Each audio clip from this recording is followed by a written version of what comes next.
Hello everyone and welcome to Snetterton for the second round of the Fun Cup Endurance Championship. Not Alton Park, we are definitely the opposite end of the country, as far as I'm aware anyway. We are getting ready for a busy weekend of racing, as I said, highlighted today by the second round of the Fun Cup Endurance Championship, but with a whole host of BRSCC categories out racing as well. And we're really looking forward to some fantastic racing on the Snetterton 200 layout. Normally, when we come down to this part of the country, we're racing on the longer 3-mile 300 circuit, but the shorter layout in use this weekend, which should provide us with some really close, proper all-action racing. We've got perfect conditions for racing as well. Temperatures knocking on the door of 20 degrees, hardly a cloud in the sky, and a busy day of racing ahead of us. Andy McEwen in the commentary box, joined by Scott Woodward. I'm delighted to say, Scott, great to have you here. Looking forward to a good 2 days of racing. Yeah, morning everybody. Morning everybody, morning to everyone at Snetterton. Good to be back once again, and it's got plenty of action in case. Of course, we do have a bit of Fun Cup racing. Of course, there's plenty today. 3 races alongside that with sprint racing, the first of which is just set off on their formation lap. But we've got Volkswagen Audi Racing Championship, we've got the Mini 7s, and also BMW Super Cup, all with their first race of the weekend. Not the only ones, we've got the likes of City Car and Modified Fords, but it should be an action-packed weekend, as it always tends to be, including what's coming up for our very first race. Indeed so, the Racing Line Volkswagen Audi Racing Championship, to give it its full title. This is how the grid lines up. We'll get into the details of the various classes in a moment or two. David Lawrence put his Seat Leon Cupra on pole position alongside a similar car of Paul Roddison, former Mazda MX-5 frontrunner Paul Roddison from many a year ago. John Wyatt starts on row 2 alongside Kerry Lewis. They'll be battling for class honours as well in their pair of Mark 5 Golf GTIs, with Tim Evans and Oliver Devine King sharing row number 3 in a pair of Audi TTs. Then it's Paul Dunningham, and Christopher Garnham next, an Audi S3 alongside an Audi A3, with Paul Hoggins and Chris Adams next in line. Just outside the top 10, Jonathan Halliwell and David Richardson together on row 6. Row 7, Stephen Watson and Dawn Butcher, with Harley Young and Matt Anderson on the 8th row at the back of the grid. So the cars then making their way around on the green flag lap, as we said, and it won't take them too long on this shorter Snetterton 200 layout to make it back onto the grid. Scott, as I mentioned, plenty of different classes to keep an eye on here. This is a championship that there were a few changes made over the winter within the BRSCC's portfolio, and we've got essentially a few different championships running out on track together, haven't we? Yeah, this is an amalgamation of both what was the Audi TT Cup Racing Championship, or still is, but also the Classic VW Cup, and they've come into one championship together to amalgamate the two. You've got the Audi TT Cup class cars. There are some cars which used to race in that championship, which are now to Classic VW Cup spec because they've been modified to a certain amount. You've got the modified production and classic classes, and modified class has a manufacturer of 1965 to current. You've got 2000 to current for production classes, and classic is of cars between 1965 to 2000. There is also an the 5 open classes and an invitation class. There are plenty of scope for various Volkswagen Audi Group racing cars that can race. It isn't just VWs and Audis. You can have Seat, Skodas, anything that technically runs under the Volkswagen Audi Group racing banner, which is quite convenient to have. So you can get some quite extreme machines. We've got a nice mixture of cars here too, and great to see cars different ages. You've got a more modern Audi TT Mark II compared to the Mark IV Golf GTI in there, and also others like we've got a couple that we've got Seat and a more modern Cupra on the front row of the grid.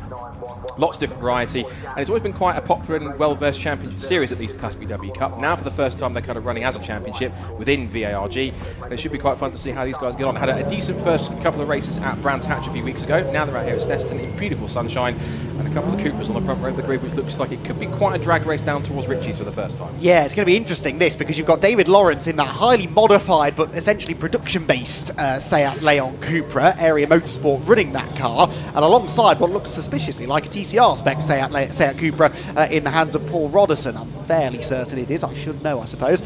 So those two cars might look very similar, but built to very different sets of regulations. In qualifying, though, they were separated by only 6.5 tenths of a second, which on a reasonably long lap is not all that much at all. 2 by 2 then they'll line up on the grid, and we get ready to go racing for the first time this weekend on the Snetterton 200 circuit. David Lawrence in the red, white and black car, with the majority white Cupra alongside of Paul Roddison, aiming to beat him into Rich's corner. Then it will be a 15-minute race, and the Revs starting to rise, the red lights are on, out they go, and it's not a very good start by the looks of it for John Wyatt, but he does eventually scrabble off the line. Very evenly matched between the two Cooperers on the front row, but it should be David Lawrence from pole position who converts it into the race leader Rich's corner. Indeed it is. The Area Motorsport prepared car manages to hold the early advantage through Rich's, then down towards the Wilson hairpin. All of this is exactly the same as the 300 layout. It's from this point onwards really where things start to change. There's drama further back and almost contact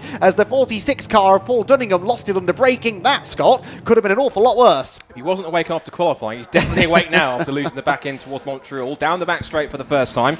Lawrence leads it from Roderson in second place. Challenge for third on now between Tim Evans in one of the Audi TT Mark IIs. He's got Kerry Lewis in the white and green Golf Mark V alongside. That's for fourth, in fact, because just in front of them is John Wyatt in that gold Mark V GTI into Brundle Nelson. Of course, those are the 200 layout. This is very much more akin to what the old Snetterton used to be like up until about 2010, 2011, when the changes were made to make the 300 circuit. So we used to call this basically the old Snetterton. We went through Ritchie's, then what used to be called Seat, down what was called the Revit straight, and back into the S's once again. So a bit more old school this weekend, some old school cars in the field. As now you can see Kerry Lewis under threat this time now from the other Audi TT that was on the third row. Oliver Devine King up the inside into Murray's, pretty straightforward pass, and that's him up into the top six. Yes, it was Oliver who nearly got T-boned by Paul Dunningham down at the hairpin on lap 1, but thankfully disaster was averted. It's nearly a 1.7 second lead for David Lawrence then at the end of the opening lap. Roderson at the moment struggling to go with him. Wyatt and Evans, they both are running within the same class, so they're fighting for a class win. You can see the various classes denoted by the different coloured number backgrounds on the timing tower. Good side-by-side battling going on further back. Meanwhile, that is the 42 car once again in the middle of the action, as that was Dawn Butcher, wasn't it, the Mark V Golf GTI, trying to make a position up through the first corner. They head then out onto the Bentley straight and towards the braking zone at Brundle and Nelson, and great variety of cars, some quicker in a straight line than others, and that's yielding some overtaking opportunities maybe into Brundle and Nelson. I think we've just had a change for third there. Tim Evans, I reckon, got up the inside and ahead of John Wyatt. That's for the class lead as well. We'll pick up on that in a moment or two as the midfield battle continues to rage on. Yeah, so Kerry Lewis has got back past Oliver Devine King, so the Golf has got back past the TT. We've got two of the Audi A3s in the mix. This is the recovering number 46, the silver car of Paul Dunningham that was almost backwards going to Montreal on lap number 1. Re-gathered that one up nicely. He's also got Chris Garnham behind him and another of the Audi A3s in the mix. So now you watch Tim Evans, who, fun fact, when the Audi TT Cup Racing Championship was being put together, his car was the basis for the regulations. That was the kind of the test car. So ultimately Tim Evans has argued more mileage in a spec TT like that, just with a few differences for this championship, than anyone else. He's still got John Wyatt on his tail, and a rather smart looking gold Mark V, one of the prettiest cars on the grid, I think I have to admit. And as he keeps up the pursuit down towards the Montreal hairpin, it's only a very brief hairpin because of course they turn in, turn right, and then just flick back to the left and back onto the now Williams straight for the third time of asking. And it's out in front. Lawrence has got a 3-second gap, but Roderson, who has raced in this series before and has done it in, of all cars, a Skoda Octavia, which is quite unique. He's done that before and brought that out for a few races, but he's obviously now either purchased himself or decided the Cooper is a slightly more competitive car, but with it being four-wheel drive, it can be slightly heavy, but he's managed to get some pace out of it in the past. Yes, most definitely so. Here comes this ongoing battle, meanwhile, between Oliver Devine King and Paul Dunningham, and Devine King will just about defend the position into Brundle and Nelson, but that Audi does look rapid in a straight line, doesn't it? They've got the 15 car just in behind. That's the Audi A3 of Christopher Garnham, behind the S3 of Paul Dunningham. Same generation of Audi, not a huge amount to choose performance-wise between those two, and they're not a million miles behind Kerry Lewis, who has drifted away slightly from the top two within his class. Tim Evans and John Wyatt up the road. Through the final turn at Murray's, get a little look there at these controversial new curbs that have been fitted to a couple of parts of the circuit over the winter. Not proving hugely popular amongst the drivers, it must be said, but they are seemingly deterring people from corner cutting too much, so I guess they're doing their job. Yeah, I was doing a track walk on Thursday evening with a few people, with George Grant and with Vlad Vasiliev, Ted Bradbury, and also Mike Devlin in Fun Cup circles. And the one in particular that caught my eye was the huge one that's on the inside of Brundle, which Nelson, which you don't really want to smash that, particularly in the Fun Cup, as Garnham looks to the outside of Oliver Devine King, tries to get the switch back, but because it's quite a tight run, you have to really compromise your run through Montreal and kind of really tuck right to the inside through Montreal to set yourself up to be on the right racing line to get the best possible exit onto the Williams straight, and it's not an easy thing to do, particularly when you've got cars around you that are battling. 2 Audi A3s at play, with Divine King's car sort of falling backwards into the top 10, but still having a good battle between these 2 Audi A3s. They look pretty evenly matched. As they come back into Brundle and Nelson, you'll see just on the inside, the huge kind of mound just on the inside there.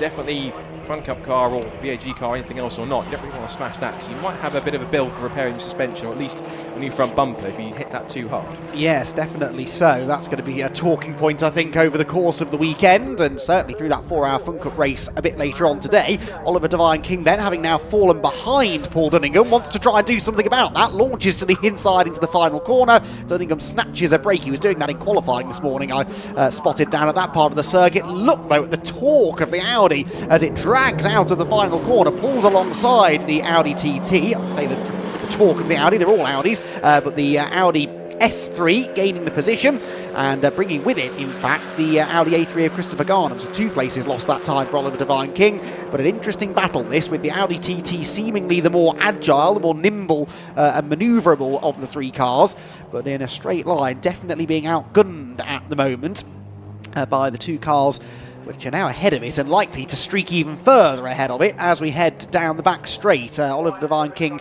might struggle now to keep up. Yeah, it's a classic mix of power versus handling, really. We see more battles going on. That was the 53, the rather pretty-looking Volkswagen Scirocco. That is of Watson, that came across the line in 9th position. And that car, which is currently at the moment, that was Stephen Watson. Started 13th, so he's up 4 spots where he was inside the top 10. And he's back at the moment with Paul Hoggins and Chris Adams, and that little scrap going on for the base of the top 10 positions. Oliver Divine King, who did have some good pace initially, is starting to succumb to the slightly more powerful A3s. But we lost one, in fact. Yes, we lost Christopher Garnham because Paul Dunningham, because Garnham's gone through, and Divine King with so much power and grip around the outside. I'm not sure how many people can do that, but he's definitely showing the TT's a lot more agile. Gets past Garnham, and just look on back on the exit, puts his foot down. I think he also has 4-wheel drive, at least one of these Audi A3s. And again, it's the punch off the corner that really helps him out. But there goes Kerry Lewis. He's on a race of his own. Getting encouragement from the pit wall. Come on, speed up. They've just gone past half distance in this race. Garnham looks as though he's a little more comfortable, but it's now a slightly heavier but more powerful 4-wheel drive Audi versus the front-wheel drive but lighter and more nimbler Audi TT, and Divine King has the undercut on the inside towards Montreal. Garnham gives him the space, gets the switch back, and again he knows he'll set him up onto the right, onto the straight, put his foot down, and he should power past the TT once again. It's entertaining to watch, but I suspect for Oliver Divine King and possibly for Chris, not quite as fun for them. No, definitely not. Dunningham, by the way, is in the pit lane, so his car made it back around, but sadly going no further in the race. We do get the overtake there between Garnham and Oliver Divine King, but Oliver will come back at him again under braking here into Brundle, very late on the brakes, and again the Audi TT able to use its strong suit, its extra capability under braking, to make the overtake stick. So Oliver Divine King gets ahead, but he's just not going to be able to get away. Although it's the first lap in quite some time that he's been in clean air coming into this final sector through the never-ending right-hander at Coram. And look, he is now actually gapping the car behind reasonably well, enough to stay ahead by the time they reach Riches. Well, we're about to find out.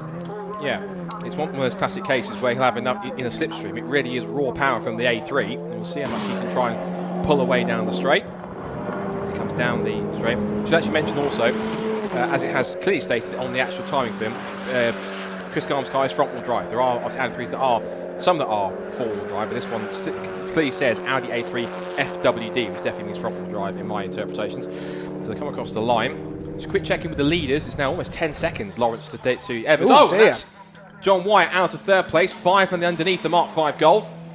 Unfortunately, that's his race going no further. He's trying to go faster to at least get somewhere that's safer, I imagine, not to try and carry on. He should go straight on because he realises the car is, hopefully he realises the car has at least gone something. He's losing pace now, so I'd imagine that will be it. And he's already lost something. He's lost, that looks like oil or something, or some kind of fluid on the rear tyres. Now he realises, rolls it gently back towards the barrier, and I'm afraid that is his race done and dusted. I'm not seeing any slippery surface flags down there, and it's fairly obvious to me that the surface is now quite slippery. And into the pit lane as well is the 55 car of David Lawrence. So the race, Paul Robinson, sorry, 6 is Lawrence, 55 Paul Robinson, so he's pitted from the lead, and David Lawrence now is clearly out in front. I think he was from second. He was, sorry, you're right. Lawrence yes. is out in front by 10 seconds. That's probably why the gap went out even further, because he's now struggling. Just saw a quick glimpse there of George Grant and Abby Eaton as John White has carried on, which is quite extraordinary. So the trouble is, though, is that if he is leaking fluid, it's now possibly leaking. If we have to suspect because we don't know exactly, although it's giving telltale signs. You never can tell just yet unless someone goes spinning off. But well, he went spinning off in fairness. That was my first clue. And he gave me a look at the comment box like, really? You just doubt there's fluid coming out? But John White's carrying on. That's always the danger because he's obviously realised something. Not all is right with that car. I'd imagine the flames coming was enough a sign. He didn't spot that coming through. He has got through Murray's, and fair play, he's got it back to the garage, which is a good quick effort on his part. But at the same time, it does beg the question, from halfway down the Williams Straight all the way up towards the pit entrance, how much fluid or some kind of water, oil, coolant has been laid down? How much of danger is that going to be? Will it need to be cleared up substantially before we get our next race on? Yes, well, and what does that mean when the leaders barrel off into Brundle and Nelson next time flat out? Because we saw John Wyatt spinning on seemingly his own oil, and that oil is still very much going to be on the racetrack, so that's going to make things a bit tricky. Pit lane then becoming a busy place, and the team will go to work on that car, hopefully to get it sorted for race 2, but that's perhaps looking a little unlikely. Down the back straight comes the Scirocco, staying well off the racing line, which tells me that the drivers are seeing the oil on the track and they're doing their very best not to drive over it. Down at Brundle and Nelson, that's going to become a little bit harder because you have to turn into the corner, you have to go across the slippy bit of the road, but they've handled it nicely. The pair of Sciroccos actually making their way through. Jonathan Halliwell in the 24 car, just in behind the other Scirocco, Stephen Watson. They started the other way round, so Watson's found a way past Halliwell at some point in the race. There's the number 6 car of Chris Adams, which was the lone Class C car. His older generation Golf GTI will not have any challenges within class, but he's running reasonably strong 7th place overall. Ahead of this then, the fight for 8th position between the two Sciroccos, which run in different classes, but clearly are pretty evenly matched. Seems to be. Straight line pace for both of them as they come down the pit straight. They've also got behind them David Richardson, who's running in P10. That's the sole car, at least one of the two cars that's running in the Audi TT Cup class. They come through Richie's corner now with just under 3 minutes to go. We're currently at the moment on lap number 9 of this race. Back into the Montreal hairpin they go. And slightly different specification. Well, I said it's slightly different. They look fairly similar visibly, but obviously in terms of pace, it looks as though that Stephen Watson's car looks a little more comfortable out in front. The heat haze off the back showing just how warm it is out there already this afternoon. Richardson just, I think, probably just peeking out not to get too much of a tow, because if he stays there too much, it might start to raise the temperatures in the engine a little bit too much, so keeps tabs on that one. Just in the background, I can see there's another car that's popping back. There's Dawn Butcher's Mark V Golf GTI. I recognise that in orange and black as they come through.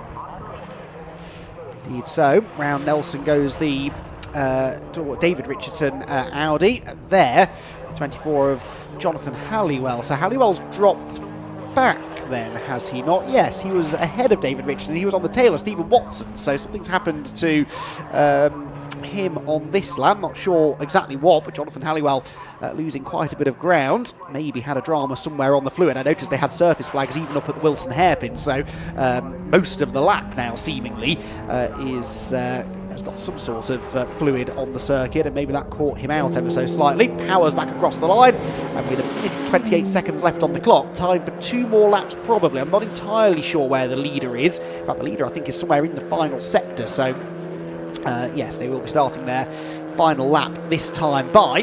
And David Lawrence has 1 more lap to go. We're hearing a gearbox issue for John Wyatt. Gearbox exploded seemingly on the VW Golf as it went down the back straight. Leader then comes across the line to start the final lap, and there goes David Lawrence then through Rich's corner and on course for a race victory, a dominant race victory in the end. Shame that Paul Roderson's Cupra ended up retiring to the pit lane, but to be fair, Paul wasn't really giving David too much of a hard time, was he? David Lawrence had already established a healthy lead, and the Area Motorsport prepared car, Area Motorsport known for producing, generally speaking, pretty bulletproof cars, and his car has run faultlessly up until this point. And as he makes his way down the Bentley Straight, he's now half a lap or so away from claiming the first victory of the weekend, which means it's time for Scott to make the journey over to the Parc Fermé area, and hopefully we'll be able to hear from him and class winners, overall top 3, whoever he can find in the Parc Fermé area. There's the 25 car. It's one of the older Seat Cupras of Matt Anderson, who I believe is the last car still running in what's become a bit of a race of attrition. 4 cars, by the looks of it, not going to make the finish, but this one is. Turns its way through the final corner, and David Lawrence is now headed for the checkered flag and about to celebrate victory. The first race of the weekend at Snetterton then is won by David Lawrence. He claims victory in race 1 for the Racing Line Volkswagen Audi Racing Championship here on the Snetterton 200 circuit. Lawrence the winner, and we wait quite some time now for what should be Tim Evans in second, but Kerry Lewis actually has been coming back at Tim quite substantially over the last couple of laps. I don't know whether Tim is maybe nursing some sort of an issue. Will Tim be able to stay in second position? This is for a class win as well within Class M. Here they come, they're absolutely nose to tail, but it will be Tim Evans in the Audi TT who stays ahead, and Kerry Lewis in the number 18 car, the VW Golf Mark 5 GTI, has to settle for third, but those two are separated by only 0.3 of a second at the line. Oliver Devine King and Chris Gardner coming through to complete the top 5 runners overall. Waiting for the rest of the field to make their way through, and Stephen Watson next home. There he goes in his Scirocco. David Richardson next, in theory, in the number 50 car. Yes, he is, because Jonathan Halliwell wasn't able to catch him before the end of the race. And then Dawn Butcher should be the last car home. Here she comes, Dawn Butcher across the line, and finishes in 11th position. Matt Anderson, the only driver 1 lap down, which is impressive given it's a short lap, and quite a variety of speed there across the various classes.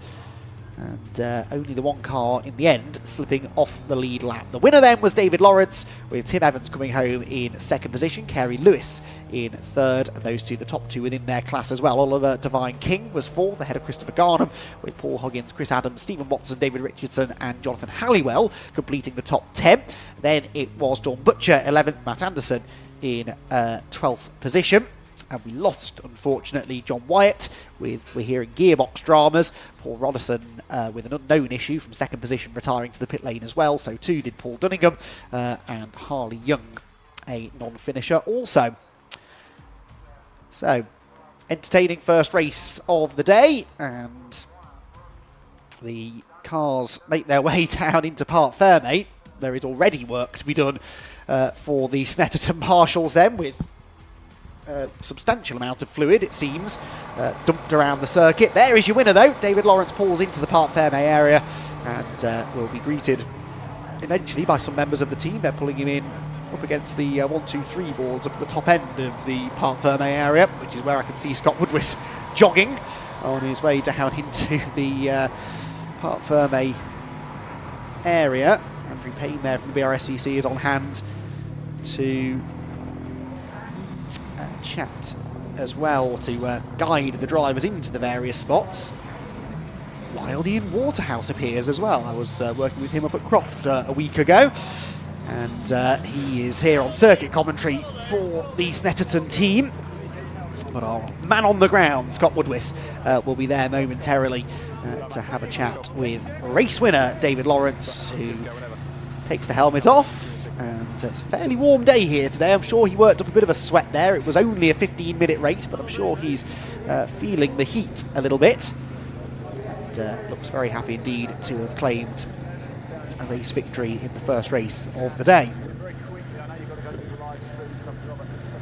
And we will, of course, have more racing from the VW Audi Racing Championship tomorrow. For now, though, let's hear from our race winner. Scott Woodwis is down there with our top drivers.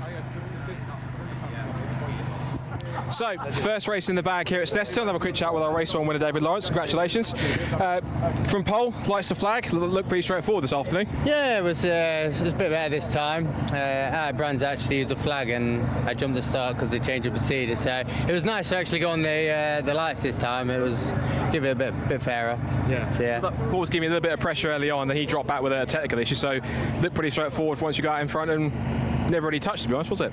Yeah, in qualifying was trading plates and stuff, so I knew it was going to be close. It's just whoever could like defend the best. When I seen him start dialing back, I knew he had an issue coming, and I was like, well, I'll just control the race and try and just race myself and try and improve on my lap times, try and get better for the 2 races tomorrow.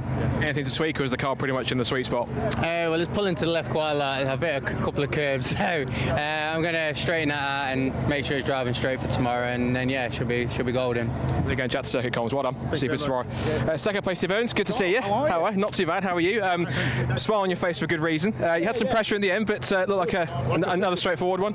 Well, no, it's straightforward because we qualified third, so we did the job in the early part. But then there was oil drop down, and I got scared. And Corey come right behind me, so I thought I better man up here now. So yeah, we did it just about. But that's where we want to be.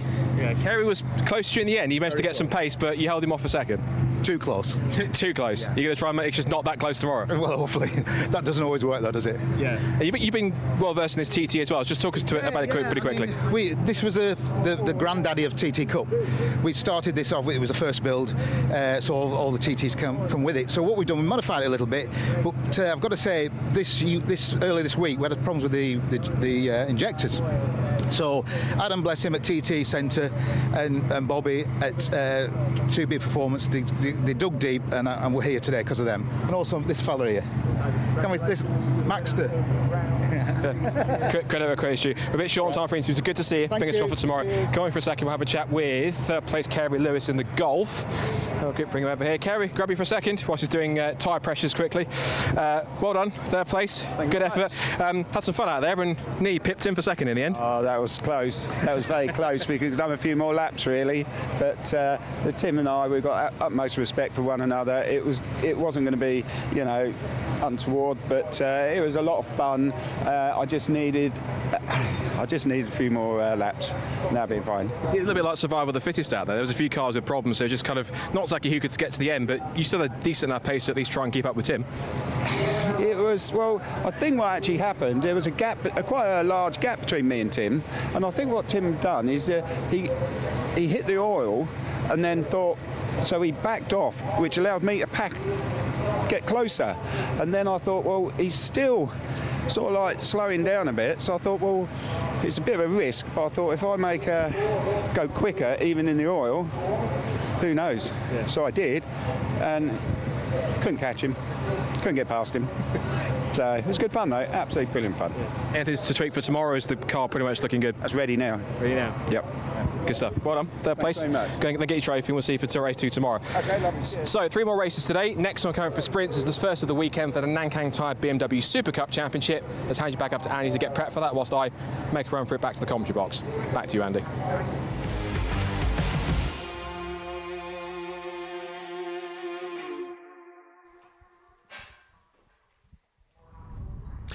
Yes, thank you, Scott. It's a bit of a trek back to the commentary position here at Snetterton. We're based on the outside of the start-finish straight, whereas Parc Ferme is on the other side of the track, and we're not blessed with bridges or tunnels for access from one side to the other here at Snetterton, so it's a mad dash across the track before the next race starts for Scott, but sure he'll be able to make it back in time for our first BMW action, keeping the German automotive theme going from VW Audi over to BMW with the Nankang Tyre BMW Super Cup Championship, which incorporates also the BMW Compact Cup as well. Pole position for this one for Simon Waterfall. Simon had a bit of an off-colour Brands Hatch season opener by his usually high standards, but he's back to top form again here, fastest in qualifying alongside Aidan Hassan, who was a double race winner at Brands Hatch last time out. Conor Grady makes the move across from the Compact Cup into the 1 Series for 2026, former champion in the BMW Compact Cup, Conor Grady, and an ex-Ginetta racer. He's got Thorburn Aston for company, and then row 3 for Darren Rickaby and Christopher Stretton. with Molly Pugh and David Meadows completing the 8-car 1 Series class grid. Then we head into the Compact Cup, so there'll be a gap and I believe a delayed start before the Compact Cup cars launch off the line. Gareth Claydon set the fastest time in Compact Cup qualifying. Gareth Claydon, who I don't believe raced at Brands Hatch, oddly, but good to have him back out again here at Snetterton. He gets the Compact Cup pole alongside Paul Mousel, who then has Max Noble and Matt Kendall together on row number 2, Daniel Mountford and Javier Ross on row 3, row 4, Angus Noble and Aaron Tippler, with Tim Seaford at the tail end of the field. So, as I said, Aidan Hassan, double race victor in the 1 Series class at Brands Hatch. Similar story for Max Noble in the Compact Cup. We saw Max doing well in the Compact Cup in 2025, making a big step forward in pace. He's done so again now into 26, claiming both of those race victories. Second in most races within the Compact Cup was Paul Mousel, who also was the Masters winner. And Matt Kendall managed to notch up a couple of podium finishes as well, so he's third in the Compact Cup Championship coming into this weekend. Aidan Hassan, unsurprisingly, leads in the 1 Series Championship. Thorburn Aston was second in both races, and Darren Rickaby was third in both races. However, I suspect we're going to see a slight shift here at Snetterton, because we've got Conor Grady, didn't have a great time at Brands Hatch, didn't finish either race, in fact didn't even start race 2. He'll be gunning for some good results, as will Simon Waterfall, who was seemingly just a little bit off pace at Brands Hatch. He finished both races, but he was last in class, and that's not what we'd expect, is it, Scott Woodwis, from someone who was winning races in this category only a year ago? Definitely not, no. And as the cars head off onto the green flag lap for their formation lap, Simon, yes, had some good, strong results last year in the 1 Series Super Cup class, and he was happy with the performance he put in qualifying. He said to me this morning that about half the laps he put in qualifying would have happily put him on pole position, so he looks like he's pretty confident in that respect. And in terms of going this weekend, he's certainly going to try and push forward if he can. Of course, he's now won twice at Snetterton from 7 starts before at this circuit previously, and he'll be looking to try and push forwards if he can. A couple of stats I can give you as well for some of the information I've been gathering for this weekend is that, in terms of a little brief that I've got in terms of putting together for things, is that Gareth Claydon is now making his 100th career BMW Compact Cup start. So if he can get himself a class win from class pole position, that'd be certainly a nice way to honour it if he can. I don't think he realises he's done 100 starts, but I'll remind him if he does get at least the Compact Cup win when I go and speak to him later on. In terms of other victories that will come through, Aidan Hassan is on course to win 5 in a row if he can beat Simon Waterfall, because he won the 2 races at the end of last year at Silverstone, won the Open 2 races of the year overall in Brands Hatch, and now of course he can try and do it again from the front row of the grid, unless Simon Waterfall does try and put a pause on that where he can. In terms of his record so far, he has had in this championship previously 5 wins and 8 starts from pole position in the class, and he'll be looking to try and put that one forward if he can in terms of results on that side. So it should be quite intriguing for the compacts. I think Gareth, we know, is a former champion, so he's going to be quite strong anyway, but at least the likes of Paul Mazzella and Max Noble will try and make it hard for him if they can. So intriguing mix between both classes, but it looks as though what's quite interesting is that the 1 Series BMWs starting to become a little more prominent in the category now over the compacts, but there's still plenty out there that can and are eligible to compete in the championship, just possibly might come out later in the season at different points of the year. Yeah, and some quick drivers in the 1 Series as well. I mean, Simon Waterfall, Aidan Hassan, Thorburn Aston, they were all winners in the category last year. It's fascinating though to now have Conor Grady up there with them. As I mentioned, Conor sort of first appeared in a way in Ginetta racing a while ago, was quick in Ginettas, then he came across into the Compact Cup and was quick there as well. That was on the recommendation of multiple former Compact Cup champion Stephen Daly, who he met in Ginettas, and has now come over to race here in the 1 Series, running for Bromley Motorsport, as is Simon Waterfall. It's Josh Bromley's team. Josh Bromley, who races himself in the Civic Cup, but now runs cars in a number of championships within the VRSCC portfolio. He's got cars running here and at Alton Park this weekend in the Mazda MX-5 Championships. Not live streamed, sadly, but you can keep up to date with all of the results from all VRSCC race meetings by heading to their website, www.brscc.co.uk. Follow the links to the various championships that they run, the various events that they've got going on, and you can see who's doing what up at Alton Park, as well as from the live action here at Snetterton. Indeed. One thing to mention as well, of course, we've only never the 1 Series cars have never raced here into 200 circuit. The compact cars have, right towards the beginning of their life in 2012, lap record for them as a reference, 1 minute 30.260. That was set by Stuart Voice, who took both wins in that weekend on the 200 circuit. So they've got a record to try and work out for there. So 130.2 is one to try and measure if they can. And already Gareth Clayton has, well, beaten that anyway in qualifying, 129.6. They didn't have the qualifying data, but race data, we could see at least a new lap record go this way, given that they're on slightly different tyres compared to where they were back some 14 years ago. Indeed so, and it's pretty much perfect conditions as well for setting quick lap times at the moment, so expect that lap time to be beaten. Got a yellow flag waving there about 2/3 of the way down the grid, but I think they've resolved whatever the issue was now. The flag disappears. The next flag we should see is a green one. There it is, from the back of the grid to say that everyone's in position, and now we're ready to go racing then with the 1 Series cars set to launch from the front of the grid. When the lights go out, that happens now, and Simon Waterfall makes a good jump there from pole position. He will grab the early advantage heading down into Rich's corner. Don't panic, the Compact Cup cars haven't all stalled. They are on a delayed start, and Simon Waterfall, with a bad gear change, I think there, suddenly plummets down the order, and it's side by side now from the lead. Hassan on the outside, and Conor Grady to... no, it's not Conor Grady. Who is that, Scott, that's up the inside? Darren Rickaby. It is Darren Rickaby, you're right. They're leaning on each other quite heavily going down into the hairpin. Already paint being traded, and Rickaby goes through. Hassan very, very wide. He's down to third. There's contact with Aston, and Rickaby's got it wrong as well. It's absolute carnage on the opening half a lap, and Simon Waterfall somehow is back in front. It's like the parting of the Red Sea. 3 went through everybody and managed to redeem himself for his poor start from pole. It's now up to second place of the 91 as they're 3 abreast further back in the compacts, and one car running wide also. 2 corners in, and they're going at it like it's the final lap of the race. This is fantastic. So Waterfall leads. It's the 91 into second place, which is Thorburn Aston from second. I think he's won here on the 300 circuit 12 months ago, so he's looking to try and reclaim that if he can. He's always quite quick in that car. Third is now Rickaby. Fourth is now 83, which is the Christopher Stretton. That's the second of the Bromley cars. I can hear some kind of tyre squidding. I thought that one car was going quite quickly through the right hand. Number to 5th now has gone Molly Pugh from where she started back in 9th on the grid overall, and looks like that Aidan Hassan, after his antics up at Montreal, was back down to about 6th position. He's got lots of battling to try and work out. We haven't seen the order of the compacts yet as Rickaby gets a little tail slide out of Murray's corner. Never failing entertainment, are they, with these BMWs? It's only lap 1 of the weekend of what 3 races they've got here. I think they're going to be quite an action. In fact, even the cameraman is nodding up and down. He's quite enjoying this. I guess in the background, Clayton leads the BMW Compact Cup class, but only just from second and third as they come across the line.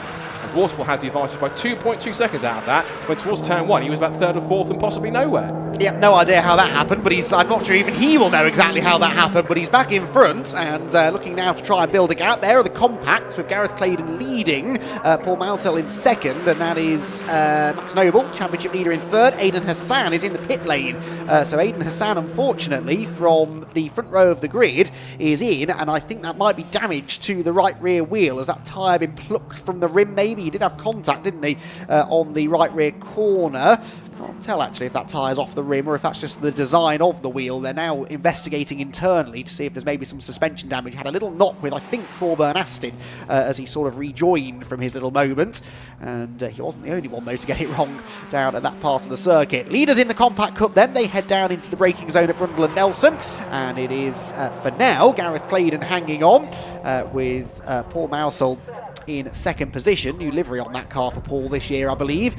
Max Noble in behind. Max looking to try and continue his winning ways from the previous round at Brands Hatch.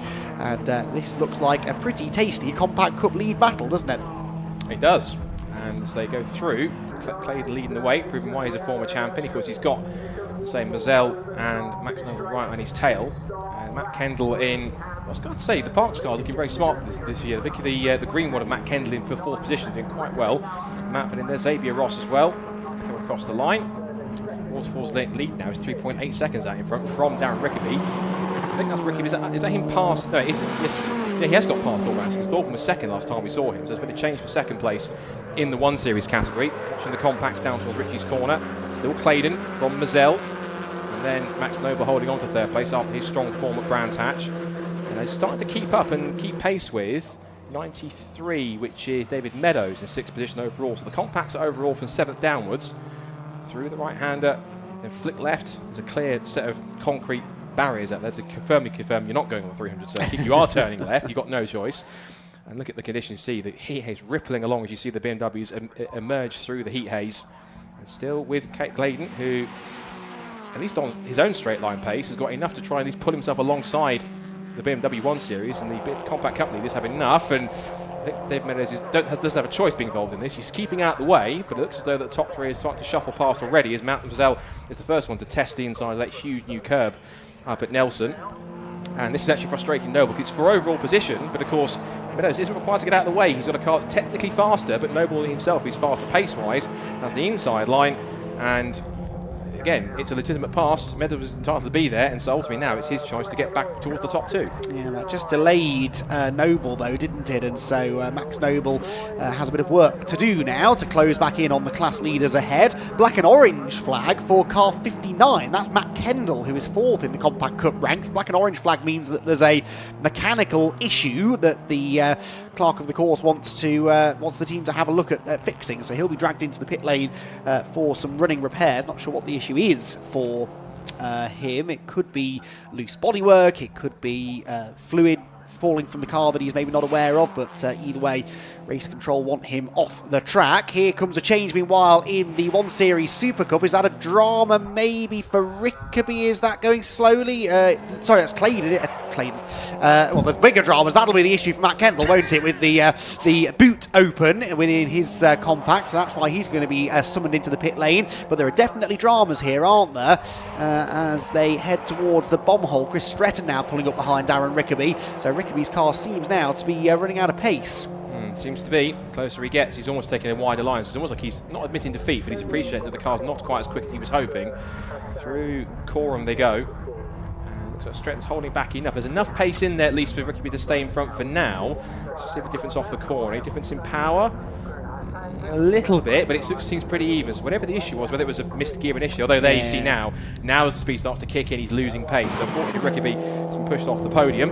There's the black and orange flag that's going out for Matt Kendall's now active aero enhanced Compact Cup car, which is now further back in the field, and Rickaby now pulling aside. So unfortunately, I think that car he'll either struggle around to try and at least get some points where he can, because if he's finished, he'll still get points in the class, but it'll be at least him trying to get through, if he at least try and fix the problem. He might just struggle around for the next 8.5 minutes, do what he can, unless the problem becomes so terrible he has to pull in, and then he will simply just have to do so and try and get to the end and not try and lose too many laps. That means he might not get classified. It's either a misfire or, and I suspect more likely, it's something to do with the gearbox. It's almost like when he's going up through the gears, it's not quite going into gear as well as he'd like, and that's why the car is running okay through the corners, but in a straight line does seem to be struggling quite dramatically. You can see again, he just can't accelerate up the through the gears down the back straight as efficiently as those around him, and so losing out there. Molly Pugh going through as well in the number 21 car, and again out of Nelson. Yeah, Rickaby's car just isn't accelerating, and I think it might be an issue with the clutch or the gearbox, something of that fashion. Wait then for the Compact Cup leaders to appear. There they are, nose to tail still. Never been more than half a car length really between these two, as the pressure once again is applied. They're dropping now the third place man Max Noble, aren't they? Noble never really was able to bounce back from that little delay in the traffic earlier on. No, it doesn't seem to be. And this could be quite a moment for Paul Mazel. This is the most competitive thing I've ever seen in a compact car race, particularly keeping with, of all people, former champion Gareth Claydon. So I have to check my stats and see. I don't remember him even getting on the podium at any point, unless he has done previously. I have to look on my stats to see if that's the case. But if he can manage this, at least the second place would be excellent. And keeping pace with, of all people, Gareth Claydon, giving lots of confidence for tomorrow. Yes, he got 2 second place finishes at Brands Hatch, in fairness, did Paul, behind Max Noble, of course, on that occasion. So actually he arrives here, for what it's worth, at this early stage, second in the championship, and he's outscoring Max at the moment, because Max, as I said, has slipped away ever so slightly. Paul very sideways there, out of riches, and sort of jinks to the inside into the Wilson hairpin. He's very late on the brakes, goes for the wide line into the hairpin to try and cut back and get the speed down the back straight. He'll tuck into the slipstream. They're not the most aerodynamic of cars, the BMW compacts, and so there is a decent opportunity for some slipstreaming down the straight, and can Paul now use that to his advantage to try and make the move against Gareth Claydon out in front. He's closing down the straight, looks now to try and make the move under the bridge, jinks to the inside again. Is he late enough on the brakes? Thinks about it, but Claydon had that one covered. Tell you what though, Gareth can't afford to make even the slightest of errors here, can he? Because if he does, he will lose the lead for sure. He will. As Marcel keeps up the pressure, how much he'll have to get his first win if he can. He's been of a champion ever since 2024 when he debuted at the end of the season at Silverstone. And pretty strong as he went through. Keeping the pressure up. I always maintain crawling now is probably one of the trickiest corners, at least in the UK, because it's such a constant radius corner. The braking zone is so awkward. You have to try and settle the car where you can and feather it on the throttle, get all your braking done, and then turn it to get on the power to help rotate the car. It's not an easy thing to do in that corner, particularly any car, whether it's a Fun Cup car, BMW, anything that races here, front, rear, or mid-engined. It is certainly quite a tricky corner. It's not like it was before when it was a very short straight, the Russell chicane, and back through here again. It's definitely, when they made that change, made that corner one of the trickiest to get right. I think, at the very least in the UK, possibly at least even in Europe, it's a very difficult corner. You don't see very many corners of that type that exist in that braking zone. So the fact they can negotiate that well is pretty good, as Clayton's having to go defensive. He's not comfortable on the racing line, but again, he's compromising that entry to get a better exit off the corner, whereas Mazel took the more traditional wider line to get the apex and come back through again. So different lines, but the approach is different, but the outcome is relatively similar. Indeed so. So once again, nothing to choose between these two as they head down into the complex at the end of the straight. Not missing anything out in front, by the way. Simon Waterfall leads now by nearly 7 seconds over Thorburn Aston, with Christopher Snetterton in 3rd position, Molly Pugh 4th, and Darren Rickaby 5th. This is the fight for 6th overall, and Paul Mousel's completely sideways over the curb. Nelson, he's been using more and more of that curb every time he goes through that corner, and eventually I felt like he was going to step over the limits, and that's exactly what he nearly did there. Just about got the car back under control, but that will have caught his attention for sure. Probably caught Gareth Clayton's attention as well, and that will tell Gareth that Paul is pushing quite hard here just to try and keep up with him, and it might actually have the effect of giving Gareth a little bit of confidence here to know that he's got the situation in hand with 4 minutes to go. I don't think he's going to be under too much threat heading down into Rich's corner this time by, as a result of that little moment up at Nelson. That's Darren Rickaby, isn't it, ahead of them, who's back out. In fact, he never pitted, did he, Darren? No, he was just falling off the pace, never actually came into the pit lane. Aidan Hassan did, but he got back out again quite soon after, which suggests it was a puncture, or a tyre off the rim at the very least, and he at least is back underway as the lead battle in the Compact Cup continues to heat up. You can't say that Paul Mazel is anything less than spectacular. He's very flamboyant when it comes to power, but flamboyant doesn't always equal fast. It might have done back in the old school days when you're on cross-ply tyres, not that much power, and very narrow tyres and narrow grip, but even with these cars that don't have the widest of tyres, but still they are quite tricky when you don't get them right. Rickaby pulls to one side, he'll lose 2 more places overall as the leaders in Compact Cup power pass. So Rickaby, I think he's simply just going for a finish here rather than anything else. Going through Brundle and Nelson, again Mazel catches up, and that car's quite loose on the rear end, but he's got a good run through the complex. Now down towards the bomb hole. Very tricky corner where you get right to the compression where the car sits at its lowest is right on the apex. Depending on how the car sits and how well the suspension is, it can unsettle the car if you're not careful or carry too much speed or just seems the wrong part. It's almost like the first corner at Croft. There's like a bump or a compression there. If you get it just wrong, it will send the car sideways and out of shape. Back through Murray's they go once again. This is now with leaders already crossed the line by quite a margin. Just under 3 minutes to go, 2 3/4 left on the clock.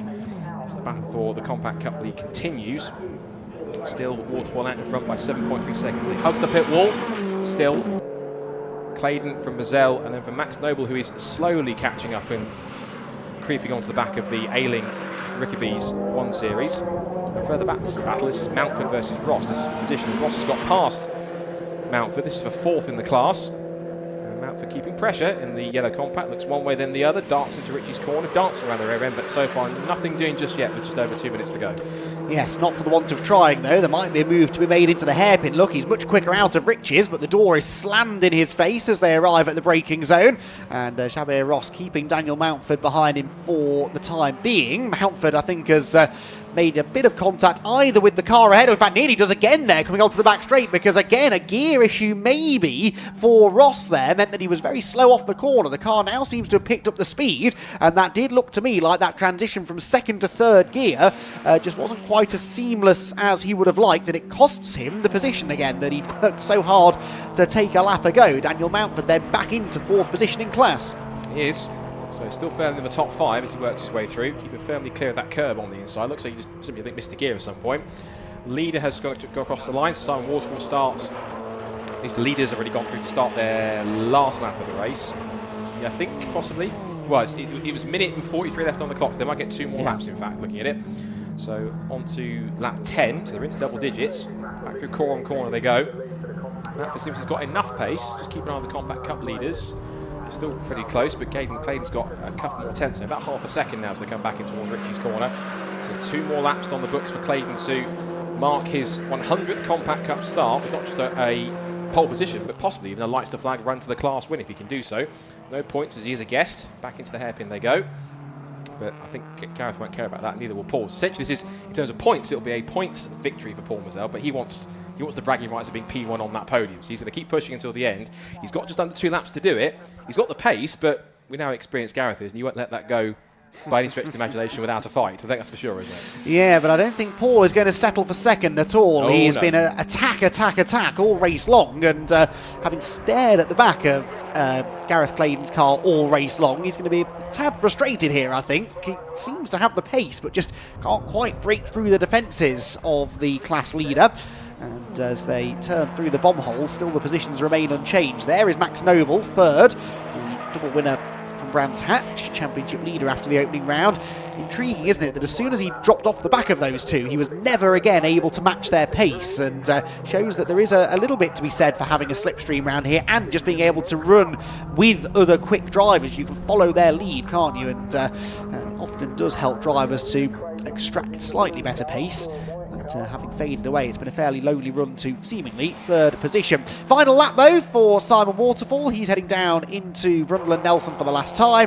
Coming up to lap, Aidan Hassan actually, who got back out on the track still on the lead lap after that tyre change. Has fallen off the pace a little bit since then. Simon Waterfall about to deliver a race victory for Josh Bromley and the Bromley Motorsport team, which itself is not a massive outfit. Josh, when he races himself, it tends to be really only him running the car. It's not a massive team that they have here this weekend either, with them being split across the 2 circuits at opposite ends of the country. But they're going to have some silverware to celebrate with tonight, because a race victory is heading their way, courtesy of Simon Waterfall, who comes out of the final corner, heads to the line, will see the checkered flag and claim the victory in the Nankang Tyre BMW Super Cup Championship, 3rd round of the championship here at Snetterton. Thorburn Aston comes home in 2nd, and it should be Christopher Stretton in 3rd position. Some way back though, Chris Stretton. In fact, a long way back is Chris Stretton. Where is he? He's just coming around the final corner now, I think, and powering towards the line. This should be him. Yes, it is. And Chris Stretton then rounds out the podium positions in the Super Cup. Here is Paul Mousel. Now, is he ahead of Gareth Clayton? No, I don't think he is. I think Gareth... Oh, we're hearing Gareth Clayton might have been off the road, so Gareth Clayton might have been off at the Wilson hairpin area of the circuit. So I think Paul, yeah, oh, there he is. He's pulled off. So on the final lap, what drama in the Compact Cup. It is Paul Mousel then that gets the win, and Gareth Clayton's 100th start in the Compact Cup is sadly going to yield a non-finish. So Clayton out, Mousel gets the win, and Max Noble picks up some handy points in 2nd position. And it should be Javier Ross. Is it in 3rd? Yes, but that was a 3-way scrap for 3rd position with Javier Ross, Daniel Mountford and Angus Noble. Angus Noble had caught those two as they battled for position, and they ended up finishing absolutely bumper to bumper, those 3 cars, with only 0.6 of a second or so covering all 3 of them at the flag. So, very exciting and dramatic conclusion to the race then. Simon Waterfall, though, happy with the win, I'm sure. And Simon bouncing back a little bit then after that slightly disappointing time at Brands Hatch. Can only assume that he had some sort of car troubles down at Brands, and now has managed to find the pace that we knew he was capable of. We saw that last year. And Simon Waterfall back to winning ways now in the Nankang Tyre BMW Super Cup. Just trying to cast my mind back to last year, actually. He won quite a few races in the middle of the season, I seem to recall. Yes, did the double at Silverstone in Waterfall and got a win at Croft, so that will be his 4th win in the category. He wins, Thorburn Aston comes home in 2nd, and Chris Stretton comes home 3rd. Molly Pugh is 4th, and Paul Mousel in 5th position wins in the Compact Cup in dramatic fashion. Max Noble was 2nd in that class. Darren Rickaby had dramas, he was 7th overall, while Xavier Ross in 8th was the 3rd Compact Cup driver home. Then it was Daniel Mountford ahead of Angus Noble. Those three absolutely nose to tail, weren't they, at the flag, with David Meadows next, Matt Kendall, Aaron Tippler and Tim Seaford in 14th position. With Aidan Hassan the last finisher, because, dramatically, Gareth Claydon retired out of the Compact Cup lead. Makes no difference to the points, though. That's the point that Scott Woodward was making earlier on, because Claydon is a guest driver, doesn't score championship points, but he has unfortunately still ended up losing a win, and they'll be hoping that they can get that car sorted before race number 2. They will be back out again for 2 more races tomorrow, actually, the BMWs. 11:30 tomorrow morning is their second race. We've got one more sprint race to come. That is for the Mini 7s. That should be an entertaining race. A 20-minute race, slightly longer that one, for the Mini 7 Championship. And then we go endurance racing, the Fun Cup Endurance Championships, second round of the championship.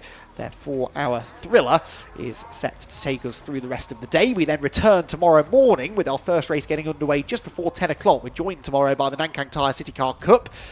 We also will see racing from the Silver Lake Production Cup.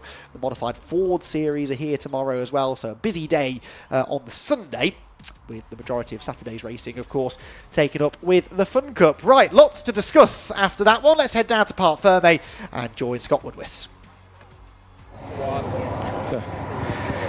Well, you're never short of drama in the BMW Super Cup, and the first race certainly provided that, particularly at the start when I bring in this man who took the victory. So, Simon, let's bring you over. Simon, congratulations. Cheers, we have to talk about the start, or the opening lap. That was quite eventful because you started it from pole, then things happened and you ended up still leading it by the end of the first lap. So just talk me through what happened from your perspective, because that was quite wild. If I can recount it, yeah. So a bit of a misshift off the line to second. Found myself in 4th by Riches. A little bit of steady leaning on each other, I think, probably to the hairpin, and then the guys in front went really deep, and I just managed to switch back through onto the back straight, and then it was clean air, and let's see what we can do from there. We're going to go through the interviews quick because we're getting for the next races, but are you confident with the car? Is it feeling good for tomorrow? Yeah, I think if the weather stays the same, I think we've probably just got to do a bit with tyres because they were sorting to go off at the end, but yeah, mega since. Good stuff. Well done. We've got time, I think, very quickly we can, with our Compact Cup winner, because we need to find out. Paul was congratulations. That was quite a battle battling Gareth, but very quickly because we're short on time. How does that feel? First Compact Cup win? Yeah, amazing. Absolutely brilliant. Yeah, we were quick all day yesterday. Didn't quite hook the lap together in qualifying, but yeah, absolutely delighted. But yeah, just want to give that one to my daughter. It's her 16th birthday Wednesday, so I'm not around this weekend, so that's for her. Brilliant. Well done. We've got to go. But excellent. Well done. Cheers. Congratulations. I'm going to run now because our next race before Fun Cup has come out. It's the first of the week of the Mini 7s. It's the Mini 7s and Mini 7Ss. They're coming up next. Back to Andy whilst I run back to the box.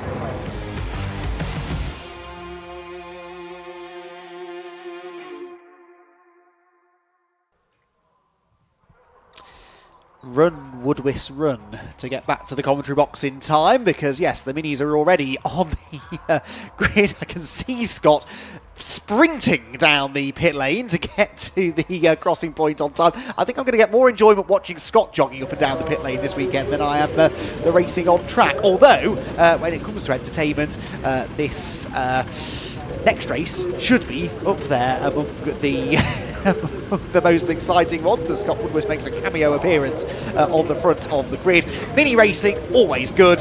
Mini 7s and Mini Melias is up there among the best one-make racing you will see. It is the 7s who take centre stage first, with, as Scott said, the Mini 7S class out on track at the same time. Daniel Munro then on pole position. Damien Harrington will start on the front row with him. Then it's Ross Billison in the 0 car ahead of Glenn Woodbridge, with Spencer Wanstall and Darren Thomas together on row number 3. Row 4, Ian Penn and Graham Davis, with Nigel Davis on the 5th row, sharing that 5th row with Harry Taylor. Richard Ball and Ian Corson will be the last of the Mini 7s. Then there's a gap, and a bit like we had in the BMW Super Cup race, there's the second class of cars starting behind. This is the 7Ss. James May on pole position, to my knowledge. No, it's not that James May. He is on pole position after all, so I find that fairly unlikely. Michael Winkworth then alongside him. Then Patrick McCarthy and Jack Vanner on row 2, with Lee Poolman and George Welch on the third row. Billy Ferguson and Matthew Howard row 4, with Bertie Woolard and Ben Butler sharing the 5th row. Tony Ayres and John Hobbs row 6. Row 7, Holly King and Mike Rayner, with Tom Johnstone and Daniel Bolster at the back of what is a fairly sizable grid for the Mini 7s. 28 cars set to take the start. Good to see a healthy grid of cars, and of course we'll have the Melias out as well at a later point in the weekend. Cars look absolutely resplendent on the Snetterton starting grid, with some glinting off the bodywork, and this is our best chance really to admire the cars before they start moving at a fairly rapid pace. I was watching the back end of their qualifying session from our commentary position. The speed with which these things come blasting across the timing line at the end of the lap is absolutely incredible. And I think in the next couple of minutes, Scott, we're going to see them doing that absolutely door handle to door handle, bumper to bumper. That is, after all, the Mini 7 way. Very much NASCAR stars. I know you are very much a big fan of being a UK NASCAR fan. So, and I imagine this circuit kind of lends to it. And I imagine you might get similar things looking ahead to our Fun Cup race. Given we've got 4 hours of that. That might be just a 4-hour Fun Cup NASCAR race. We might all get here because we get them in packs together. The politest way we can put it, they're not the most aerodynamic cars. They are quite small and boxy. But you get them in packs together, as we've seen in several different circuits over the years. And the reason why it's one of the longest running single make championships that's ever existed since back it started, I remember about the end of the 50s or so, if I remember correctly. This championship has always produced great racing. Of course, the Mini is a classic car in itself, and it's going to be quite entertaining to see how this race picks up and moves on from the front. So plenty of back and forth, plenty of slipstream, plenty of pack racing. As you say, quite rightfully, to quote you as well, that is the Mini 7 way, how they go from start to finish, both in 7s and in Melias. Regardless of the class, they put on quite a riot of a show, as they always do at any circuit they go to. Yes, indeed so, and the S-Class likely to provide some good racing as well, and the Mini S-Class cars, which are slightly less modified versions, essentially, of the Mini 7s, but therefore a little bit less powerful, a little bit less sort of trick in the way that the suspension works, and they will be a little slower than the 7s, but certainly no less action in that category. Slightly more cars actually these days entered into the 7Ss. They're the cars that run with the 700 numbers basically, so 3-digit numbers, with the 750 car of James May starting from pole position. Daniel Munro, though, he's got Damien Harrington alongside him on that front row of the grid. That's going to be an interesting battle. In qualifying, there was about a 10th and a half between the two of them, but I would take the qualifying times with a bit of a pinch of salt, really, because I don't think that's going to be all that relevant when we get into the race. You could be half a second quicker than someone else in this category, but if they get the slipstream, you're not going to be half a second quicker than them in race trim. So expect close racing. If one driver can make a break at the front of the field, then maybe they can have a slightly easier time of it, but I suspect this is going to become a bit of a chess match, really. When do you want to be in the lead? When do you make that decisive move to get to the lead? And how can you make sure that your plan is the one that is successful and not the plan that all of the other drivers have within the lead group, which I suspect is going to be a sizable lead group, all jockeying for position. It's almost like the catering way in terms of the last place you want to be. The worst place, ironically, is in the lead, last corner, last lap, because there's no guarantee you're going to stay there. And exactly going to have a similar situation, I think, if it's close to a lead, particularly when between the front runners here as they come up to the grid. Daniel Munro, should give you a quick number check, a big colour check, is Daniel Munro in whites with the fluorescent yellow outline around the grille. And number 1, of course, is Damien Harrington in green. Watch for the Ross Billison car, which is now the white and blue pattern car with the blue roof. And then just behind in row 2 is the orange car with the black front end, number 5. That is Glenn Woodbridge in the front row of the grid. And impressive to see we've got James May's 7S car up as high as 5th position on the grid, which is quite impressive to see given pace. And only just under a second off the overall pole time. So these 7S cars, they're getting quicker by the year.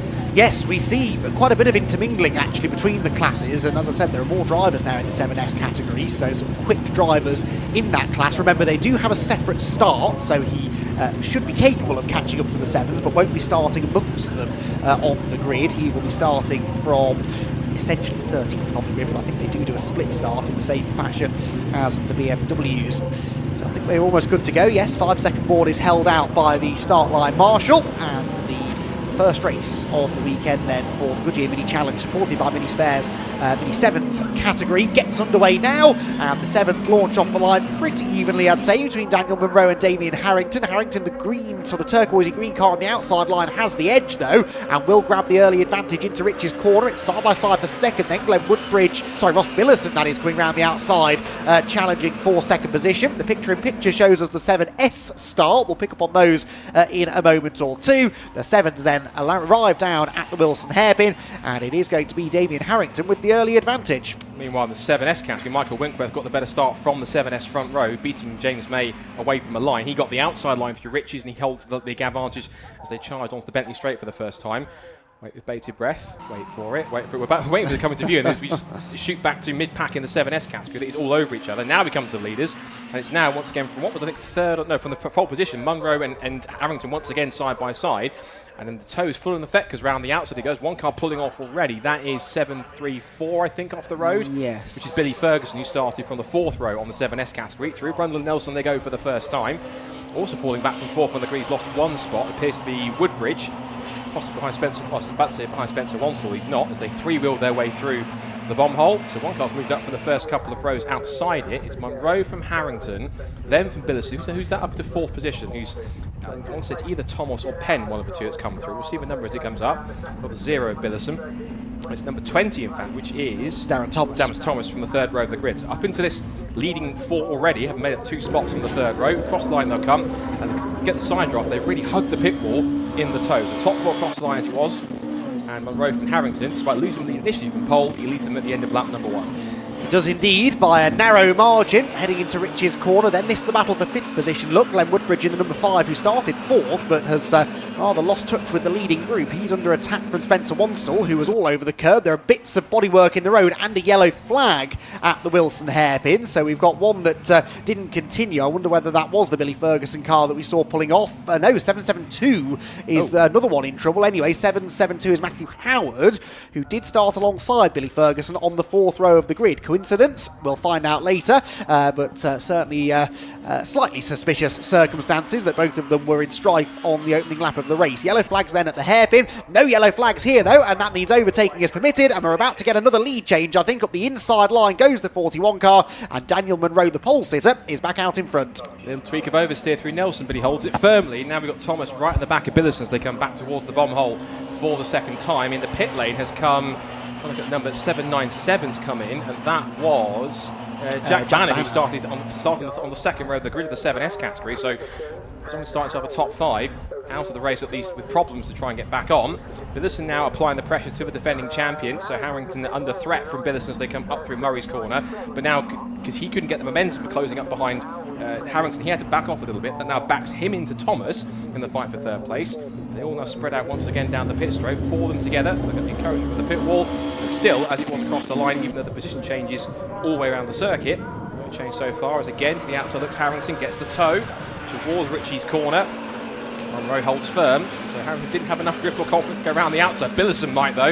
Little sideways, tries to go toe to toe on the outside line. Here comes now Thomas to the inside, might make it 3 abreast. Could be trying to shoot the gap in the middle. Billison now has to submit to Thomas, who goes up the inside for 3rd. He's now in position to try and attack Harrington, who's now attacking Munro. Through go the 7S leaders.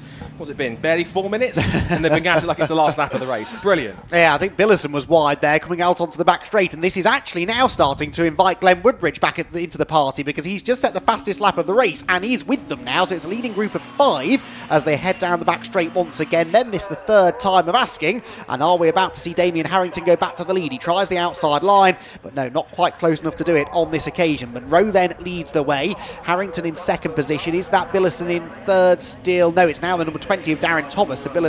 Yes, it is Thomas in 3rd, with Billison down to 4th after that grassy moment. Just notice Daniel Munro's windscreen is like it's caved in a little bit towards the top. If you look at where the windscreen strip is, you'll see it's not quite firmly put in place. Yes. You can see just on the passenger side of that car, it's not quite fixed in where it should be. Whether that's just wind resistance or something's happened that's, I don't want to say dropped on it, whatever's happened to that car, it's not quite fully in place. Whether that's how that's going to affect it aerodynamically or not, I'm not 100%, but I noticed that detail and thought that's not like the others. Well, that's going to definitely generate more drag, isn't it? as the air goes underneath the roof basically and catches in the car, and it will probably not be a very pleasant driving experience either. So yeah, well spotted, Scott. Daniel Munro then with an extra challenge to face, as if he didn't have enough trouble on his hands already, because Damien Harrington again tries the outside line into Riches, but isn't quite able to make that one stick. The leading 3 covered by 0.6 of a second at the beginning of the lap, and that is very much about to become a leading 5 as they head towards the hairpin. Defensive line taken by the leader, right round the outside, attempts to go Harrington, but you've got to be careful. Going to the outside could end up opening the door for someone else to come through. Or whacking the tyre stack on the inside if you're not too careful. They're going at it again side by side, further back in the top 5 for the 7S category. Looking at them, it's Winkworth, May from McCarthy, Pullman and Woolard. That's the top 5, but the top 2 in that category were separated by about 0.5 of a second, and there's Martha Road back into 66. That is 66 Richard Bull, who was the back of the field anyway. It's now almost 3 abreast that are at least 2 by 2 in the mini ones. And also look, you can see behind them, Woodbridge has caught them up now for 5th position. It is 5 for the lead, as now Billison has got now Munro to his outside back to 4th. So through all of that, Munro was leading across the line. He's been shuffled back to 4th, and it could be 5th by the end of the lap if Woodbridge takes advantage. Yeah, this is proper Mini 7 racing, isn't it? And we are not even. We're only just gone a quarter of the way through the race. It's all about trying to establish yourself out in front. What you hope when you're the leader, as Munro almost slides completely off the road. He will hope if you're the leader you can escape from all of this drama and get away. Tony Ayres unfortunately is going nowhere. His car stops at the side of the road, and that will be a yellow flag showing wherever he is, possibly down the back straight, was that? Yeah, about the Bentley straight, possibly on the run towards maybe the Rundle Nelson complex by the look of it, or halfway down the straight at least. Harrington with the advantage then. So Harrington, Thomas, Billison, Munro, Woodbridge with the fastest lap of the race. You can guarantee, given this close, it won't stay like that for the next 13.5 minutes. They power through Ritchie's together. It's almost a game of who can get to the track limit centre the closest without tripping it, but they're all trying it, and it looks like Woodbridge was closest enough. Pitching through the corner, side by side for the 7S categories. We've got both lead battles in set. As we go up the inside, Winkworth gets back inside. And Winkworth is now battling with May for that position. McCarthy's there 3rd, and Bull also lost a few more positions as he's fallen back down the order. It's also one car we've seen that's dropped backwards when he was battling for the top 5 is Spencer Wanstall. He's down in 19th. So whatever happened to Spencer, he was battling with Woodbridge for 5th position early on in the race, was already there. He's now side by side for the lead again. Nearly 3 wide as Burson thinks, this looks fun, I want to play too. Yeah, not quite late enough on the brakes though, was he? Damien Harrington had that one covered. That's telling, despite giving that nice slipstream to Darren Thomas. Darren wasn't able to find a way past. They head down into the bomb hole as the 7S leaders are, I believe, are going to arrive into that part of the circuit 3 abreast, aren't they? Because Winkworth and James May are delaying each other, and that's opened the door now for the 793 of Patrick McCarthy to get to the inside of them. Wouldn't be surprised if he was leading by the time they get to the end of the lap.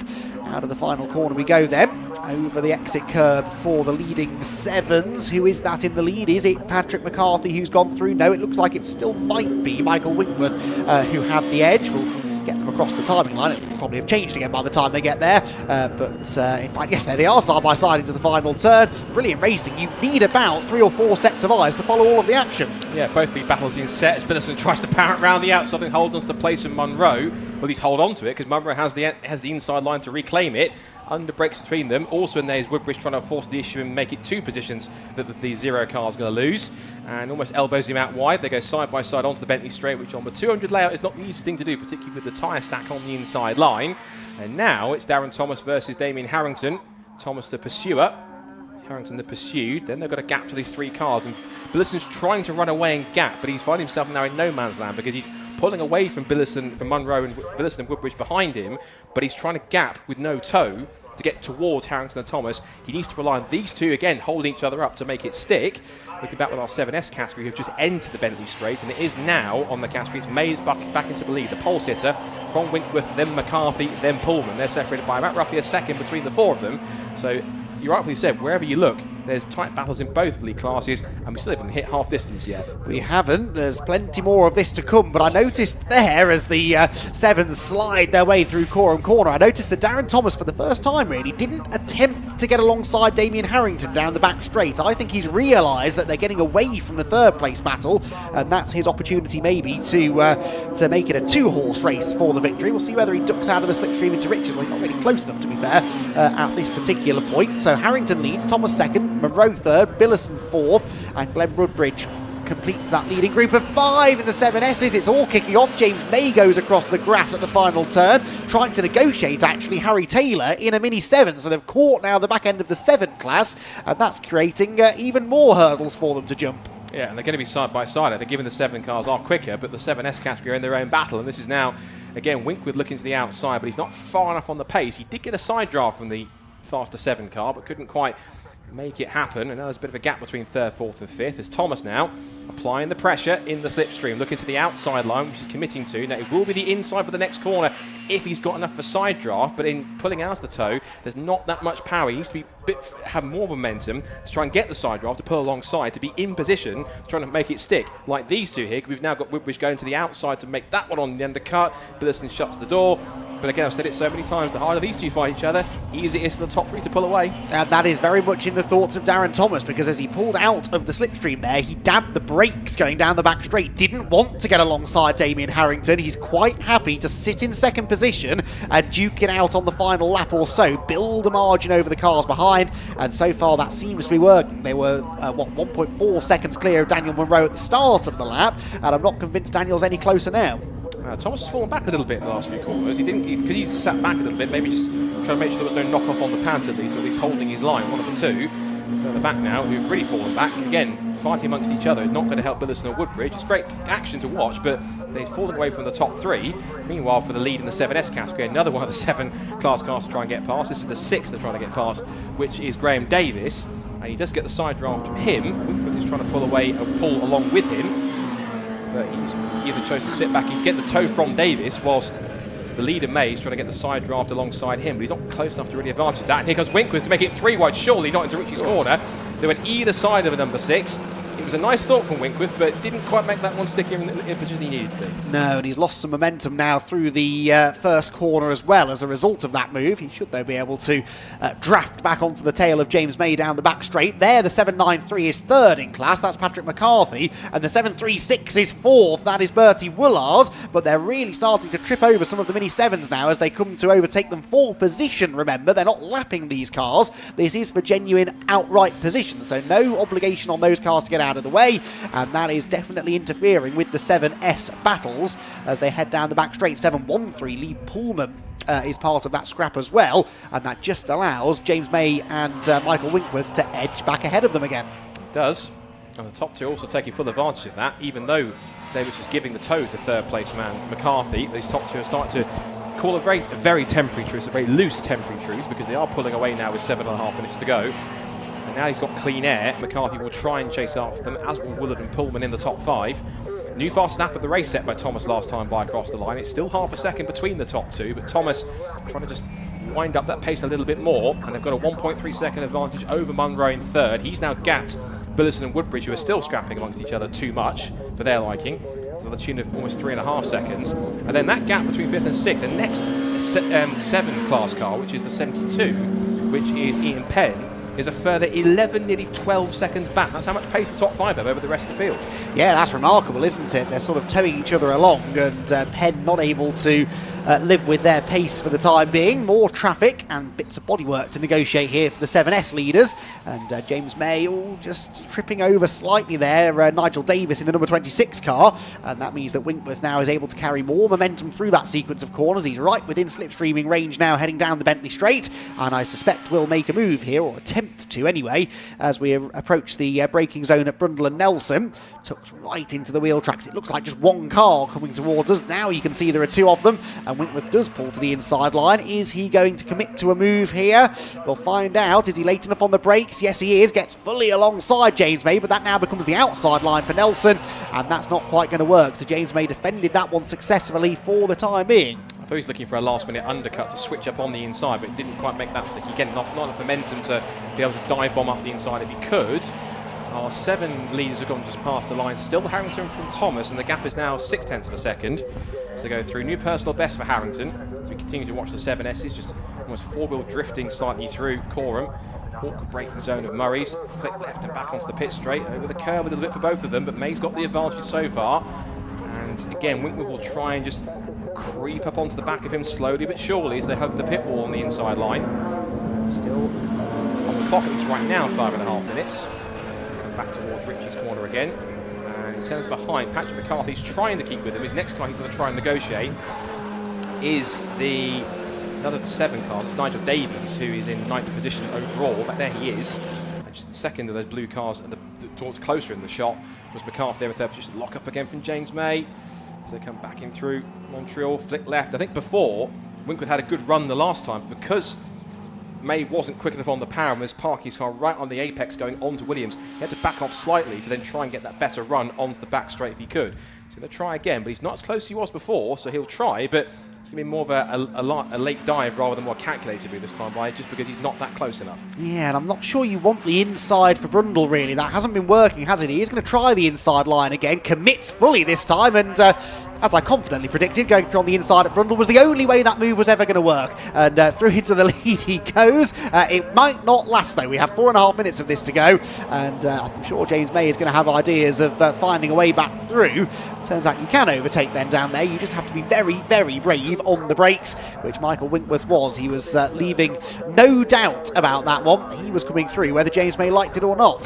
That pass did look a little too easy. It looks almost like May let him have the move so he could start towing and maybe getting the advantage a bit later on. We'll wait and see how that one plays out. I noticed across the line, as we're looking at them now, the 2 leaders, Harrington and Thomas, are only separated by 0.3 of a second because Thomas was about 3.5 tenths quicker on that lap than the defending champion. Across the exit they go. And also coming with them is Daniel Munro. Now, he's been steadily closing in. His last lap in clear air was 6 tenths quicker than Harrington, 2 tenths quicker than Thomas, and steadily, even without a tow, gently closing into the back of them. In the back you can also see as well, Billison and Woodbridge have swapped places, but they're so far back now, some 6-7 seconds back. And again, the harder they fight each other, the easier it was for Munro to take full advantage of the clear air and to start chasing towards them. And again, these two are probably holding each other up just as much even. So I wouldn't count with 3.5 minutes left to go, I wouldn't count up Munro just yet. No, I'd say he's almost within that range where he'll start to get a small slipstream even from that distance back, and you feel certain that these two are going to start battling for the lead soon, and that could just be his invitation back into the party. That windscreen situation's been getting worse and worse by the lap, but not distracting him too much, and he's definitely got some pace in that number 41 car. Across the line they go. We are lapping in the sort of 1 minute 31s, 1 minute 32s, so by my calculations 2 more laps to go, and this is now starting to get towards crunch time. Monroe on the previous lap did his personal best lap of the race, 31.9, matched the leader but was 4 tenths or so quicker than Darren Thomas in 2nd place. Another lap like that and he's going to be right there with them. It could be a 3-way battle for the lead. That bodyweight you mentioned is still in the middle of the road, Exton Ritchie's, but everyone seems to be keeping clear of it, so there's no yellow flags out there, at least as far as I can see. That wasn't quite the best exit for Thomas, though. He's lost a few more car lengths going on to the Bentley straight, and this might now give an opportunity. Headlights ablaze for Harrington. There's a bit of lap traffic in front of him to try and warn them that he's coming through. But yeah, I noticed there the exit was a little wayward and not as good for Thomas as he wanted it to be, and now it's bringing him further away for Harrington and back towards Munro as they come onto the pit straight now for the penultimate time. Quick checking with our 7S's. Still 3 tenths between May and Winkworth, with McCarthy, Pullman and Woolard in the top 5. Pullman back up to 4th now past Woolard over the line. He's now clear by about 4 seconds. Something's happened between, I think, Pullman and Woolard, which has seen him drop backwards and lose time and a position. So they come through the bomb hole for the leaders. It's looking pretty close. They come out towards the back marker through Coram.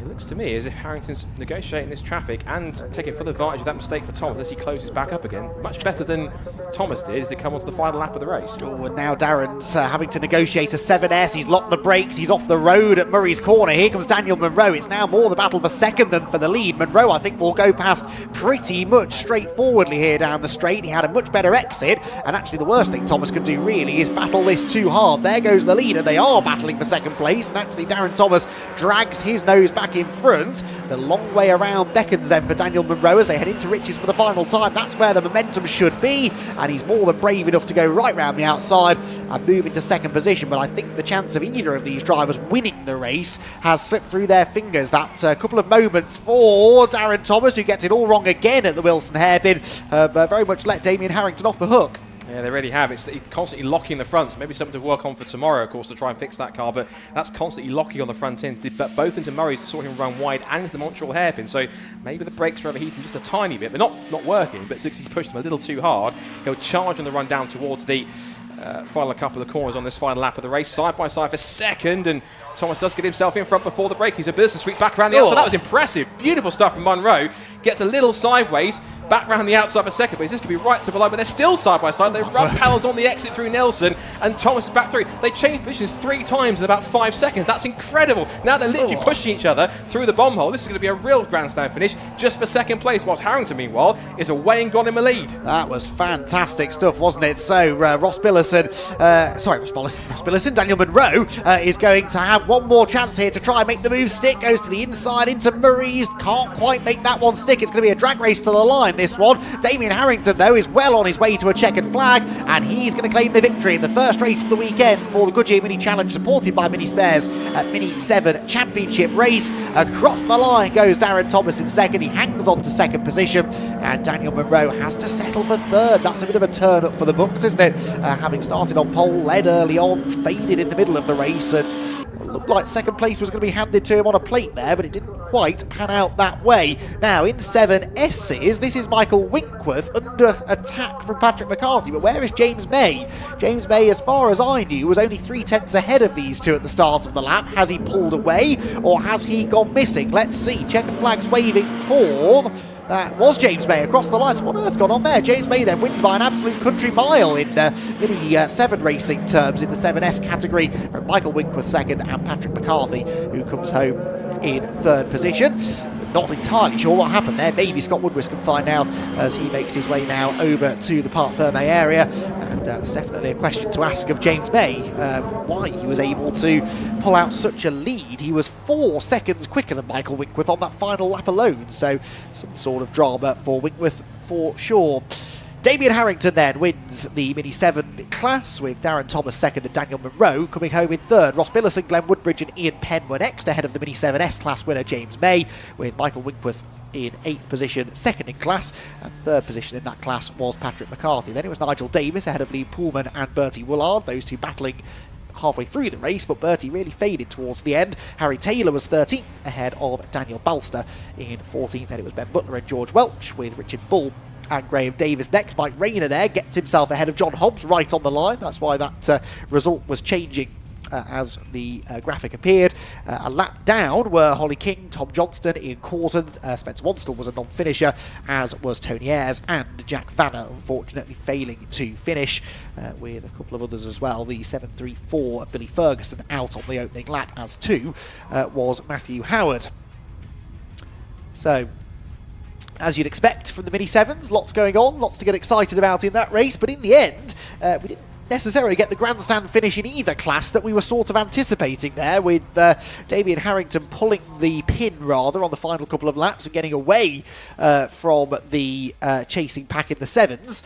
And it was a very similar story in the 7Ss, with James May strangely sort of building a margin right at the end, with 4 seconds quicker than the battling pair behind him. So I'm not sure what happened, but there was definitely a delay for Michael Winkworth on that final lap. But Damien Harrington then in the number 1 car pulls up in front of the number 1 board, and will celebrate, I'm sure, a hard-fought race victory. Daniel Munro there comes in third position, excuse me. It's Darren Thomas, of course, who managed to get P2.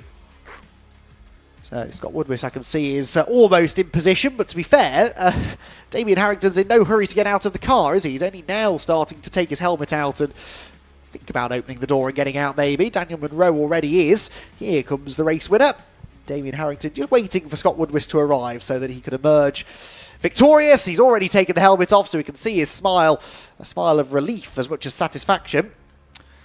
And he will have a chat there with Munro, and Drew Payne from the club on hand to hand out the winners' caps and usher our race winner over towards the podium area, where he will have a chat momentarily with Scott Woodward. Hugs with the team first. Nice moment there for the race winner, as Damien Harrington is very, very pleased with his afternoon's work. Right, he is now heading over towards Scott Woodward, so I think it's almost time to head down there and have a chat with our winner. And then we will be going Fun Cup racing. The final race of the day is for the Fun Cup Endurance Championship. 4 hours of racing, but don't be fooled into thinking that that's going to drag on and on and on, because especially around this particular layout at Snetterton, I would anticipate that we're going to have an absolute thriller from the Fun Cuppers coming up in a few moments' time. Hugs all round. Scott Woodwiss is there ready to have a chat with our race winner. Good. How was your race? Good.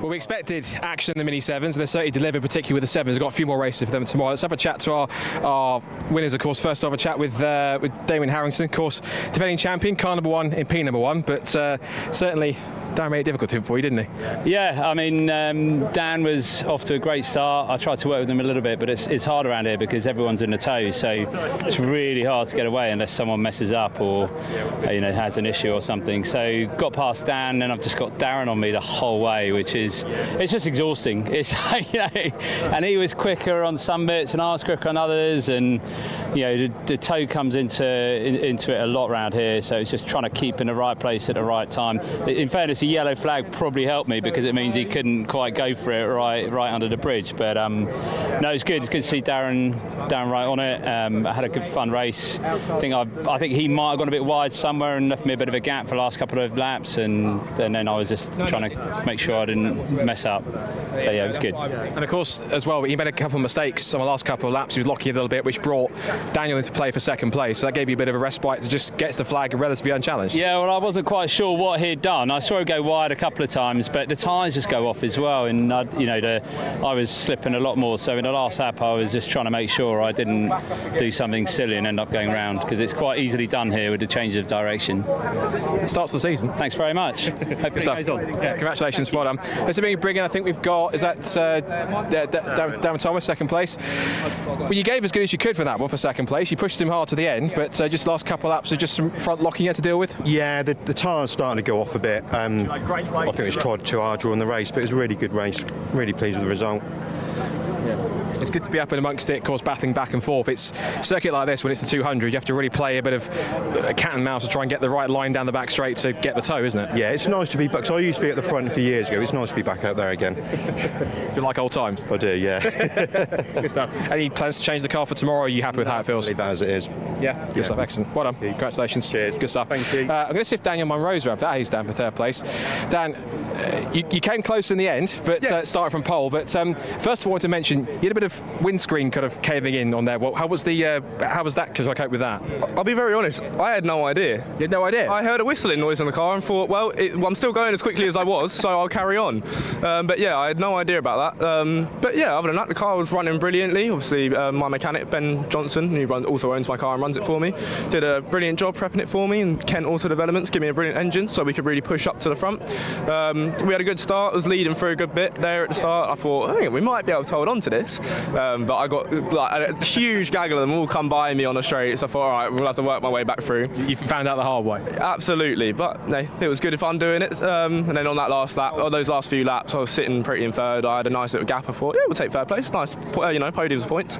And then we come round that last corner. I thought, oh, hang on, there's back mark here. We'll get busy again. And we come across the line. I saw the last lap, so I thought, all right, here we go. We're going to have to throw. I can have this. Yeah, absolutely. So I had a little go round the outside at Richards, and then that came off, and he got back behind me on the straight. Had another go around the outside under the bridge, and it's so close. But no, third's good though. We'll have that. Absolutely. Try again tomorrow. Well done. Excellent, good stuff. Very quick on camera. Give a hand to James Wade. We haven't got time to talk, unfortunately, because we are short of time. But well done on getting the victory.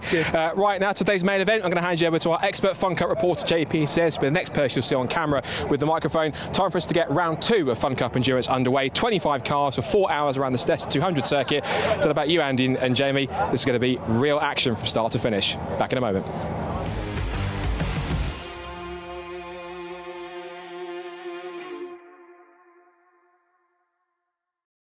Welcome everyone to sunny Snetterton for the second round of the season for the Fun Cup Endurance Championship. After a typically exciting and eventful season opener at Alton Park a handful of weeks ago, we arrive now at a completely different circuit. We're on the Snetterton 200 layout, the shorter of the two more commonly used layouts here at Snetterton, and it's a circuit that we haven't raced at since 2014. The championship has come on an awfully long way since then, and we're expecting another hugely competitive outing this afternoon. We've got 25 cars taking the start, among them winners at Alton Park last time out, Team GRD, hoping to continue winning ways and establish an early championship lead. We've also got one new team on the grid, Northern Velocity, hoping that they can take £10,000 off Paul Rose. It hasn't happened yet, but this could be a really good opportunity. A team of very rapid one-make racers, known for their success in rear-wheel drive sports cars, could well be contenders for the win. It's going to be a fascinating afternoon of racing. Strap yourselves in and get ready for round 2 of the Fun Cup Endurance Championship. Couldn't have said it better myself. Yes, here we are, the Fun Cup Endurance Championship then, about to get underway for the second race of the season. We had an absolute thriller at Alton Park last time out, which was a little bit plagued by safety cars, but certainly entertaining enough, and I'm hoping for some really, really good racing here at Snetterton this afternoon. The grid has, as always, been drawn at random, and I can give you the start drivers for the cars in this first stint as well. So 257 Red River Sport drawn on pole position, and that car is started by Gareth Williams, I believe. Alongside him will be the 158 car, that is G-Force, Gary Summers taking the wheel. Then row number 2 for the 146 car, that's the Clapham North with EDF Motorsports machine, started by Abby Eaton. That's one to watch definitely in the opening stint, with 207 starting alongside. That's one of the Demon Tweaks cars. Steve Roberts, former BMW Compact Cup and Mazda MX-5 Super Cup front runner even, starting that car. Then row number 3 for 252, Rob Boston Racing's Will Blackwell Chambers, another former Mazda MX-5 champion,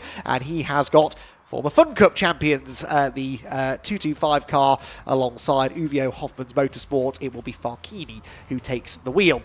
Row 4, 214, is starting 7th on the grid. That will be C Data's Mike Devlin, with the 210 car next, that being Race Logic. David Denyer is starting that car. Row 5 then for the 553, FNS Morpheus Motorsports Neo Clark, with 169 next up. That's Rob Boston Racing with Rare Vinyls, Rob Croydon.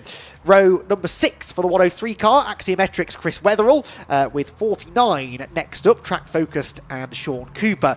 Then it is the 263 car, that is AI Racing Tech, the car not driven by AI, thankfully. It's driven by Ian Morris actually in the opening stint, with the rapid Ryan Harper-Ellum to take over at the first pit stop. 97 is next. That car started by Andre Renom. Then number 99 is started by Rahil Taneja, the Black Widows car. I haven't seen that team name on the grid sheet for a while. And then our only new team, the 262 Northern Velocity. That car started by Jack Harding, another former star of Mazda MX-5 Racing. 17th on the grid, number 403 PLR Racing. They were quickest in qualifying this morning. Neil Plimmer hoping to try and use some of that pace to move forward from 17th with the 170 car next. That car started, the Team Viking car, by Mark Home. The top 20 completed then by the number 14 Greenheath Machine of Paul Turner and the number 557 Signature RV of Steve Ruston. 249 is next, 21st on the grid. That's the other Demon Tweaks car started by Jason Minshaw. 22 is the Sunoco Racing Team's Axel Hildebrand, with the 111 former champions. They always go well here at Snetterton GCI. Ian Wood taking the wheel in the 111 car. 24th on the grid, one to watch. It's our favourite team name, the Ninky Nonk, and it is Mikey Porter, GT4 racer over in Europe, who starts that car. That will be rapid, as, of course, will be Team GRD's number 1 car, Simon Rudd, taking the start. That's interesting. That's a deviation from their normal team driver strategy, starting from the back of the grid. Jamie Peters-Ennis is in the pit lane, and Jamie, very quickly, I think we can hear from you before our race gets underway. Yes, thanks, Andy. Hello, everybody from down here in the pit lane on what is our 25th birthday. And as the cars make their way out of Murray's, I'll hand back to the commentary box who will take you through the start. Yeah, Yes, thank you, Jamie. It is indeed 25 years to the day, I'm reliably informed, since the very first Fun Cup endurance race. It wasn't a championship back then, it very much is now, and it's hugely, hugely competitive. 4 hours of racing then on the Snetterton 200 circuit gets underway, and it is Red River Sport that will lead the charge into Rich's corner. On the outside line is the G-Force number 158 car, but it's that third place car, I suspect, which will be the one to keep an eye on. Abby Eaton looking to try and make some early progress. The Ninky Knock there on the inside line further back, and Simon Rudd already up 2 positions, having started stone dead last. A big compression into the Wilson hairpin. Abby Eaton's got the lead. Are they all going to get through cleanly, though? That's the big question, really, as they head through the right-left kink. And yes, she has got the advantage, I believe, as they head down the Bentley Straight for the first time, Scott. I think G-Force are the ones that really lost out on that. They started the front row of the grid. They're back to about 7th or 8th. They actually really lost out. So, Team Clapham North leads the way then. Abby Eaton in the lead, heading down towards the complex for the first time with the Red River Sport car in the mix. You then got Uvio, as you anticipate, already up to 4th position, behind Steve Roberts in the 3rd place machine. 5th position now for the Rob Boston car, 6th for V-Box. So both of the EDF cars that are racing today are in the mix. Now we're looking on the onboard view here from Red River Sport, which does have at the moment at the wheel of it Gareth Williams chasing Abby Eaton through Coram Corner for the first time. At speed, you can see them at Cape Edge, about 140 clicks to come hugging the inside line, but down in towards the left hand of Murray's. Little waving on the brakes there for some reason, a little sideways as well, losing pace. But now as they come across the line, it will be Abby Eaton who will lead the way for Team Clapham North in car 146. That's the former Team PLR car from last year that got sold to them. So the former car, the former champions, back in lead of the race. Eaton leads it for Clapham North with Red River Sport second. Uvio up to 3rd position, as you anticipate, from Demon Twigs and Rob Boston battling over 4th and 5th. Action stations all the way for 4th and 5th. It's going to be a race like this for just about for the next 4 hours. As you see now, that is the side by side there, and that is the V-Box car sideways on the exit as well. That's the Race Logic machine that's gone way wide on the outside line, but they've all kept it steady. And of course there is 252 also getting in the mix. They're hustling around. That is going to be Will Blackwell Chambers using all of his Mazda experience onto the back straight for the second time. But a 1.3 second advantage out in front. Abby Eaton leads the way for Clapham North. Yeah, we knew that was possible, though. We know how quick Abby is. She went really well in that car on her debut in the championship at Alton Park last time out, and she now had a much better starting position today to utilise, and is utilising that very much so to pull away in front. Here comes the Uvio car now into 3rd position. They were 3rd briefly at the start of the lap, but they've now made the move stick properly, getting ahead of Steve Roberts in the Demon Tweaks car. 252, the Rob Boston Racing car now closes in behind. That is Will Blackwell Chambers, another of those drivers. So many former Mazda MX-5 drivers on this grid today. It is a bit like Friends Reunited for MX-5 drivers of the last decade or so. Tom Roach is out there, Jack Harding, really looking forward to them renewing their rivalry, and the likes of Will Blackwell Chambers and Abby Eaton all on the same grid this weekend. I told you it was going to be a competitive race, and we're already seeing that. The Uvio car then now closes up on Red River Sport for 2nd position. Farkini then again with a really good grid position, quite keen to get to the front, and he's well on his way up the inside now for 2nd place as they head towards Rich's corner. 3.3 second advantage for Abby Eaton right now, and I say right now because Uvio has got through to 2nd place. We know how quick they are. There's the view which Gary Summers now sees, which is it's not Gary Summers, it's Red Boston Sport. Gareth Williams, sorry, he's gone through. He's now lost not just 2nd, he's lost 3rd now, because here goes back with Chambers, and he's about to lose possibly 4th as well, because there goes in the 252 car. That will be the Demon Tweaks car, Steve Roberts. So more Mazda drivers going through, one after the other, as they come out of it wide on the apex. He's now going to come under pressure, I think, from the Track Focus car, which would have been in 6th position. Down the back straight they go.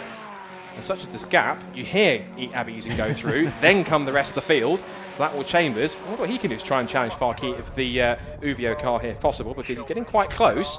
Here's Farkini at the wheel, and possibly one of these Mazda MX-5 drivers proving that these Fun Cup regulars have got to step their game up a little bit, because he's putting the pressure on Farkini. He's not letting him go away.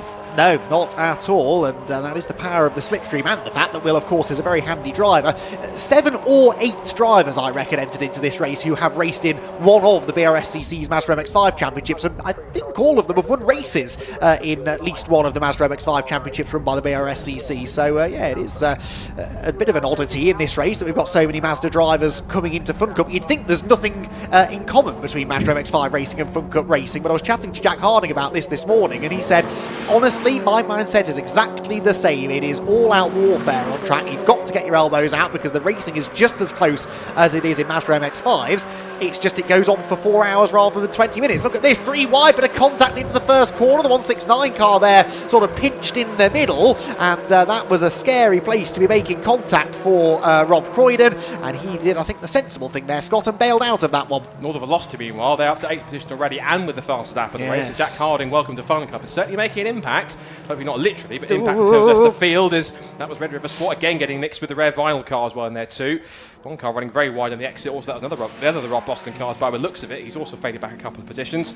And we said it was going to be like NASCAR, didn't we? Before out they're starting early already. You see Northern Velocity getting the push from Red River Sport and the tow past the rare vinyl machine up now into what will be 7th place. So firmly in the top 10. Now going for 6th, in fact, up the inside towards Brundle Nelson. And in fact, Red River Sport just completely backs out and got sideways. Williams tries to hold on to that, gets it anchored up just about.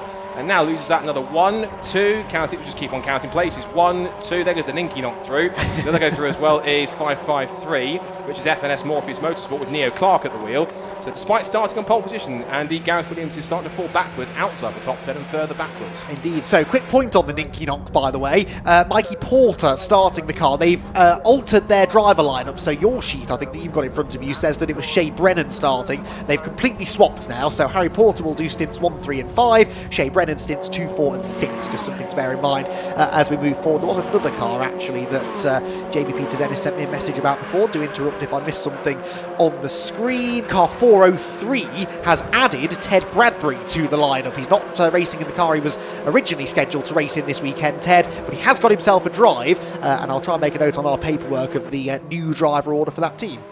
V-Box, after their mishap, has had some damage to their driver's left front past the splitter, so that's gone the mix as well.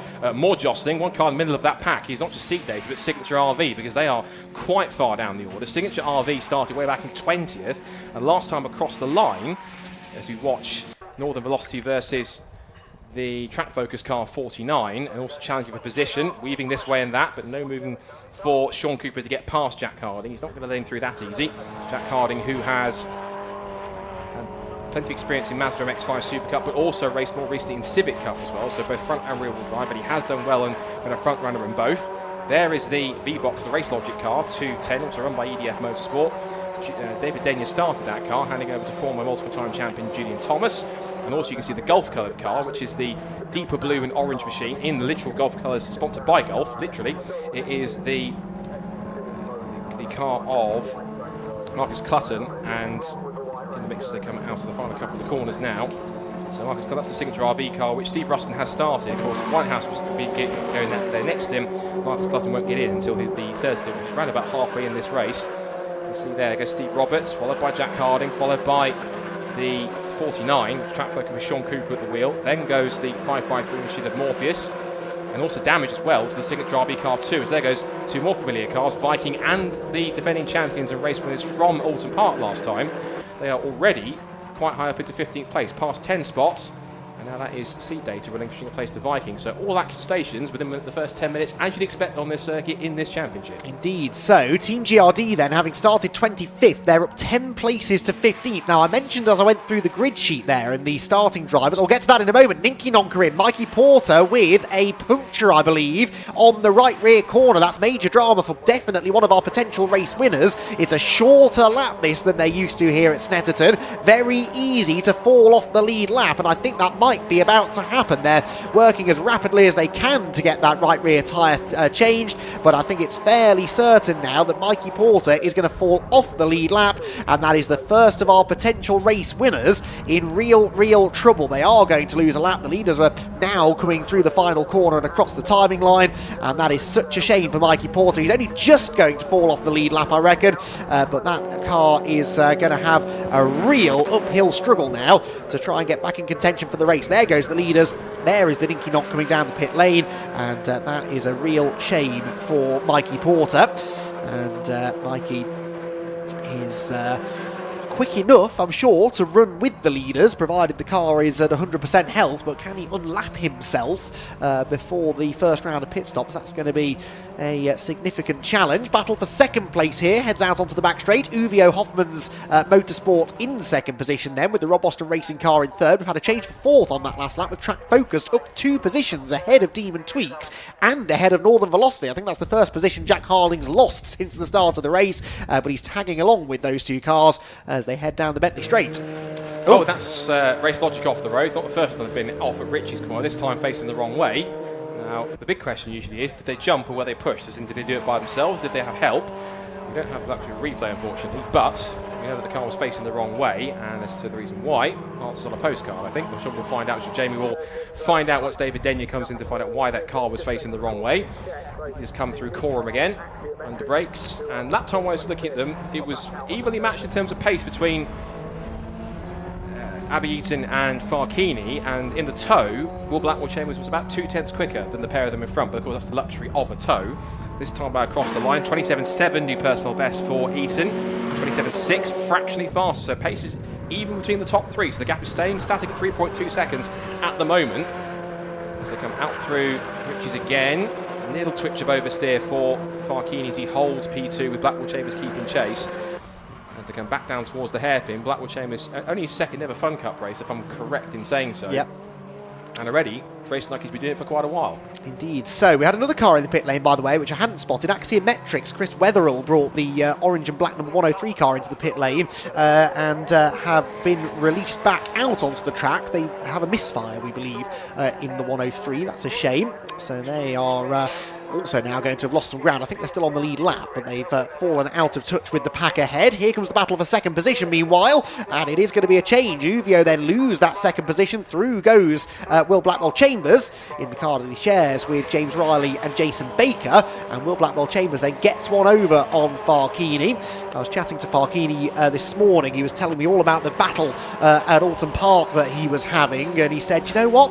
I was battling all of these youngsters and they were knocking lumps out of each other. It was great entertainment to watch, and I just thought, I'm just going to stay out of that. I'm going to let them destroy their cars, and I'm going to try and keep my car in one piece of the flag. I said, well, you know, things are changing in the championship when you're the sensible one, Farkini. And it says certainly not always been his strategy, that, but I wonder whether maybe discretion was the better part of valour there too. He saw Will Blackwell Chambers catching and thought, on you go, I'll tow up behind you and we'll try and go after the race leader. Usually the words Farkini and discretion don't normally go together. No, exactly. Fun Cup racing. I still remember, you know what someone's going to tell, of course, Farkini, how unseriously they take it being slightly one of the faster teams in the championship. I'll tell it very quickly. Quite simply, there was an incident, I think, between them and PLR Racing at Donington Park. It was about roughly 4 or 5 years ago, and it was out the final corner. They both tagged each other, and the motor went spinning. Farkini, you'd expect, would probably be, what, upset, angry? No, he was looking at the pit wall, absolutely killing himself laughing, because he found it so hilarious. And so that's how unseriously they take it, but also because they take it unseriously, they're still down quick, having won several championships. So plenty of action going on for the front for them when they get involved. Same as these guys. You've got Viking plus Signature RV and Co battling over positions. That's outside the top 10. So lots more going on, but so far it seems pretty much a bit of a stalemate in the top 3. As you see, the 97 car, which is the Renault racing car of Pierre and Andre Renault, with Andre at the wheel towards the back of the field. In 19th place, C-Day's now going on the attack of one of the Rob Boston cars and not quite making that stick either. And Viking battling with Signature. But it's interesting, the top 3 very evenly matched in terms of pace. And what's Uvio and Robert and Boston are kind of working together, Farkini and Blackwell Chambers. But even then, they're only able to, at the very least, at most, match the pace of Abby, who is in completely clean air and holding a gap of about 3.5 seconds. Yes, although I'll be interested to see if that continues now that it's Blackwell Chambers in front. No, Blackwell Chambers half a second quicker than Abby Eaton that time, except Farkini opts now to go on the attack and get back ahead of him again. So they were making progress. Whether that continues now that they're swapping positions, I'm not so sure. But yeah, it did look as though maybe that Rob Boston racing car had some good pace in it. New fastest lap, by the way, set by Team GRD. I'm going to get this point out eventually that I've tried to make 3 times now. Very odd, as Farkini dips 2 wheels in the grass, very odd that GRD have started Simon Rudd. Normally they start Chris Devell in that car and they leave their by Chris's own admission, quicker drivers to come later in the race. But I think they know the importance in this particular race, Scott, of staying in touch with the leaders. It's so easy on a short lap where the slipstream's so powerful to lose touch completely. And if we don't get a safety car, there's a good chance they'll never get that time back. So I think they're quite keen, aren't they, here, GRD, to make progress from the back, get stuck in amongst the leaders, and not lose too much ground early on. Yeah, they're kind of putting faster drivers in alongside Team Boss Chris. We say that politely because I think Chris admits that out of the three doesn't have as much pace as the two. He's quicker than us, though. Definitely, that's for certain. He's got much more experience than we have. Yeah. But even so, he recognises that both Simon and Riley, he got them on for a reason, of course, given they are two very good drivers and they've won the championship several times. That's a given. So he's kind of splitting between having either Simon or Riley out there, so you can then, in fact, no, the stack up actually, no, that he's splitting it as evenly as he can. In fact, he's actually taking stints 2 and 4, so he's got quicker drivers, Simon and Riley, at the stints 5 and 6, and he usually does, as you rightly say, stack them, but he's changed the sequence so you can get a bit more pace in the early part of the race to make up some time, because you're rightly so, he realises that you need to be making as much progress as you can up towards the front, as much as you can, to make that one stick. A bit more split of damage on the Ninky Nonk battling with the 553, and that is that car's was a lap down anyway. Yes. I thought it was in position swapping. There goes Giardi up the inside with Simon Rudd, still chasing the Morpheus car, which has Neo Clark at the wheel of it. And this time by gap has gone back out 3.5 seconds in the leaders, because it was a 28.0 compared to a 27.5 for what was Rob Boston Racing, but of course they've now switched and changed positions, and now this time by it's a new personal best for Abbey East and Clapham North, whereas the two cars in second and third have picked up 28.1s and they are a little bit further back. Indeed so, and interesting situation at the front there, isn't it, with that gap chopping and changing a bit. Through go GRD, by the way. They've just moved their way into 7th position. Simon Rudd having a really good showing in this opening portion of the race, but they're already 16 seconds off the lead, and if we don't get a lot of safety cars, then that might be a bit of a challenge for them to eat into as the race goes on. Speaking of safety cars, we had 6 in the 4-hour race at Alton Park a few weeks ago. Not really a huge amount of data to go off here at the Snetterton 200 circuit. We raced on the 300 circuit quite a lot, but in the years that this championship has existed, we've only actually raced on the 200 circuit 3 times in its current format. Over 17 hours of racing here on the 200 layout. We've only ever had 4 safety car periods, Scott, which tells me that that's another thing that I think that GRD have factored into their driver strategy. They can't bank on there being safety cars later in the day to bunch the field back together in the same way that they could almost guarantee that safety cars were going to happen in abundance at Alton Park, because they always do at Alton Park. It's a completely different circuit though. There's masses of runoff area at most corners here at Snetterton. There aren't really a lot of gravel traps to get stuck in. The barriers are quite a long way away from the edge of the track, and so even if you do go off the road, as we've seen a few times already, it is more than possible to get back on the track without the need for a safety car. Yeah, you hope it keeps green for as much as possible so we get there. But some teams will hope for a safety car, but it will rely on either just contact or some kind of issue that means the car can't get restarted. It's in an awkward position as a result of that. So I'm intrigued to see how, as this race plays out, and also as it's quite warm out there today, it's about sort of 19-20 degrees, which is quite warm for a spring day in that sense, so they've got quite warm temperatures out there already at this part of the year. How much that's going to affect tyre grip, and of course if it changes the way in which the teams can try and manage the tyre pressures and also the tyre temperatures. Of course, if it's warmer, it's going to be a lot more delicate and a lot more fine in terms of how you use the car, smoother compared to how you might be at some points when you stamp the throttle to kind of let the back end sit down, or kind of go through the corners at a much faster pace. So that'll be quite interesting to see how that all plays out. Top 3 are going at the same sort of pace because they're now lapping pretty much within a tenth of each other, because out of the 3 of them, it's all well and good that Uvio and Rob Boston with Farkini and Blackwell Chambers respectively are lapping at the same pace as Abbey, but because they're lapping at the same pace, we're not really making any inroads. The gap is still 3.3 seconds. We almost go almost 3 wide. That's Viking down side by side with the other of the Rob Boston cars, 169.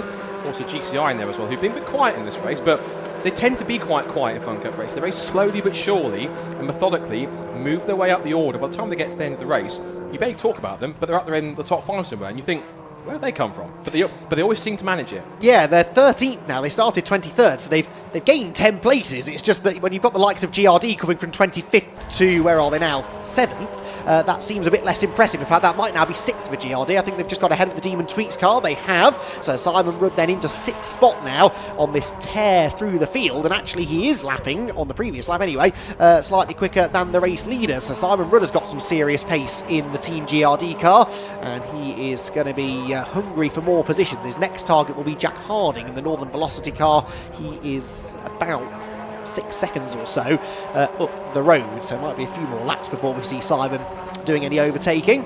Big gaggle of cars here. There are 1, 2, 3, 4, maybe 8 cars, I think, in this group, including, as you quite rightly said, former champions GCI Racing, who would have been on the grid here at Snetterton the first time we ran on the Snetterton 200 circuit back in the early 2010s. And they are one of the most experienced teams on the grid. They always seem to go well here at Snetterton. In fact, there were a number of years where they would only do the sort of southern-based rounds. So here, Brands Hatch, occasionally they'd make their way up to Silverstone, but they always did go well here. And I'm sure we'll be talking about that car again before the checkered flag comes out. Demon Tweaks there gaining a spot meanwhile as they headed into Rich's corner as well. It's all going on in this midfield battle pack. It is. Plenty of scrapping going on. The Sunoco cars in the mix there as well. That's Axel Hildebrand with his father Anders, who I think is the one who runs Sunoco outright. So good to see Anders, who's been a racer himself. I remember there's a couple of times, one of the times he's even raced, I think, argue for me, the best one make sprint series ever that's existed, which is TVR Tuscan Challenge. He did that a couple of times as well, and that's no mean feat. You can handle a Tuscan, you can handle pretty much anything, I think, given how lightweight but how powerful they were from their heydays, from 1989 to about 2004 when the ownership changed and became more of a general TVR series rather than just Tuscans, and it kind of unfortunately ended with a slow but unspectacular death, that championship, which is a shame because for me it's always been one of the best one-make championships for sprint racing that there's ever been. Leaders come across the line and the gap was 3 seconds, now 2.9, so it's coming down, but it's not coming down substantially because Abby's got the pace in this later part of this first stint to be able to hold the pace, but it looks as though maybe a bit of a temporary truce has been called between Farkini and Blackwell Chambers because they are starting to work together slightly, and I might last that, but again, they're working together, but given the nature of the circuit and even with how much the tow either does or doesn't seem to have much of that effect as we thought it would do, they're only gaining about 1/10.5 per lap, which not only just shows how much the tow doesn't so much work, or as much as we thought it would, but also as well the fact that Abby's just that quick in clear air on a 27.5. She's been doing 26s in testing, but of course track conditions are different. They're on different fuel loads, different tyre lives in that sense. So it's different circumstances, but still showing clear pace compared to everybody else. Indeed, so this car isn't showing any pace though, I'm afraid. The Ninky Nonk had that unscheduled pit visit earlier on. They're back in again now.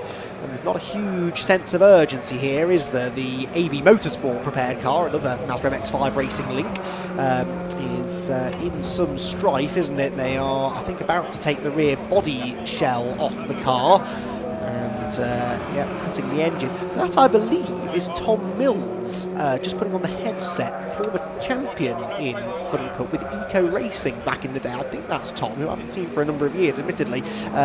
Eco Racing, one of the 3 teams to have won a race here on the Snetterton 200 layout in Fun Cup Championship history, the other 2 being Honeywell, as they were known back then, Neil Plymouth's team, and Race Logic, who have seen not having the best of luck today either. So, seemingly if you've had success on the Snetterton 200 circuit in the past, it's not actually bringing much good fortune here this weekend. It is Tom, says Jamie Peters Ennis. Oh, that's good news. I wish I'd have known he was here. I'd have made a point of going to say hello to Tom Mills, who I'm fairly certain was part of the Eco Racing lineup when they won the championship in 2012. I want to say. Yes, it would have been 2012. Again, Jamie, I'm sure, will correct me if I'm wrong. And he's obviously helping to oversee the running of the Ninky Nonk, which is sadly not going to be a factor for the race win. Nothing pleases me more than screaming excitedly, the Ninky Nonk goes up the inside into Rich's corner, but might not be able to say much of that today, which is a shame. Not quite. Just the other driver in that car alongside Mikey Porter, Shay Brennan, who's been spent last year racing in the relatively new Swift Sport Challenge last year, but now he's stepping up into Fun Cup for the first time, as far as I'm aware, and definitely getting to grips with it. Quite young talent, moving up through the order, so almost a bit of a baptism of fire for him, but still trying to learn, and at least we'll use this as a, politely I'll say, a bit more of a well-publicised test session, being that far back. He's got 3.5 hours to kind of learn the car and the Fun Cup way before the end of the race. Fingers crossed they have no more mechanical issues. Some prominent cars in the mix here. You've got GCI, followed by Viking, followed by Rob Boston Racing's rare vinyl machine, and then you've got Demon Tweaks in 249. And this is the car that Rob Croydon will hand over to Tom Roach. I'll be intrigued to see what Tom Roach can do given in a Fun Cup car. Because me and you both know how good he is in a Mazda MX-5. There was the years when he would dominate that championship. He was always in Mark 1s. He was good in Mark 3s, but in Super Cup, but never quite had the luck to get a title, which I think was always a shame. But he always had the potential to do that. He was always pretty quick in that championship. It always eluded him the Super Cup title, but he's always quick in whatever you put him into. He's of course been a GT racer in the past as well. Then British GT, and of course, and I think he has even done British GT before, a couple of times before, but years ago, if I'm correct. I'm sure I've seen him a couple of times he's done it. Yes, he has done Fun Cup before. I'm just desperately trying to scroll back. I'm fairly certain he won the Silverstone International race in 2015. I think he was part of the 125 crew in that race and utterly dominated. Should have won by about a lap. He was racing with Neil Primrose, of course, back in the day in the 125 car, which ran under a few different names. And I'm fairly certain Tom Roach was part of that driver lineup the day that they won Silverstone. That's another one for Jamie to go and research before we get into the first round of pit stop. Spoke to Tom this morning. He was really looking forward to getting out there again and getting back into Fun Cup. He was another driver who, having stepped away from the championship for a while, was waxing lyrical about how far forward the championship's come since then. It was good then, and it was even more competitive now. Nicky Nonk into the garage, sadly, and I'm sure we'll see the car again later, but yes, their chances of a really good result, sadly, have disappeared. Yeah, that's a shame. It's not often you get too many mechanical issues with Fun Cup races, but I'm afraid it was a legacy of what happened earlier on, has, I'm afraid, come back to bite them, and they will have to regroup and come back again at the next round a few weeks time. And interesting enough, just look at the timing screen, and the lead gap has come down by 0.4. It's under 3 seconds now, 2.6. And both Uvio and Farchini and Will Blackwell Chambers are lapping in the mid 127s compared to the high 27 for Abita. Still lapping in the 127s, but the pace is kind of fluctuating a tiny bit, whereas Uvio and Rob Boston starting to close a little more in second and third place, and that group for second is still now 7 seconds ahead of Track Focused in fourth, who are battling with Northern Velocity for that position right now within the base of the top 5, so plenty going on. And also lap time wise, I'd watch out for GRD, because Simon Rudder's got the gap down by another 6/10. He's 5.3 seconds back from Jack Harding right now, and lapping 6/10 quicker, 27.8 compared to a 28.4 for the 262 machine. So number one car is charging, but I think you rightly said, not quite charging with as much gusto as we might have anticipated, given how quick that car tends to be. And very quickly, now we've got the leader Abby to come up along to lap traffic of a 99 car. She can negotiate that quite cleanly. She might well keep her lead relatively intact without too much time loss. Yes, that's the Black Widow's JPR prepared car, which has Rahil Taneja in the car for the opening stint. He's sharing that car with David Scrappy Clark and Christian Rose, who of course these days runs the championship, and they are the JPR drivers for hire. If you want to come and race in Fun Cup and you don't have a bunch of friends or teammates to do so with, JPR will happily provide you with drivers to race with, and seeing Christian and David Clark race extensively in the Fun Cup for as long as I've been covering the championship, which is let's not go there, quite a long time. Yes, they are unfortunately about to go a lap down to Abby Eaton, who's 2.1 seconds now clear of the Uvio Hoffman's Motorsport car and dropped half a second that time. That means they're getting dangerously close now to slipstreaming range. I think Abby Eaton's relatively untroubled opening half an hour of the race is perhaps about to come to an end. That's unless these two stop tripping over each other. And I wonder also, because Uvio's pulled away ever so slightly from All Blackwood Chambers, he might well start to cruise up a little more to the rear wing, but I wonder if Uvio's thought, right, enough for temporary truce, I've dragged you for as long as I want to, now I've got a bit more pace, I've held my pace throughout the first part of this stint to kind of just steady the ship a bit and see what pace I've got, and then we'll try and push forwards to see if we can catch Abby before the end of the stint. Turning through the left of Murray's, Blackwood Chambers closes slightly back in, but now back up through the gears again through Murray's. The gap was 2.1 across the line last time. We'll see visibly if it looks any closer and if it matches the timings when they come through. There goes East for Clapham North, then it goes Farchini for Uvio, Blackwood Chambers for Boston Racing. It's down now to 1.5, another 6/10 taken out, and a new fastest lap of the race. 126.7 for Hoffman's Motorsport for Farchini, and Blackwood Chambers was only about a tenth slower, so it's all personal bests as the fuel starts to come down a little bit, but it looks as though that both Uvio and Rob Boston Racing have started to keep a little bit of pace in reserve, And whilst they've been able to match Abby's pace, can they keep with her? Because though they've kept something back for the end of the stint to try and close back in before the first round of pit stops begins. Well, yes, and the closer they get, the more of a slipstream they'll pick up, the quicker they'll go, the quicker that gap will disappear. So I think they're going to be pretty much with Abby within the next lap or so. The Bentley Straight, of course, is where the slipstream really starts to take effect. And are we now going to see a move for second place? In fact, Will Blackwell Chambers there fainting to the inside, but deciding against it. Sadly, confirmation from Jamie Peters-Ennis in the pit lane that the Ninky Nonk is no more. They're retiring the car with a terminal engine issue. That is very rare indeed. We don't often get cars retiring, certainly not this early in the race, but the Ninky Nonk squad, unfortunately, are going no further. That's a great shame. I was really looking forward to seeing how they would go. Leaders then down into Murray's Corner for the final time. We are nearly half an hour into this second round of the Fun Cup Endurance Championship, which means we're about 10 minutes away from our first pit window opening. Those who are new to Fun Cup, we have mandatory pit windows every 40 minutes in a 4-hour race, slightly more regularly in the 3-hour races, every 30 minutes in a 3-hour race, but every 40 minutes today the pit window will open for 10 minutes, and during those 10 minutes every single car must come into the pit lane, it must stop in its pit bay, and a driver must get out of the car and a driver must get into the car. It can be the same driver if you want, but they do have to get out of the car and get back in again. They have the option to refuel. This is one of those circuits where the fuel burn is actually quite high because so much of the lap is spent at full throttle, so we might see a little bit more refueling, more frequent refueling than we're used to seeing. They won't change tyres unless they have punctures or similar issues, because the tyres are perfectly capable of running the 4 hours without really losing any performance.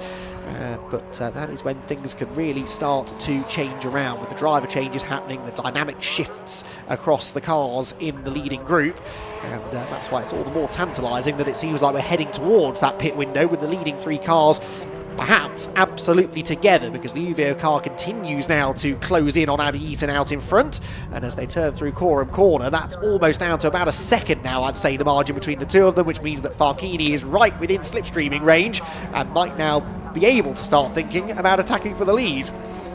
1.5 seconds then, that was the gap last time by. It looks visibly closer than that as they come to the line. Let's see what it's going to be. So Eaton to Farkini is, double time screen, it's 1 second, another new fastest lap of the race, so Eaton's going quicker.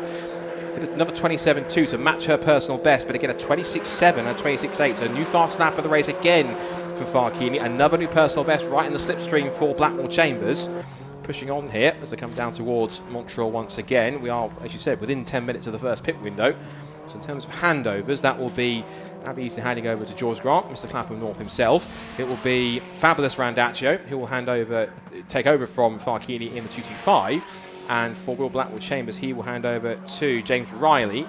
And then in the third stint will be ex-Ferrari racer Jason Baker, who will jump in for his first go at Fun Cup and see if he can translate some of that Ferrari experience into the car when he takes his first stint in a couple of stints' time.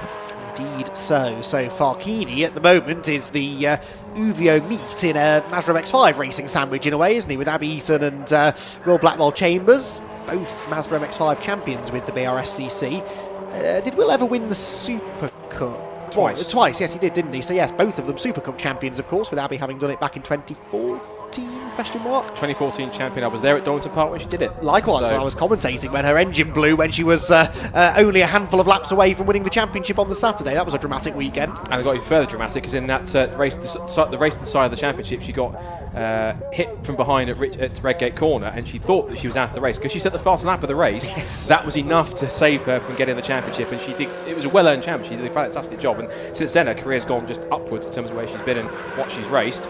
And of course for Will, if I remember saying so, yeah, last year he became a two-time yes, that's right. champion last year. The first time was 2022, I think it was, and then 23-24 was Aidan Hills, and last year was Blackwell Chambers for the second time, and now of course he's moved on into Fun Cup. So 2 Fun Cup, 3 Super Cup titles between them, and of course they're sandwiching a team which has won multiple Fun Cup championships. Yes. So plenty of pedigree at the top 3.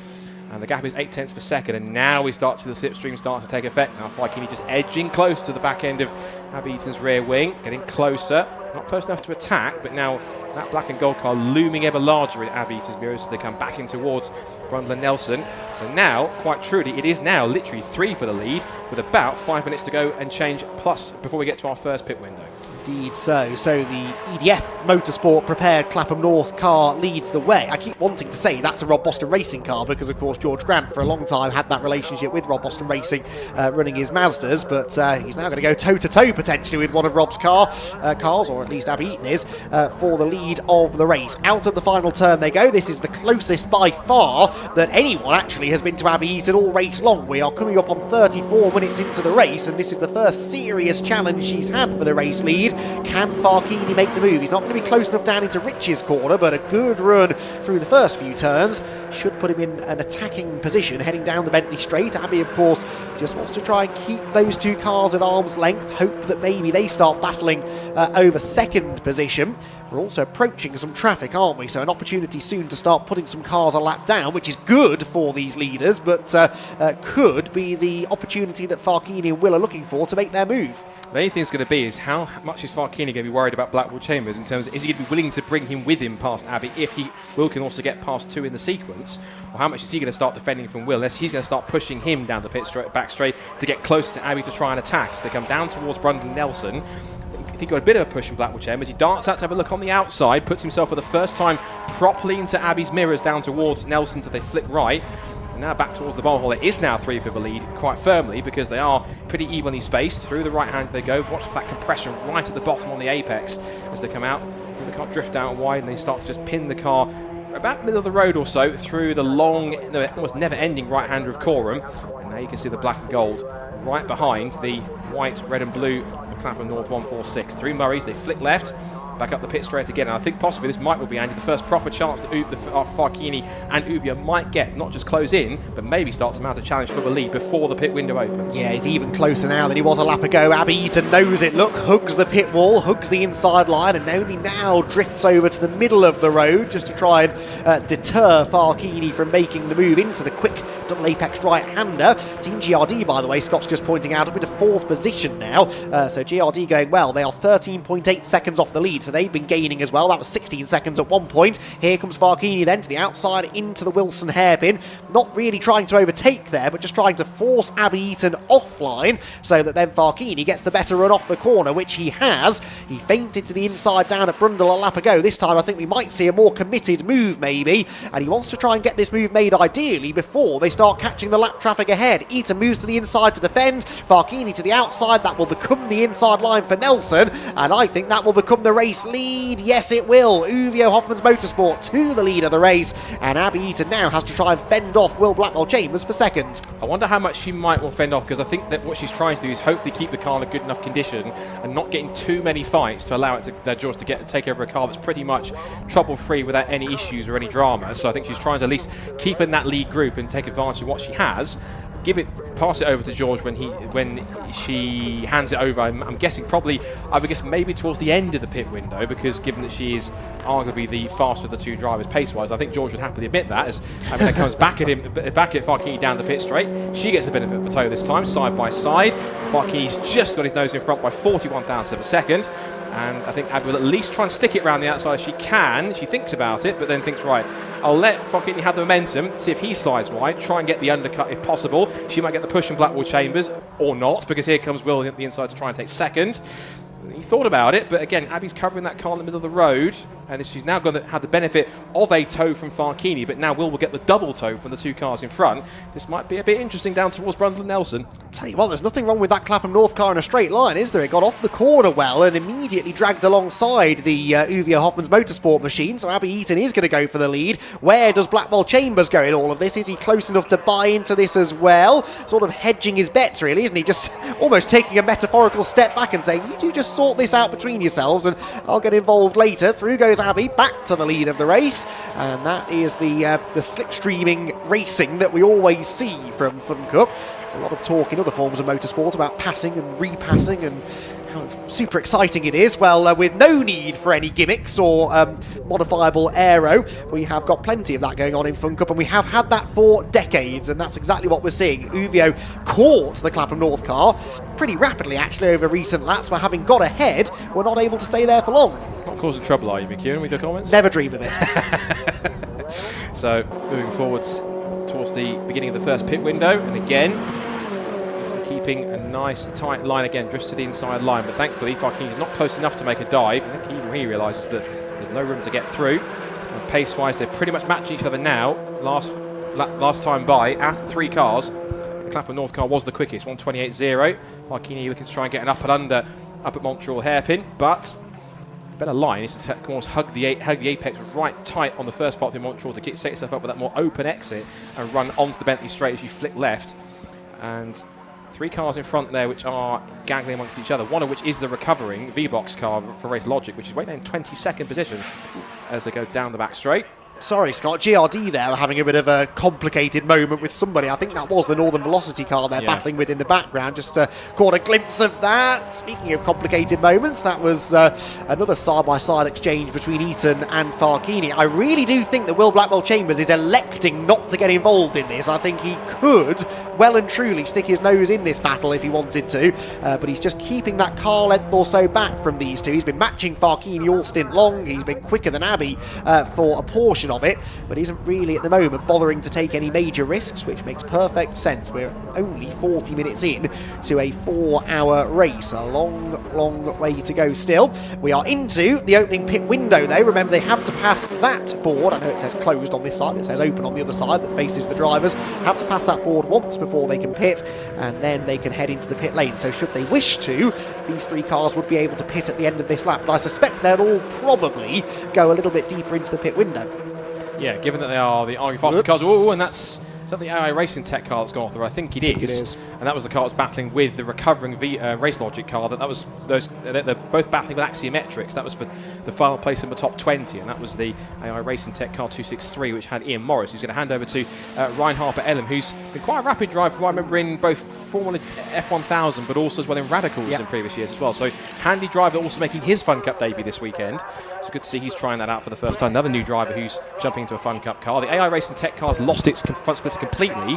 That will certainly won't help handling. It won't help in terms of lap traffic into Brundle and Nelson. That's the worst place you want to catch it, and Abbey might get held up here a little bit because Farkini will sense an opportunity. But thankfully, Abbey negotiates. It has a look, but that's not going to help. And that's Ian Morris trying to hold the line. This will give Farkini a chance to get through if Abbey gives him the room up the inside, which he firmly doesn't. Sticks to the inside line. Ian Morris firmly gets out of the way. It's good driving in the end, but just simply catching him at the wrong place at the wrong time was Abbey. It's not real fault. It's just trying to take one line and trying to stay out of the way. But Abbey then back under pressure again as they come down the pit straight. And again, I imagine these 3 cars, as rightfully said, typically Uvio do, they tend to go right to the end of the pit windows before they hand over to get the maximum amount of stint. The next car they're going to come up to is EDF's, the other EDF car of the race, which is the Race Logic car.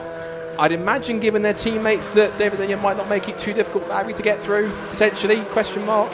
Well, you'd hope so, wouldn't you, if you're Abbey Eaton, but we'll see how aware David is. He'll be frustrated with how his stint's gone. David Denyer, a very rapid driver, but he's had a couple of moments with 2 off-track excursions down at Riches, the first of which damaged the splitter, and the second dropped him well off the tail end of the gaggle, so he's not going to be at his happiest right now, I wouldn't imagine. Down the back straight they go. There are the leading 3 in the background, by the way. There's an almighty battle going on for 4th position between Track Focus, Northern Velocity, GRD and the FNS Morpheus car, and actually GRD have slipped down to 6th position over recent laps, so Track Focus now, the 49 car up into 4th position. That car driven at the moment by Sean Cooper. Here it comes with Jack Harding's Northern Velocity car right behind, and in fact now looking to the inside into Brundle. There's a little bit of an unnecessary squeeze into the braking zone, and Sean Cooper very much hangs on to the place. He does, but Jack Harding is quite a feisty driver, as we know from Super Cup and Pacific Cup days, so he will give as good as he gets. And of course the one driver he's going to hand over to,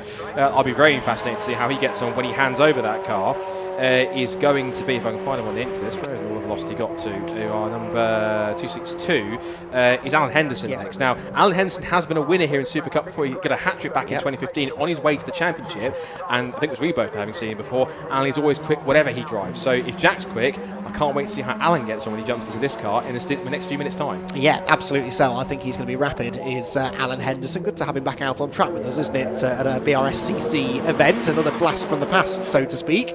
And lots of names coming out to play this weekend. Here comes a move then from Harding to the inside of Sean Cooper, whose car is carrying a little bit of damage. It might be carrying more by the time Jack Harding's done with it. That's delayed them both, though, and opens the door for Simon Rudd to get to the inside. Simon Rudd then gets up the inside of Northern Velocity. And is he going to bring the FNS Morpheus car with him? Yes, he is. And to the inside goes the 553 of Neo Clark. That's the outside, though, for the Link. The left-hander onto the back straight, and he has to bail out of it. Damage on the front of North Velocity's car is around the outside into Brundle, and Nelson goes around Brundle into Nelson goes Farkini, so he's now taken the lead. And interesting enough, conveniently, the V-Box car is now finding itself in between the EDF car, the other EDF run car, which is Clapham North, and Will Blackwell Chambers. So David Denyer making things a little more difficult. I'm not going to suggest purposely, of course, not at all, but making it a little more difficult than Will Blackwell Chambers was anticipating, getting past him here. Yeah, we don't really operate a blue flag system in Fun Cup racing. It's up to the faster car to make the overtake, essentially, and so there's nothing saying that David Denyer has to jump out of the way, and he's certainly not jumping out of the way, nor is Farkini, but Abby Eaton does jump out of line here to try and make a move for the lead into Rich's corner. Can she sweep around the outside? They're dead level into the corner, but Farkini's having none of it, stands his ground and keeps the Clapham North machine behind.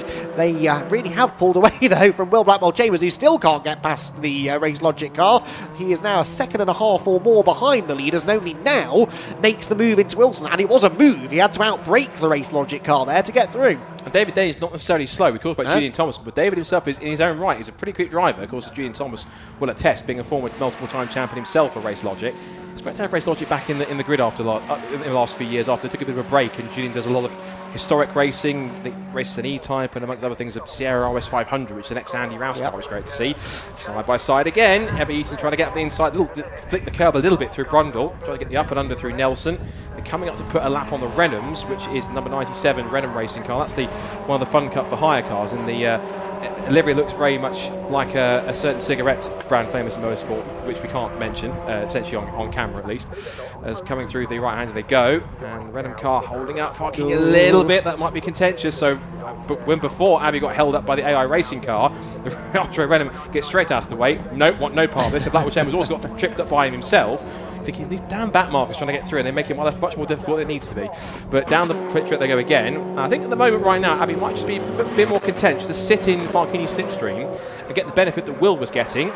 And as I say that, she goes up the inside, it completely proves me wrong, or almost, has looked at the inside to show her nose, forces Farkini to go a little bit wide on the corner apex, keeps coming, keeps putting the pressure on. Now she pulls herself alongside on the braking zone towards the Montreal hairpin, and Abby Eaton will retake the lead with about 4.25 minutes left of the pit window.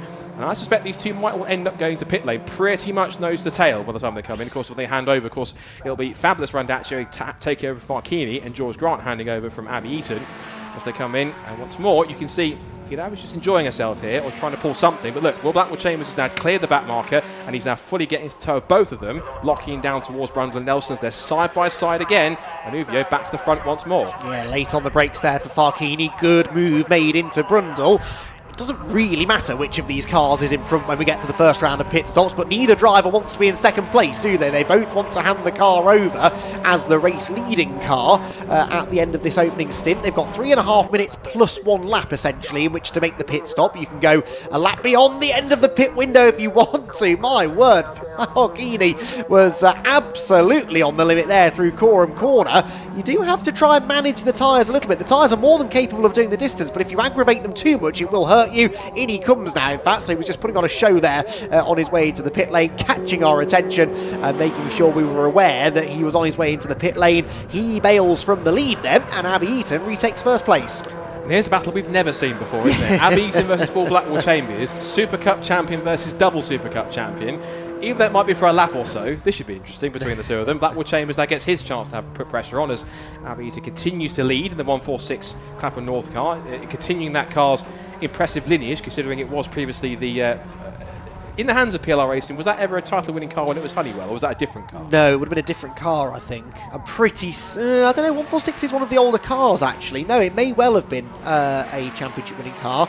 They won the championship quite a long time ago, though. I'm not sure whether it was actually in the diesel class that they won, and whether they did ever, whether they swapped the engines or got a different car after that point. Again, Jamie, I'm sure, will be able to find the information out for us then. with Rundle and Nelson. Looks like possibly is Blackwood Chambers again just darts and puts himself into his mirrors. Whether or not there was a small bit of a slide through Brundle, because I heard the commentators get a little bit excited in the circuit comms. Maybe that was just that car getting a little wayward as Abbey was pushing on as much as she could. But Blackwood Chambers keeping the pressure on down towards Murray's. So that pit stop, as you'd expect, was pretty quick for Mover. They're already back out on track and through Richie's corner a few moments ago. And is that going to be Abby into the pit lane? No, she carries on, but Blackwood Chambers goes in. So again, taking full advantage of the clear air. And so what you typically see is an Uvio type strategy, or even GRD, to go out into the end of the pit window. It's now being employed by Clapham North at the moment, and they continue on. And the fact they're almost not that far away from even putting a lap, so they probably just made a pit stop, I imagine, for GCI Racing. As there you go, Rob Boston Racing, Will Blackwood Chambers' hand jumps out. James Riley will jump in. And of course, Jason Baker, former Ferrari racer, with the third man in that sense. Yes, fuel went into that car as well. I didn't see how much, but at least part of a churn of fuel went in.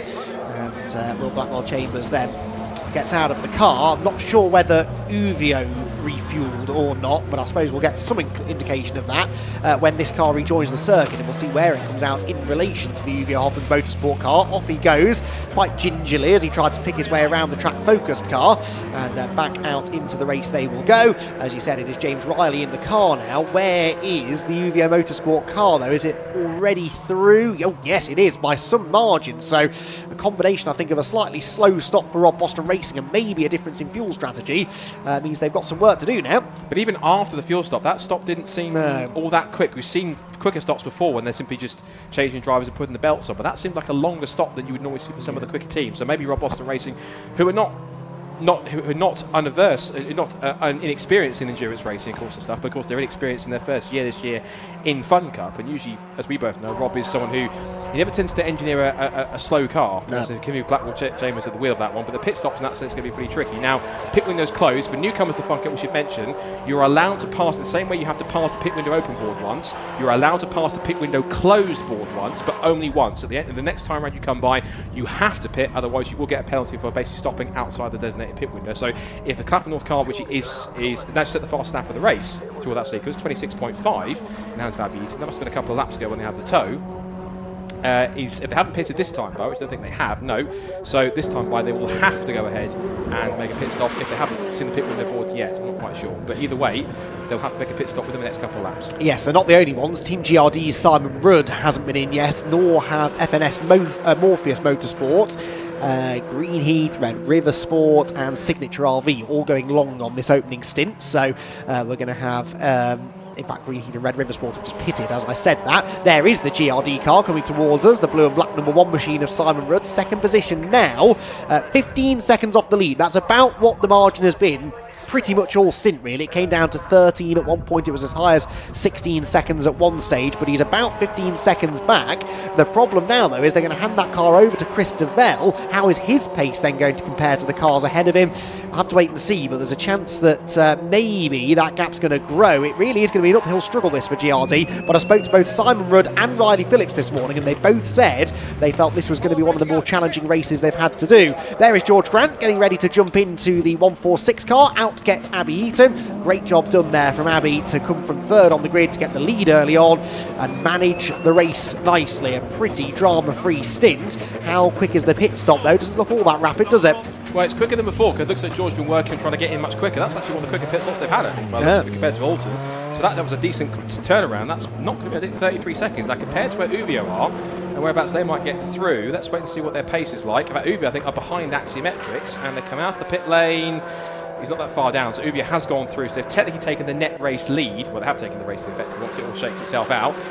And we know how quick Fabulous is anyway compared to Farkey. They're both relatively evenly matched in terms of pace, even though you wouldn't class one as being arguably slower than the other. They're both very evenly matched, which is not often you get that in terms of two-driver strategy when you get one driver who's just as quick as the other. One tends to be at least a couple of tenths slower, but pace-wise, it's very hard to tell if one's quicker than the other. They're very much on the same level. It's why they've had so much success in the championship, because when you do have one quicker driver than the other, you're sort of then reliant on, hoping for safety cars. You have to plan your strategy around the driver's various strengths and weaknesses, whereas if you've got two very evenly matched drivers, it really doesn't matter what happens, you should always be in the conversation, and they always are. I can't remember the last time there was a Fun Cup race where we weren't talking about Uwe Hoffmann's Motorsports as potential race winners. So they are a hugely successful team.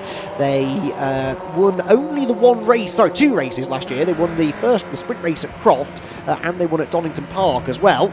And they're looking now to try and get their first victory of the 2026 campaign. Of course, they were winless in 2025, which was astonishing for Uvio, and they're very keen to get back to winning ways again here this weekend. Perhaps this could be one of their better opportunities to do so. Right, first round of pit stops complete. Whilst the order sort of shuffles out on track, let's head down into the pit lane and get an update from Jamie. Thanks, Andy. I'm down with Abby Eaton, who's just jumped out of the 146 car. You cleared off at the start. You built up sort of a 3-4 second lead, and you were thinking, where have they all gone? And then Will and Farkini working together slowly caught you, and then you had to get your elbows out, didn't you? Yeah, I had all kinds of racing then. You know, when you pull a lead like that, you're fighting against yourself really, making sure you don't make any mistakes. And I was constantly pace checking with the team just to make sure that I didn't need to go any faster or not. And you know, 2 cars around here are always going to be quicker than 1, so it was a matter of time. And then yeah, we all got our elbows out and had a bit of fisticuffs, which was great fun. And condition-wise, what sort of car have you handed over to George? Not too bad actually. Yeah, pretty balanced to be fair. Obviously it's tricky anyway with it being hot today, but yeah, it's a pretty balanced car. I tried to look after it as much as I could. All right, well, I'll let you go and cool down and have some good old Yorkshire water. Yeah, perfect, sounds good. Thanks a lot, Abby. Cheers. Back to the box. Thank you, Jamie. Yes, good to hear there from Abby Eaton. And we've spoken a lot about her Mazda MX-5 exploits, but she's had a lot of success in other forms of racing. She's done quite a bit of GT racing. She, of course, had a stint on a fairly well-known motoring TV show, and she is a very, very talented driver indeed. Know that when she gets back in the car later on, she's going to give it her absolute all to try and get that car back to the lead of the race. In the lead right now, though, after having by far the quickest of the pit stops, is the Uwe Hoffmann's Motorsport car. They lead by an as yet unknown margin, because second place Team GRD potentially have not actually got across the line yet. No surprise though, again, that the 2 most experienced teams of the leaders anyway have come out of that opening round of pit stops with the top 2 positions. 21 seconds though between Uvio and Team GRD. That suggests to me, Scott, that Uvio didn't take fuel. I don't know whether maybe Jamie can confirm or deny this, but the fact that they've managed to take, 6 or 7 seconds out of Team GRD, who are famously the quickest team in the pit stops, generally speaking, that tells me there must have been a difference in fuel there. You also have to remember, of course, it is at the wheel of that car now. Christopher.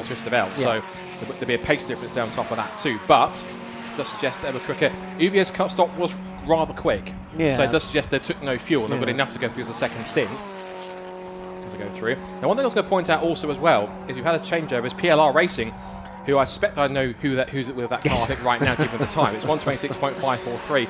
It might be a certain Ted Bradbury, I think, because that car is in P10, but it might not stay there for much longer, because you look at the other cars around him in the stint, who actually, to be fair, they're doing 127s immediately in front of him. But in terms of other cars around, I mean, George Grant, for example, is going to mention in 3rd place.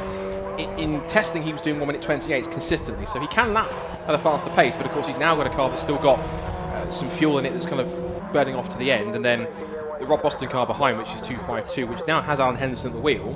James Riley at the wheel now. He's only out pace-wise about 3/10 quicker, but then again, at the moment, you have to take into account that he's probably getting to grips with the car and the pace level and everything else on top of that.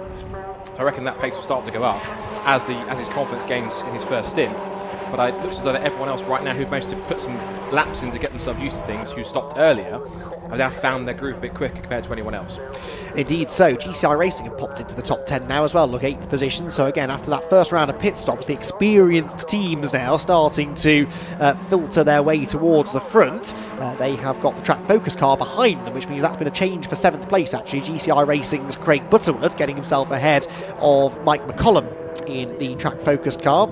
Mike and Sean Cooper have raced that car in Fun Cup for, again, over a decade now as well. That battle continues to rage on. We can head, though, back down to the pit lane. Jamie Peters-Ennis is catching up with someone else. I am, Andy. I've got Farkini and Will Blackwell Chambers, who were both working together at that start to catch Abby Eaton. And Will, what's it like racing with a legend like him? Legend? Well, I use the term very loosely. No, it was really good fun. It was good communication between us. We were trying to push forward. We were gapping the cars behind quite nicely, and I'm fairly new into this championship. We know the pedigree that UVO's got, so to be honest, just to learn and be able to be there was nice. I must admit, I thought I was quicker in a couple places, but we gave it a go. It was good communications between us. Great fun. Cars have both come back clean, happy, and good to have another go. And for you, Fark, I mean, we saw Abby cleared off at the start. She built up sort of a 3.5-4 second lead. You obviously had to work your way through the pack, got on the back of Will, and you just sat there. You weren't really over battling and just plugging that gap away to catch her back up. No, we were kind of having a chat down on the back straight, a bit of hand signals, and no, we worked really well together. It was perfect, and we did manage to. She got such a great start, and there was a bit of a mess into turn 2 on the opening lap, and then once that gap was there, it was hard to recover, and she was super clean. So yeah, it took us a while. We just worked together and reeled it back in. It was really great fun. And for you've been in this for pretty much a decade now. I mean, today we celebrate the 25th anniversary of Fun Cup. What's it like having new drivers like Will and Abby coming into this championship? Absolutely horrible. No, the championship's never been healthier. It's absolutely brilliant racing. It's interesting. Some people are getting into the Fun Cup cars and getting in terms with them faster than others. These guys are doing brilliantly. Abby has shown the pro that she is as well. So yeah, it's just fantastic. Really great. Sadly for you though, mate, you can't win any more money now. No, Alton was a little bit of a disaster. So to be honest, just running in the top 3, being quick, that's a massive achievement for us this weekend. We're very new to this thing, very new to the car. We've had a lot of development, we've had issues, we've had head gaskets blown yesterday, we didn't get any running yesterday afternoon. So to be honest, just to be out there, running quickly, absolute result in itself. All right, well done boys, and enjoy it later. Racing driver he is. Did you hear how many excuses there were in that? Every time. Wow. He's not trained yet. All right, cheers boys, thanks. Back to the box. I have to say, we need to train Will Blackwell Chambers on Fun Cup folklore. How dare you not know the legend of Farkini and Fabulous Randaccio? How dare you, Will Blackwell Chambers? Well, the trouble... Off you go back to Super Cup. Part of the trouble is, though, Farkini's run under about 7 different names in all the years that he's raced in Fun Cup. It is easy to get confused when it comes to tracking Farkini and Fabulous Randaccio's racing history in the Fun Cup. But yes, they've both been here pretty much since day dot. I don't know whether they were in the very first Fun Cup race 25 years ago, but it wouldn't have been long after that they started racing in the series, as it was back then. It used to run as a series of races for the first 10 years or so of its life before becoming a championship in 2011. And Farkini and Fabulous, they know a thing or two about how to be successful in this ever more competitive championship. GCI Racing, they do as well. They're former champions. They're battling here with the Red River Sport car, though. That 257 car has now got... why can't I see 257 on my... Oh, there we go. Because it's not in the right place on the sheet, that's why. It's now got Johnny Molam behind the wheel. No great surprise then that sports car racing legend Johnny Molam is starting to gain places. I think you'd be surprised if he wasn't. I would. It was good to see. On board with Johnny now, so... Producer Kieran's clearly listening for once. Makes a change. for once to us. Right, in fact, that's 257. Oh. That's your fault, commentators, Kaz, because Stop Go penalty, but guess who? 257 for pit lane speed. So that was either coming into pit lane Gareth Williams or going out Johnny Molam. Who it was exactly, we can't tell, we don't have that info. What we do know he's going to have to come in, and all the work which has got up to 7th place is now going to go right back down to where it was before 7th place. Well, that's a shame, isn't it? They are going to lose quite a bit of ground. They perhaps were about to anyway, though, because look who's now joining in the fun. Ted Bradbury in the PLR racing car is right with this pair now, so he's about to gain 1 freebie, courtesy of the penalty for Red River Sport, but he's quite likely, the pace he's going, to pass them on track anyway. He's in behind the GCI car. The trouble is for PLR, they're nearly a minute off the race lead at the moment. Bradbury's pace is strong. He just did a 28.0. In fact, that was 9/10 slower than the leader, possibly traffic affected, I suppose. But they really could do with a safety car, couldn't they, to get right back into contention. They just need to try and stay on the lead lap and hope that they do get that safety car interruption. Here comes Bradbury to the outside already. Johnny Molam is going wheel to wheel with the GCI car. In fact, GCI go through, as do PLR. Ted Bradbury, never one to back out of a potential overtake, is able to sail around the outside and will set off now after GCI Racing. doing that basically ever since he first stepped into a Mazda age 16 years old. And I remember that first weekend he did Mazdas on the Grand Prix circuit in the damp conditions. I think if she's listening or watching it from Alton Park, where there are Mazda MX-5 racing, of course, and BRSEC, if AB Racing are watching, I remember Nikki told me, Nikki Bray, other half of last year's dominant champion Ali Bray in that same championship, won all of them. As we see the exterior replay, and this is what happened. There's GCI. Oh, and there's Ted Bradbury around the outside at Brundle. So just Ted Bradbury doing Ted Bradbury things. Around the outside he goes into position. But yes, I remember the story that she only told me it's either 2 weeks or 2 months since he learned how to use a manual gearbox. Yeah. First race in the Mazda MX-5 at 16 years old. What does he do?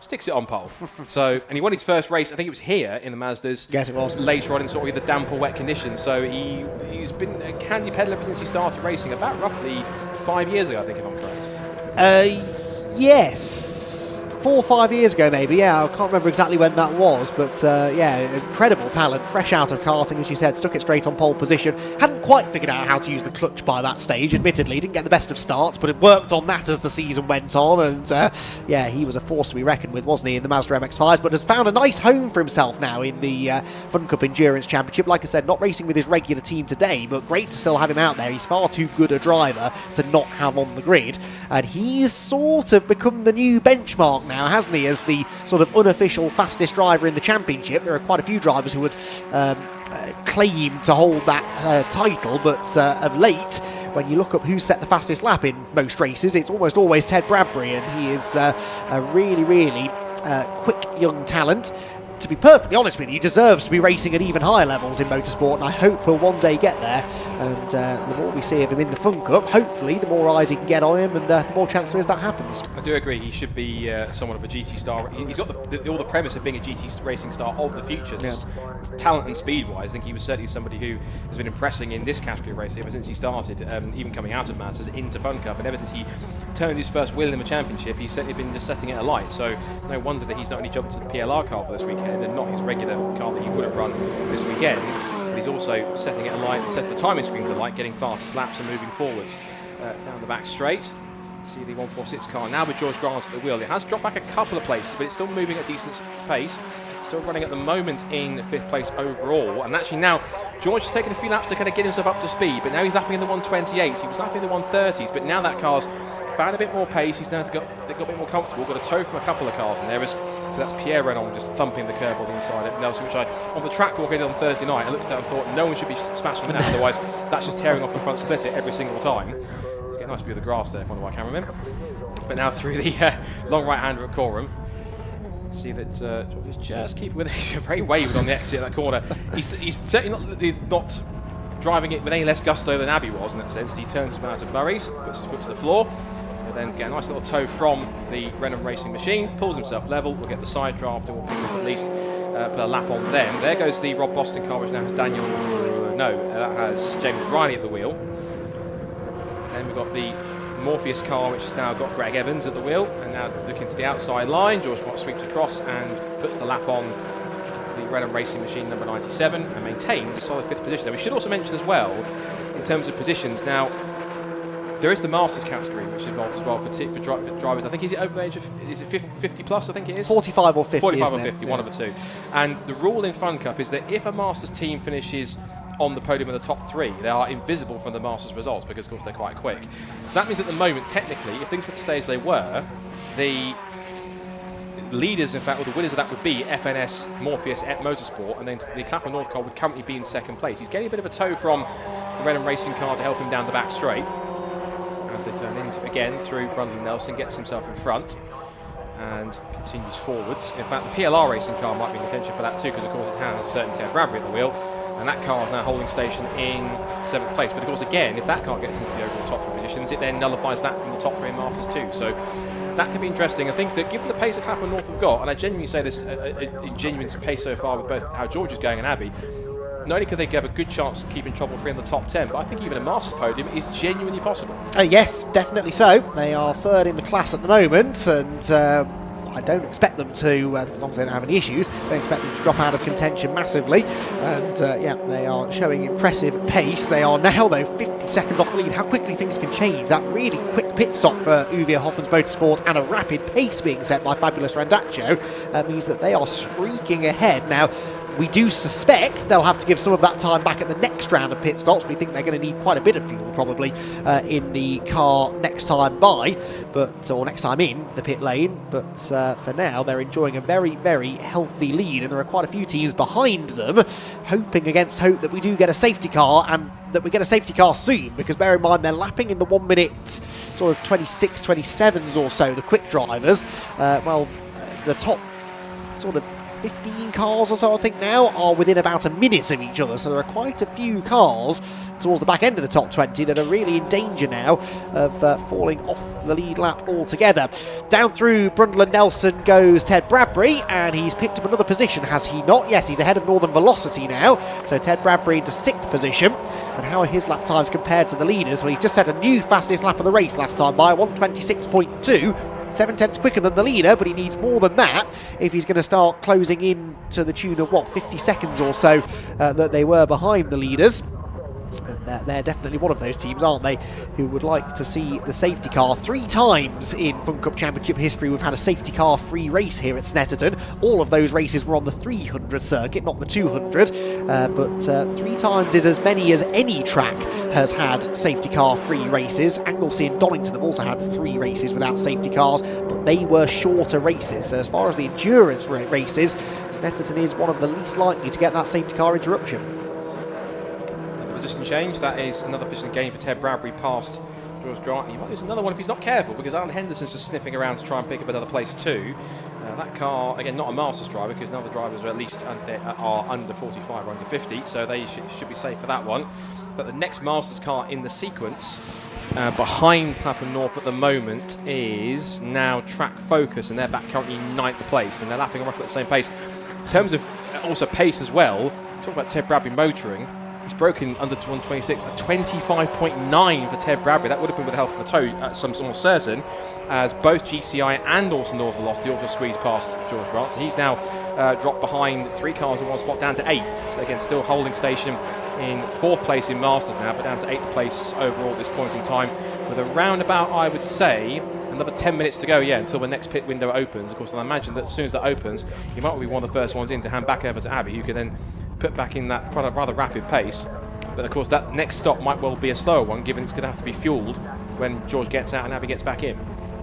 Indeed so, and there is the Clapham North car heading down across the timing line again, and the battle's continuing on. I'm just desperately looking back through a result from 2011, Scott. It's the kind of thing I do when I've got a few spare minutes on my hands, because I'm just double checking. I suspect it was a new lap record by Bradbury. 27.54 was the lap record. Yes, that is quite comfortably a new lap record for Fun Cup around the Snetterton 200 circuit by quite some margin. The cars have come on since then. They're on different tyres. There have been other tweaks made to the cars since that point. But that existing lap record set by Nigel Greensall has very much been beaten now by Ted Bradbury, as he continues to charge up the order. He's now into the top 5, but as I said, quite some way off the race leader. The leader has just gone across the line to start another lap, and Fabulous Randaccio, we haven't seen anything of him. He'll be feeling a bit jealous of Farchini. I think Farchini got a lot of screen time in his stint. Fabulous, we haven't really seen since he left the pit lane. Shouldn't be as quick as Farchini then, should he? Yeah, exactly. He's doing himself a disservice being as fast as him, which although I'd never say about a race leader, but there you go. So, just under 10 minutes, under 9 minutes to go until the next pit window opens, and then we will see a next round of pit stops coming through. And that means that Farchini will get back behind the wheel.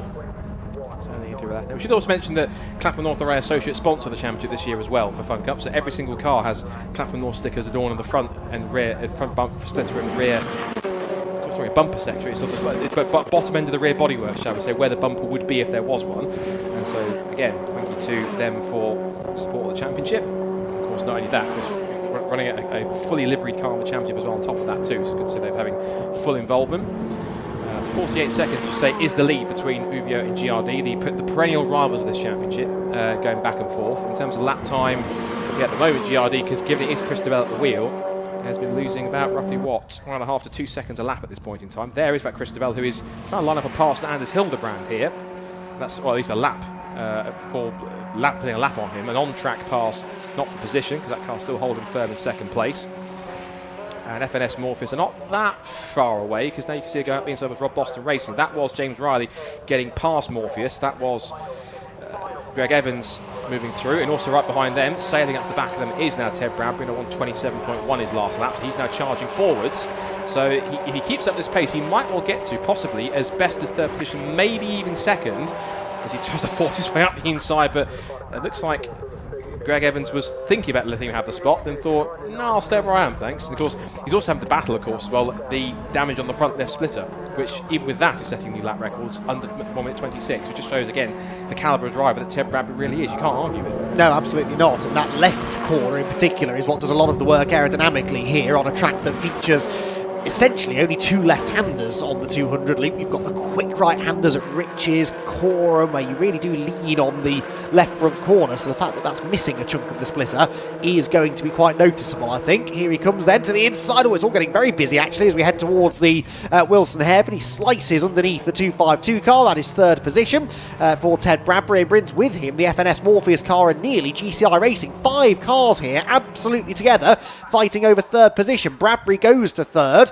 but there are plenty more positions to be sorted out here, I think, on the run down the Bentley Straight and in towards the braking zone at Brundle and Nelson. So third, fourth, fifth, sixth, seventh places, nose to tail, as we head down towards the braking zone again, and we inch ever closer towards that second round of pit stops. Yeah, Morpheus there side by side with, that would have been Rob Boston Racing for position. No, at GCI, in fact. GCI swept round the outside of Rob Boston Racing. Now they're under threat from the charging Alan Henderson, which has also got damage to the right front. Through the inside he goes, and Henderson then keeping that car in the top 6. You have to say, that car is very much the North Velocity car. It's still in contention for a good result. I mean, whether it's going to be the race win, they'd need some kind of good fortune, but I think at the very least, the top 5 is not out of the question, particularly we've got Jack and Alan Henderson. Of course, now, this is like with Jack, his first time racing this car, but he has raced pretty much rear-wheel drive his whole career. He's done MXR Super Cup, he was doing other endurance-based club racing, I think in a Ginetta mostly for a lot of the time. So he's well versed in long distance races in rear wheel drive cars and quick around circuits like Snetterton. So, but I think I'm pretty certain that one of the years he was quite quick in this championship was in fact when the Super Cup ran the 200 circuit. I think it was 2015. I think it was 2015, 2016.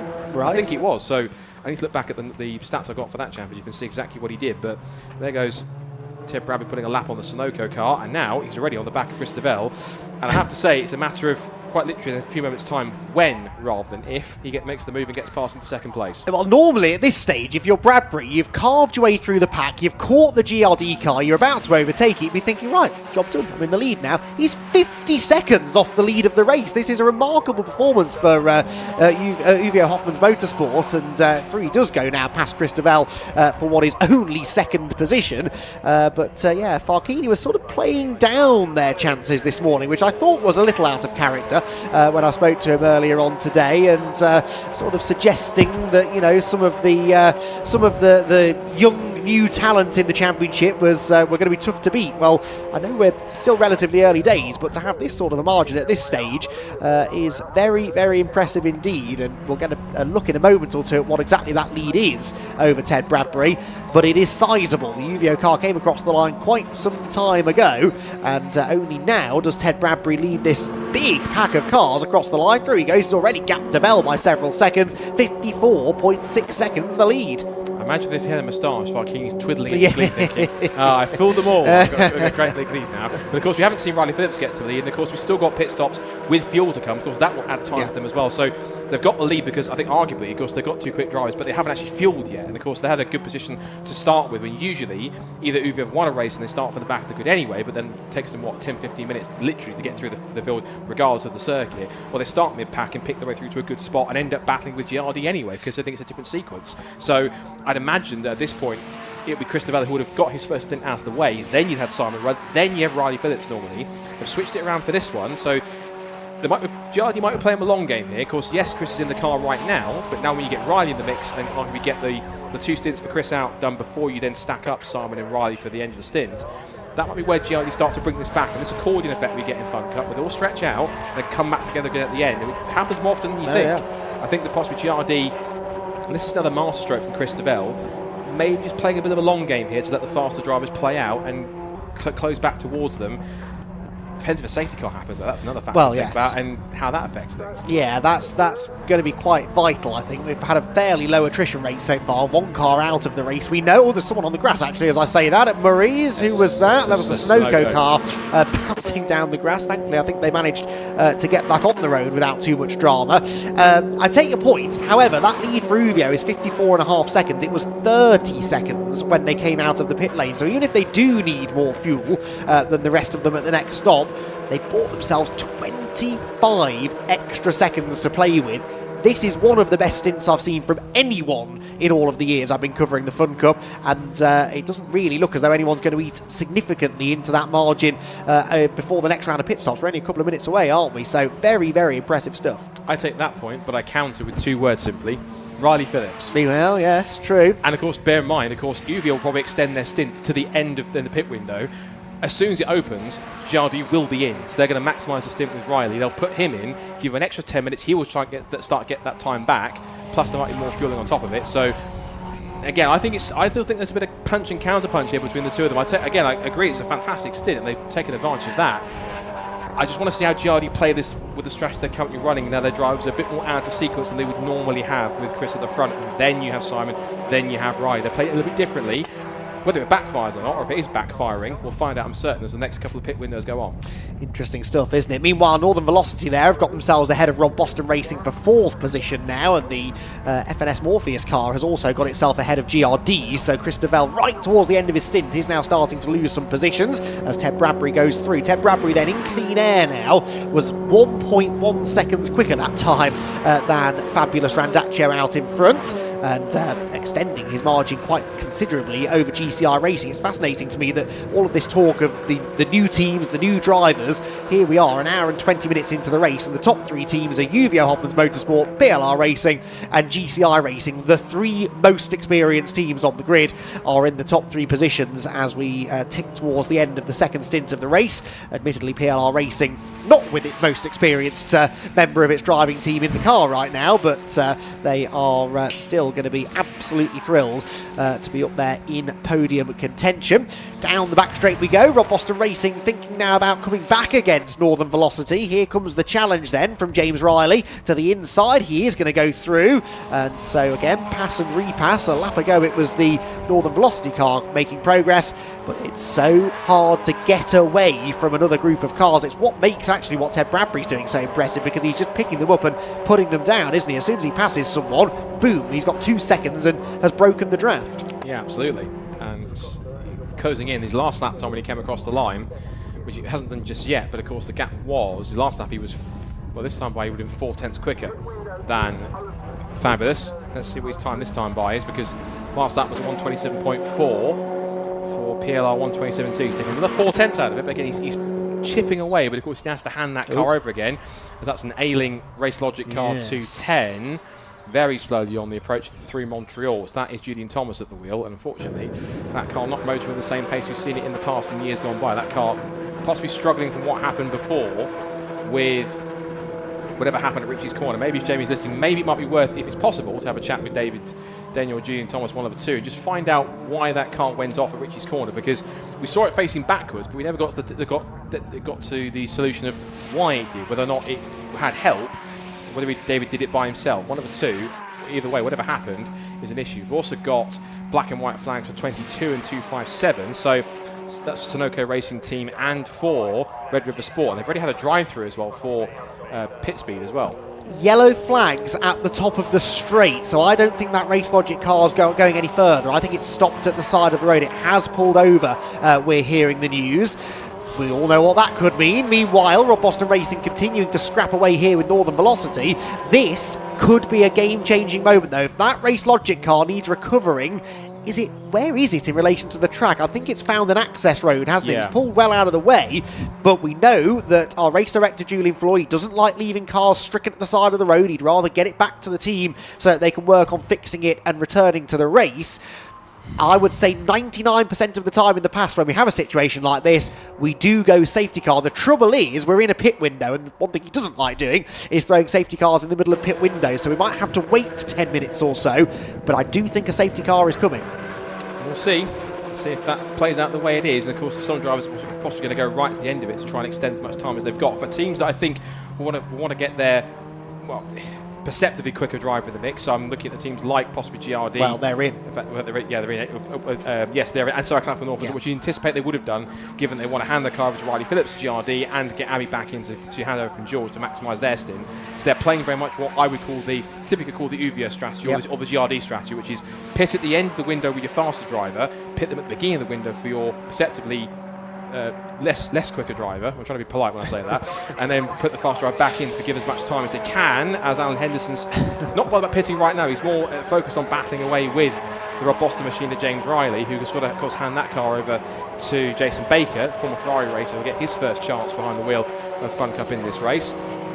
As for going out, I imagine that there will be fuel stops going on for both GCI and GRD already going out, and Clapham North are also, I think, fueling, for quite a long stint. In fact, they're going out now.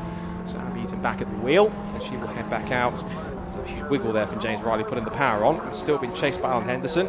Neither of them pitting just yet, so they're going to carry on, as is GCI. So we'll see how this pit window plays out, and see if there are still yellow flags down at Montreal Hairpin. So the kind of order before we get to it, we'll wait and see.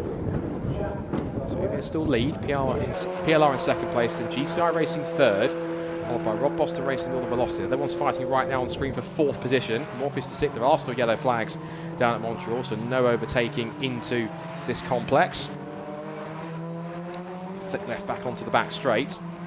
And there's again confirmation on the top of the screen. The pit window is definitely open. We've had our first few pit callers already. In have come Morpheus, in have come Track Focus, in have come Greenheath. Demon Tweaks have also made a pit stop at 249. That's the red, probably red Demon Tweaks cars coming. We know that GRD have, and so Clapham North. So the first few cars already making their stops at the beginning of the window.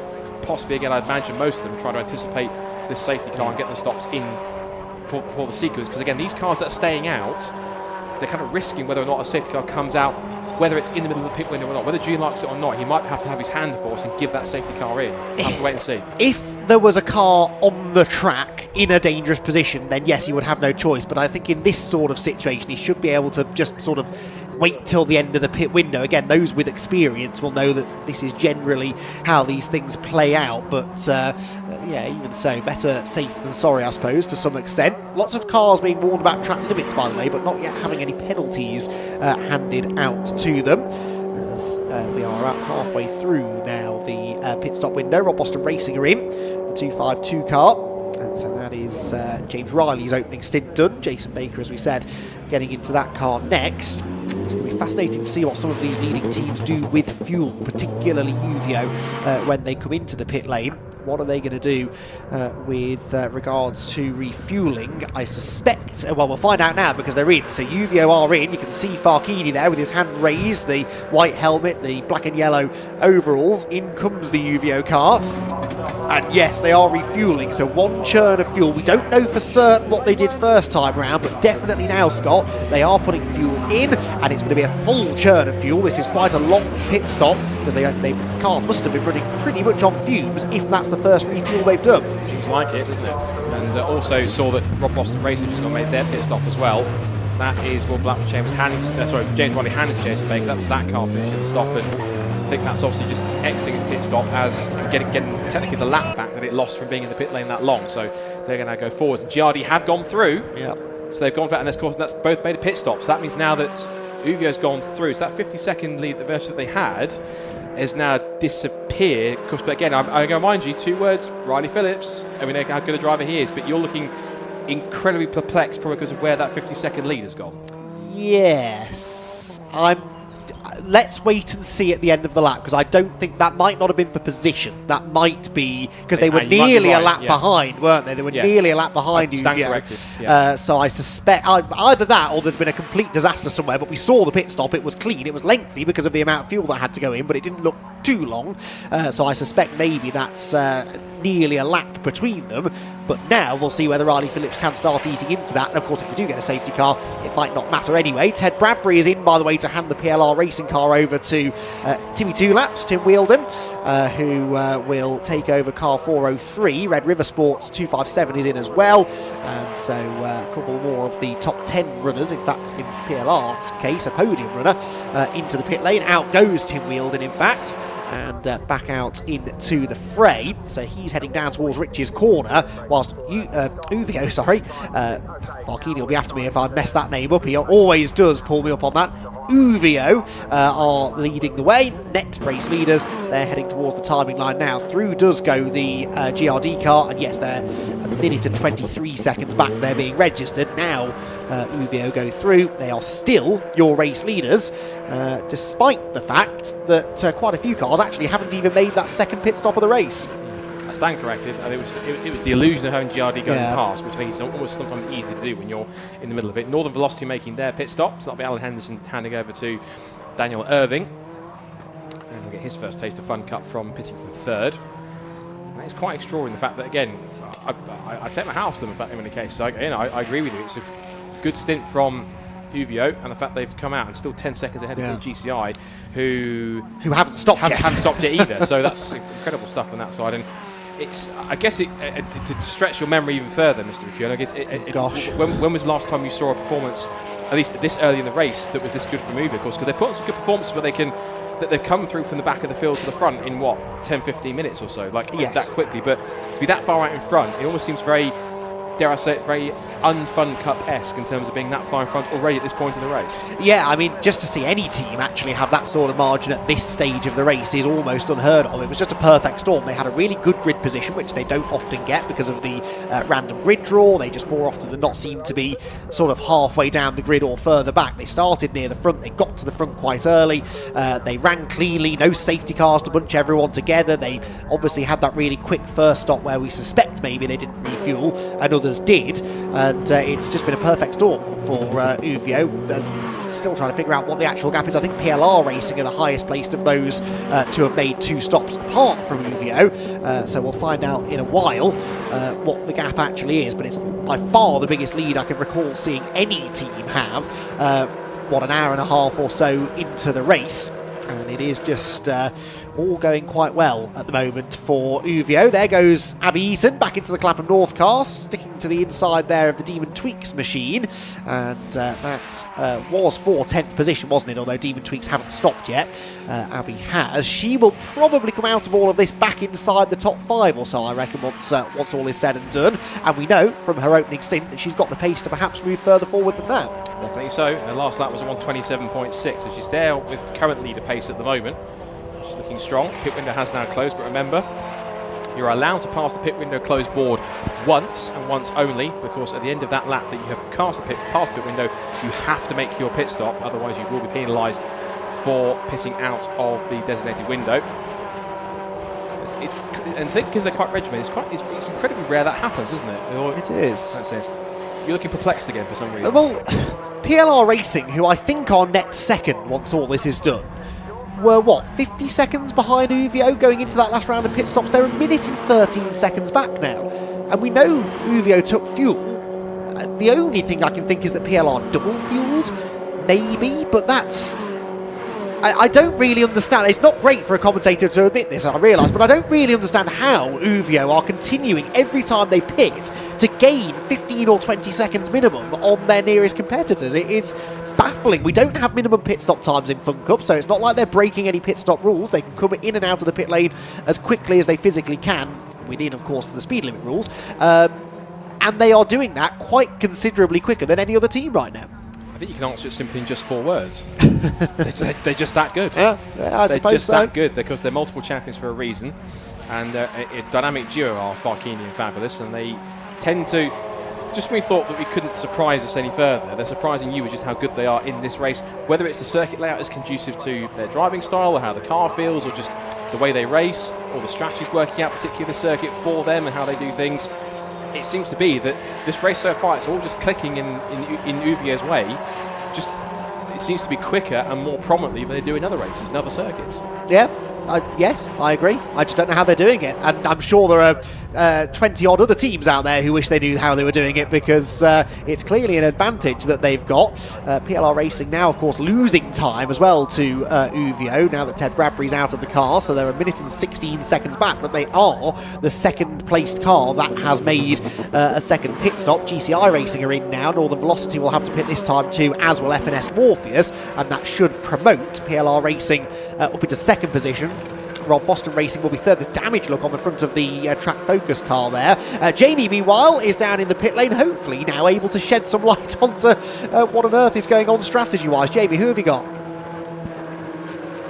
I wish I could. I think it's all a bit confusing down here, but we'll certainly do some investigating while I am roaming down the pit lane. I bumped into your old mate Jack Harding, who's making his debut in the Fun Cup Endurance Championship alongside Alan Henderson and Dan Irving.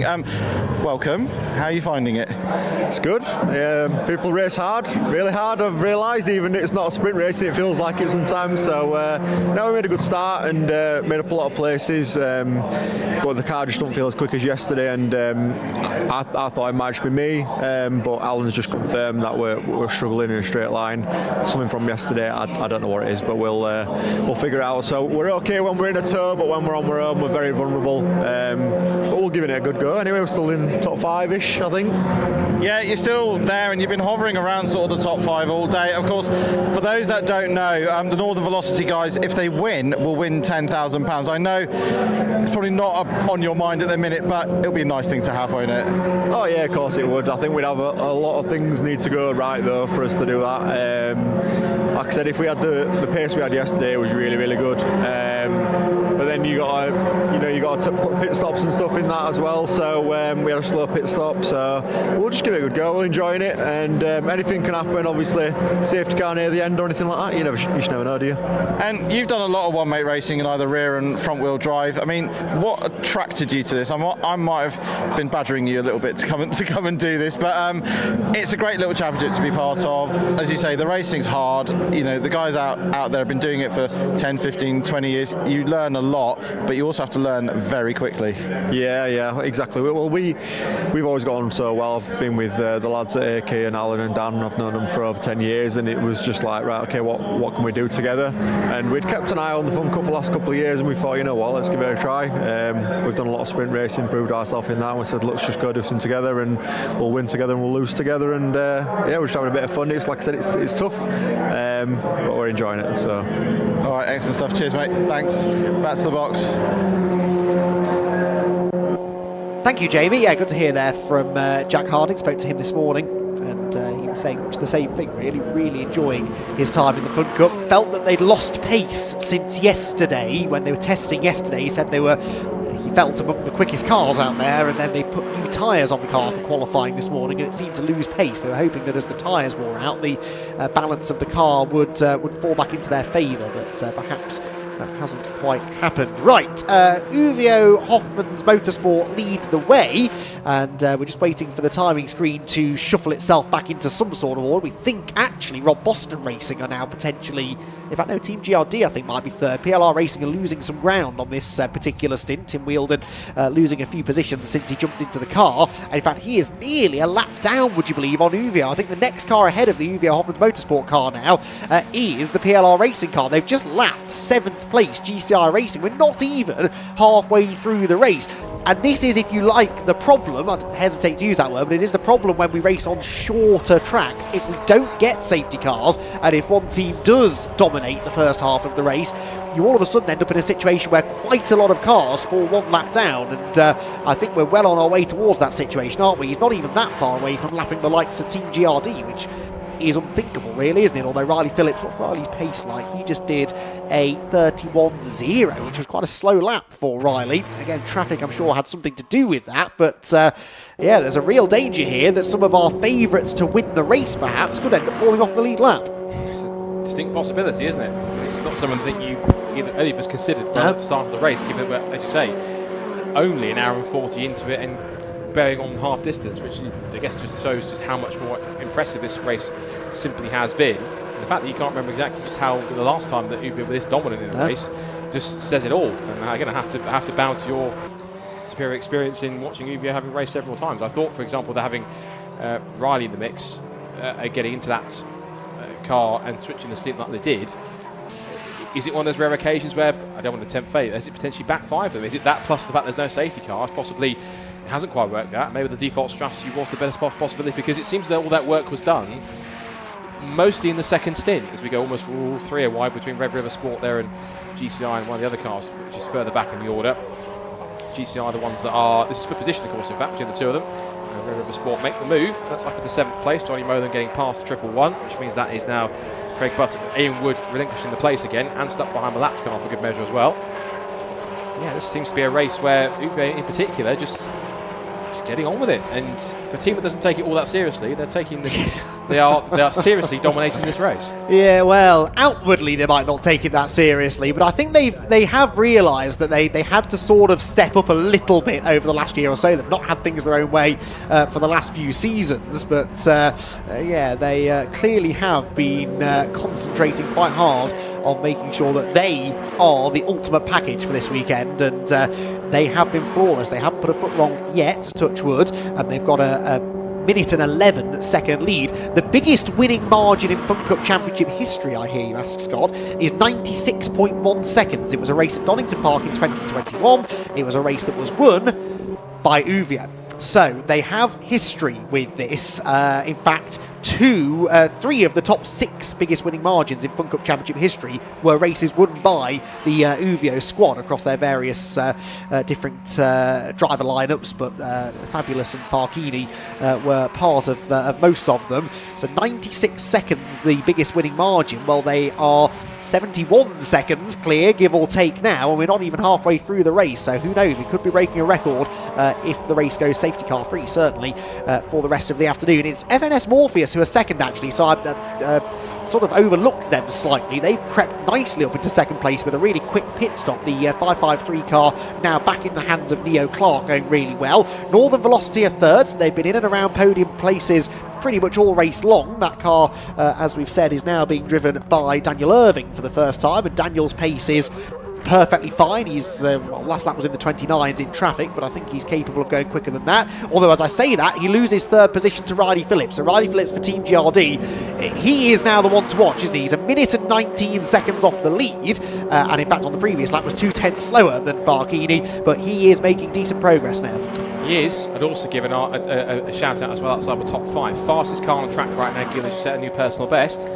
So that car, Abby Eaton at 146 again. Abby Eaton with a 126.5 personal best for that car as well, and it is right on the tail of that. It was, as I look back to it, out of Richie's corner, up another place. That's now up into 8th position. Next target is PLR, who are only 2.5 seconds up the road, and their last lap was a 129.3, which currently has Tim Wilden at the wheel, but they're just in front of them right there now. So I think you're right in terms of saying Abby's very steadily but slowly bringing that car, well, I say slowly, steadily bringing that car back up the order. So by the time it comes back in, I think you're right, it could be hovering around the top 5, particularly as you've got quite a group of those cars battling for 4th, 5th and 6th, are in the kind of gaggle together, not too far away from each other. Yes, now, really useful update here from Jamie.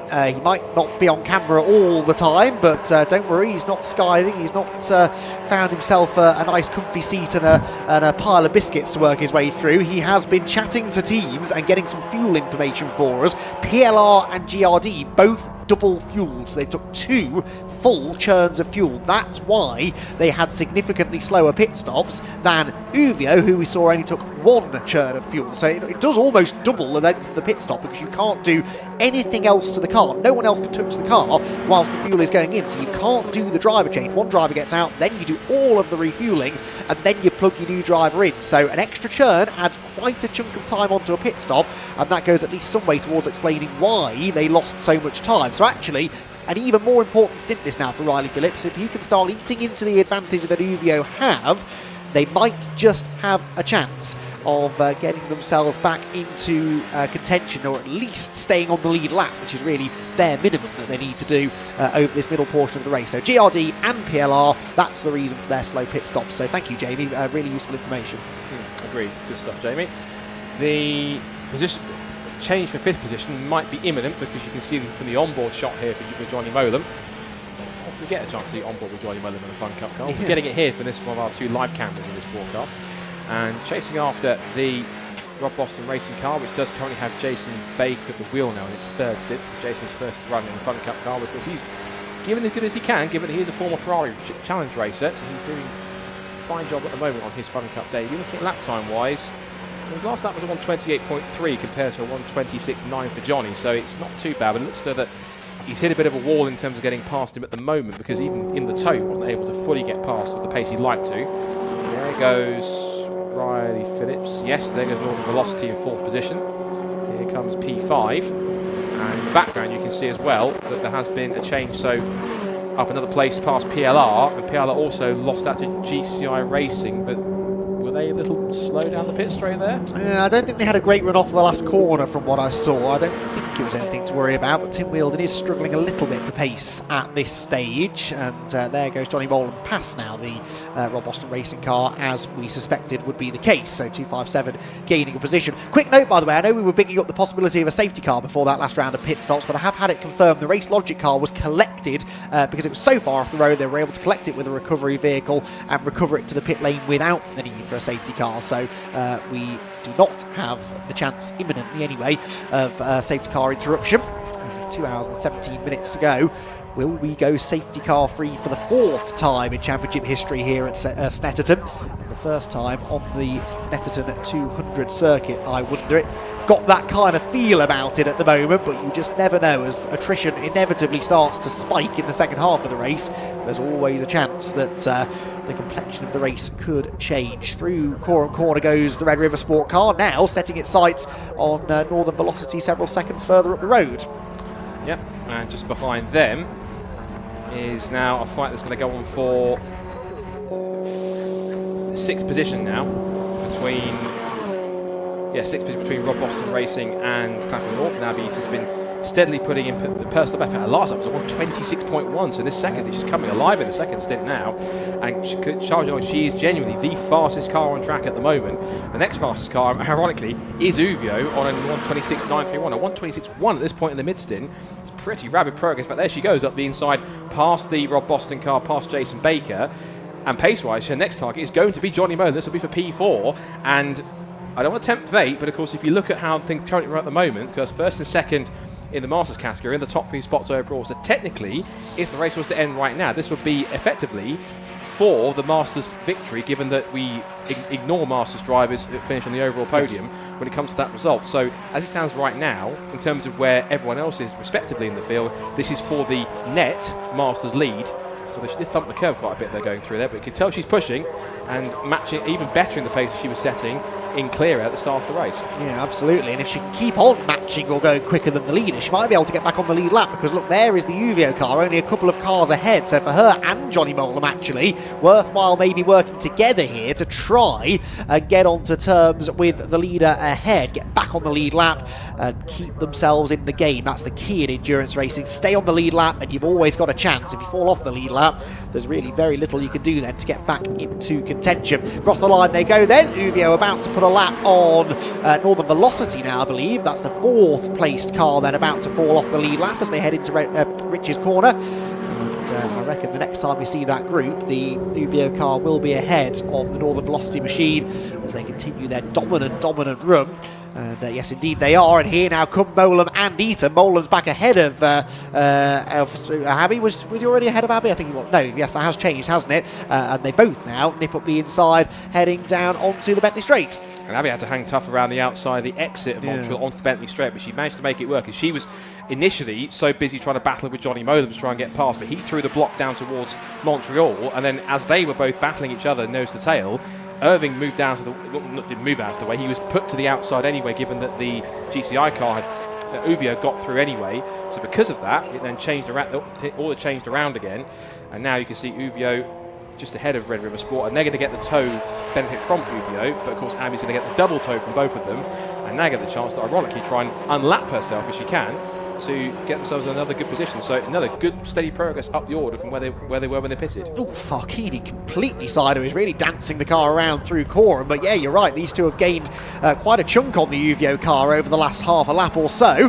and I think they will have a chance now perhaps to get back ahead of it, and this will be a genuine battle. They need to try and get ahead of Uvio if they can, to keep their hopes alive really in this race. Here comes Abby then to the outside of the Johnny Molam driven Red River Sport car. There's no way through into Riches, but they're both now all over Uvio, who, as I said, would not be a pass for position, but this would be a really significant overtake if they can make it happen.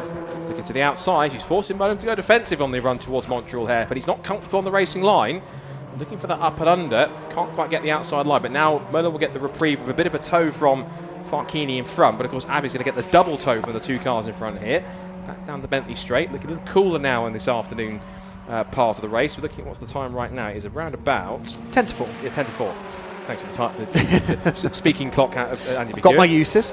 Yes. Now this is interesting. Abby's going to try and, well, Red River Sport's trying to get an unlap himself from Uvio, and they do, and now Abby's forced a bit of an awkward position, looks around the outside and thinks, I don't care if you're the leader, I'm going back around the outside and unlapping myself anyway. So through she goes, and still hasn't got past Red River Sport, but Johnny's not an experienced ex-Le Mans racer and a GT racer and seen it and done it all in sports cars and GTs for nothing.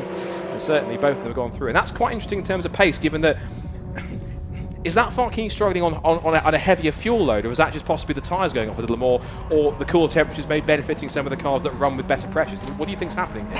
It's interesting, isn't it? Because he has definitely lost some pace over the last few laps, and that psychologically will have been an interesting moment for Farkini, because he will have known that when he got into the car, they were give or take 50 seconds up the road from anyone else.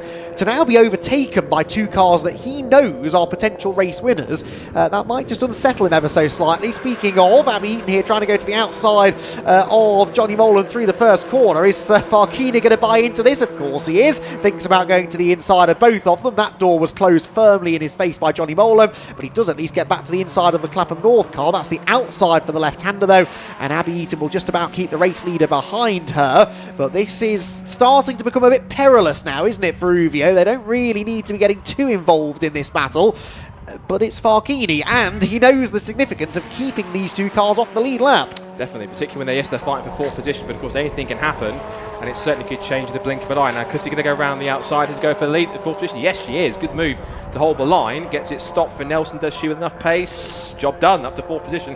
And we know how good she is in clear air, particularly with this part of the race, it seems. And the longer, of course, Uvio stays behind Red River Sport, the bigger advantage that's going to give not just the Clapham North, but of course it will give the advantage to GRD and FNS that will try and claw some time back. And of course, looking at time-wise, the only car that seems to be matching the pace of these cars in this battle pack appears to be Riley Phillips. He's in clear air by 3.5 seconds behind Morpheus and taking advantage of that. So it's pretty important that he's taking full advantage of that. Uvio, meanwhile, what does Farkini do? Does he just sit here and get a tow from River Sport? Does he get a tow from Johnny Molam? Does he just let Abby get away or try and chase after her? It's a bit of an interesting decision here for Uvio to try and make here with about still, 10 minutes left until the next pit window and reaching half distance. The sensible thing to do is to just sit there. He doesn't need to overtake them. He doesn't need to take the risk, but there is genuine merit in putting them a lap down, isn't there? He will know that, because if we get a safety car and they're trapped a lap down, that's it. They're trapped. They're not going to be able to challenge realistically, but if they stay on the lead lap, even if they're nearly a full lap behind, they should get a wave around and they regain basically a full lap if we do get a safety car. It's looked unlikely so far, but you never do know. It could still happen. So yeah, there is merit in putting these two cars a lap down, but he did have them a lap down. They caught him and they overtook him. So is it really worth the risk? I would say maybe not. Meanwhile, Johnny Molam wants to try and reclaim that fourth position if possible. Goes to the inside of Abby Eaton into Brundle. That's the outside for Nelson. And I think the Clapham North car will stay ahead for now. Does that open the door for Farkini? Yes, it does. And he backed out of it. That was a very definite backing out of the move from Farkini. So I think that tells us everything we need to know about his mindset. In with that, there was a very stern behave Farkini from Fabio Occo on the radio saying, don't get involved too much. It might be Johnny Molam, but don't get involved too much. And so he might just sitting back because he knows he's in a good position to try and hold on to this. He's still a minute and 12 seconds ahead in the lead, of course, and second and third have only just gone across the line to start the lap that Uvio is just about to end. He's got the tow now from Johnny Molam, who himself is trying to get a tow from Abby Eaton as they hug the pit wall to get a bit of a side draft. Look at lap time wise this time by across the line is a 28.1 for Eaton, 28.0 for Red River Sport, 27.4 for GCI Racing. Well, the lap time for Uvio there was 28.0, that's what I was looking for, as it's back to the outside line. And this, ironically, this is exactly what Abby, not ironically, it's exactly what Abby wants. She wants Johnny to be so busy fussing around with Farkini behind her, she can start to try and pull a little bit of a gap. But of course, those two are quick enough anyway, so if she tries to get away with the toe, you can see here, Johnny's immediately locked on, trying to get another slipstream down towards Brundle Nelson. They go under the bridge.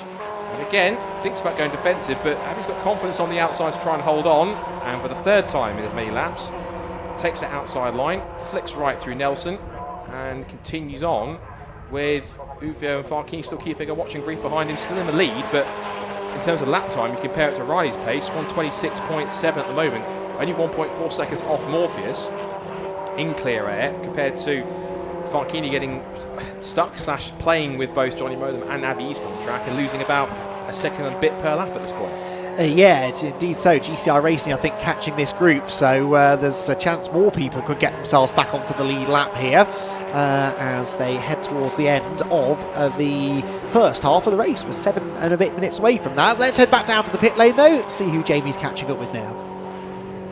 Well, I'm actually not in the pit lane. I've come paddock side for a change, and I've bumped into Paul and Christian Rose because today is the Fun Cup Endurance Championship's 25th birthday.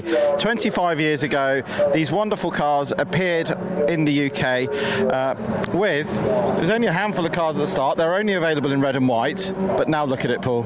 Yeah, I mean, we had 12 cars here for the first race, and it was a 6-hour race, fantastic. And I was driving myself. I did the last stint myself, and I'm looking at all the instruments in the car thinking, I flogged the living daylights out of this car for 6 hours, and the oil temp's good, oil pressure's good, water temp's good. It was a great event actually. Although we only had 12 cars, it was still really good. Do you secretly miss driving? Yes. It's no secret. Yeah. And Chris, you've been out there today, you've been getting stuck in as you usually do. Obviously you don't drive as much as you normally do, but it is still nice for your dad to give you a day off and go out and play. It sure is. You know, the team we're in, it's with Scrappy and Raheel. Scrappy, as you know, is a few seconds off the pace. It's Raheel's first ever race in Fun Cup, so it's just a really fun, relaxed team, and they're both doing a great job, to be fair. I think I'm the only one that's gone a bit too sideways. But the racing is so good out there. There's a fight for everyone. You know, we're towards the back of the grid at the moment, but we've got a really good fight on with Gary Summers, or the G-Force team, and that's playing out, I think, currently in our hands. So, yeah, may continue. And this year, Paul, it's our strongest year ever. We've got more new teams coming in, lots more younger drivers coming in, but 17 of the 24 cars or 25 cars that are out there have a driver over the age of 55. It just shows you that Fun Cup is the place to be, and it's available for everybody. Yeah, it is, although I must admit I'm a bit worried about car 262. They're the new team. They're a bit quick, aren't they? Yeah, they're too quick, I think. I did go down and have a word with them to see if they could slow down a bit, because they're up for the prize, as you know, 10,000 for first, you know. So anyway, they've agreed to slow down a bit. That's lovely, but did you have to power them with alcohol at the end of the race? Yes. Yeah, thought you would. Right, go and have some fun. Go and watch telly. Good luck later on, Chris. That's Christian and Paul Rose having their annual interview down here in the paddock, and it's back to Scott Woodwis and Andy McEwen. Oh, it was great to hear from them, especially on Fun Cup's 25th birthday, which was not something I was aware of actually coming into the weekend. But yeah, fantastic to think how far the championship's come from a 12-car grid 25 years ago to now. Here we are with 25 cars that started this race. We've been known to have nearly 30 cars on the grid in recent times, and it's all through the hard work of those two men there, Paul and Christian Rose. Christian taking on a lot of the day-to-day running of the championship now, but Paul's still very much involved in the company and attends every race, and he's a huge part of the paddock, and Paul in particular a huge part of my commentary journey as well. It was the Fun Cup that gave me my first break again a number of years ago, and I have to thank him and the championship for that. Wouldn't be where I am now without them. So great to see the championship continuing to strive forward and be as competitive, if not more competitive, than it's ever been before. Yeah, agreed. And my journey with it, of course, I started with BRCC back in 2015. Of course, it was a Fun Cup. It's been a Fun Cup championship, I think, pretty much ever since it first came to UK shores, if I'm correct. I'm sure that either Paul or Christian or even Jamie will correct me very vehemently if that was the case. But nonetheless, it's a championship which I think, given your enthusiasm for it, I've kind of inherited that. So I jokingly say I blame you for how much I enjoy Fun Cup these days now. But I can see why, because of course when you get to actually properly watch a race, and there are, I think, some people who wrongly say, oh, it's a 4-hour race, not much happens. If we look at a typical Fun Cup race, a lot happens in 4 hours. There tends to be what I call the accordion effect, where everyone kind of comes together, is close at the start, it's close battling.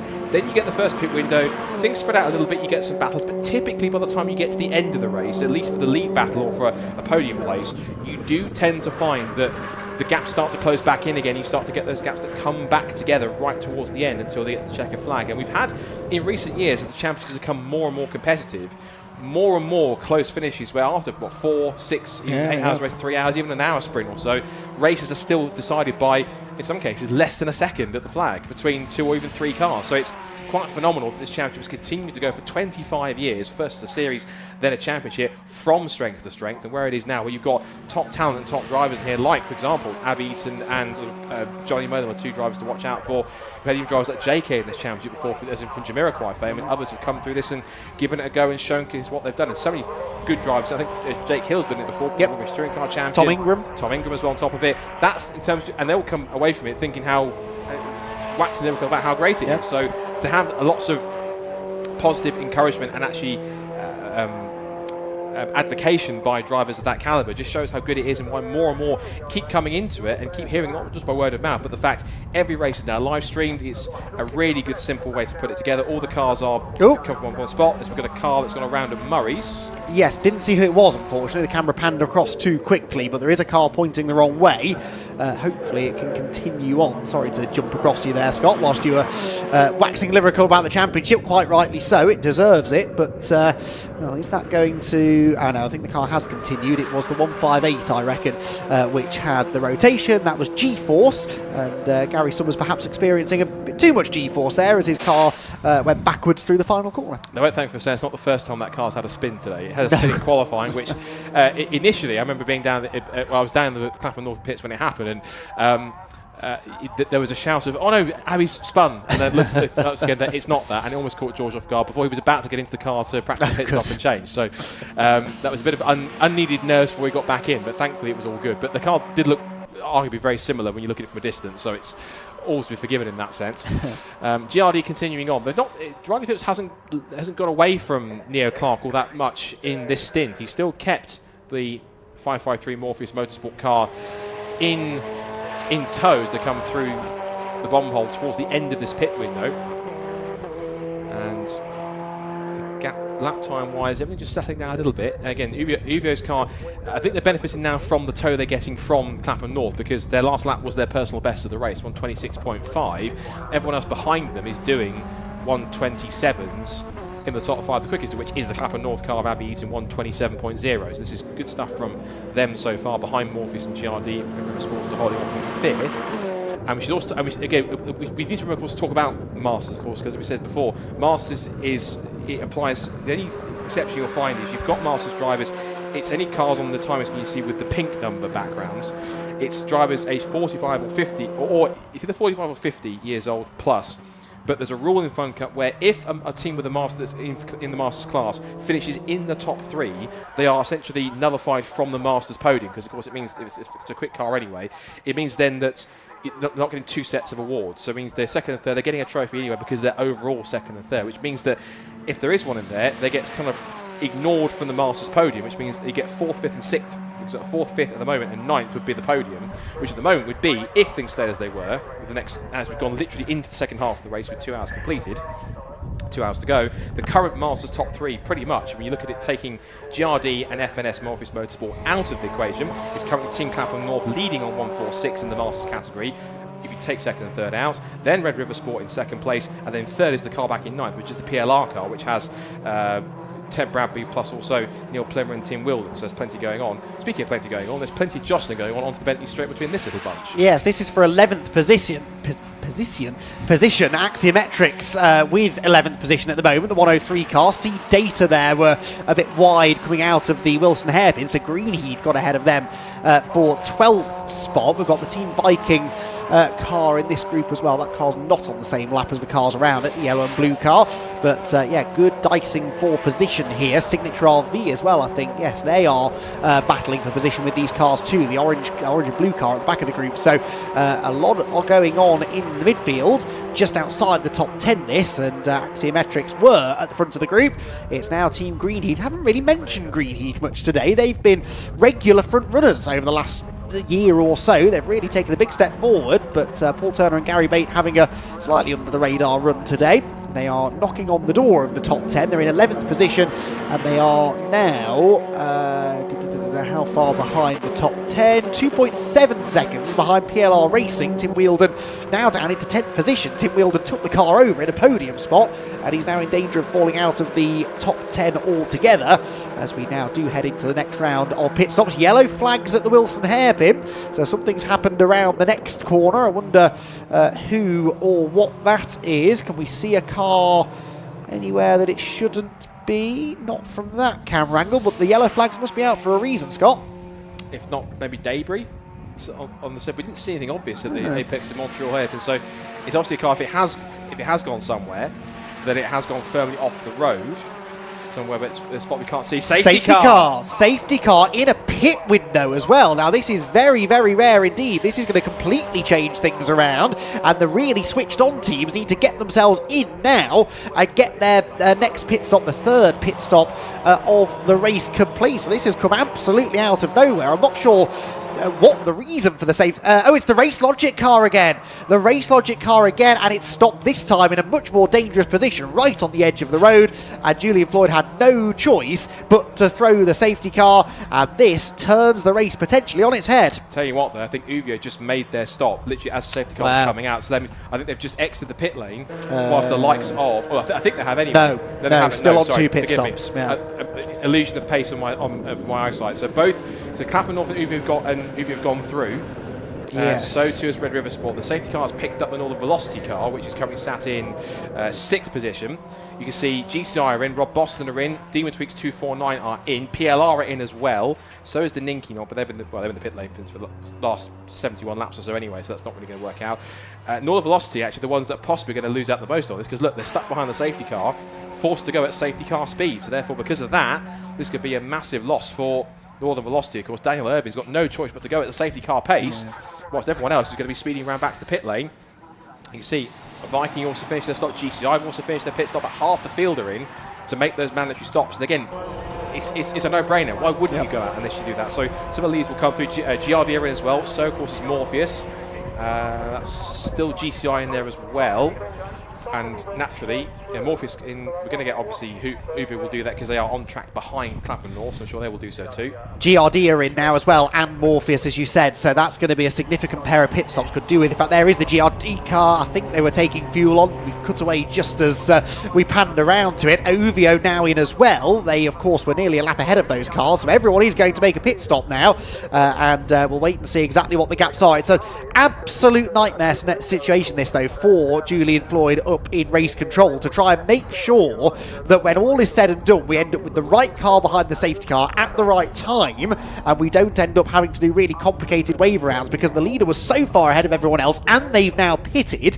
It could be quite easy to get this wrong. There's the fuel going into the Uvio car. We expected a lot of fuel. It's a perfect opportunity now, isn't it, to just dump 2 full churns in the car. They know they're not going to lose the lead. They know that they've got free time to play with here, so stick all of the fuel in that you can, and that potentially means only one more refueling stop required between now and the end of the race. Back out they will go, and just like that, they are going to be picked up by the safety car. That's good news. They should be the first car in line behind the safety car, but we'll have to wait and see how this all sorts itself out as to who ends up on the lead lap and who ends up off the lead lap. Greenheath were coming through in the background, so they're going to be unfortunately tracked a lap down.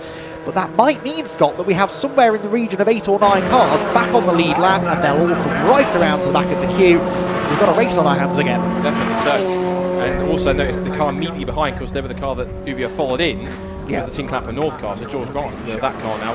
I'm certain at this point in time, if you're in this safety car, like you said, because you're going to lose less time, it makes sense in a way to go ahead and put much fuel in as much as you can, if you can afford to. Most teams, I think, can do that, because you're going to lose less time.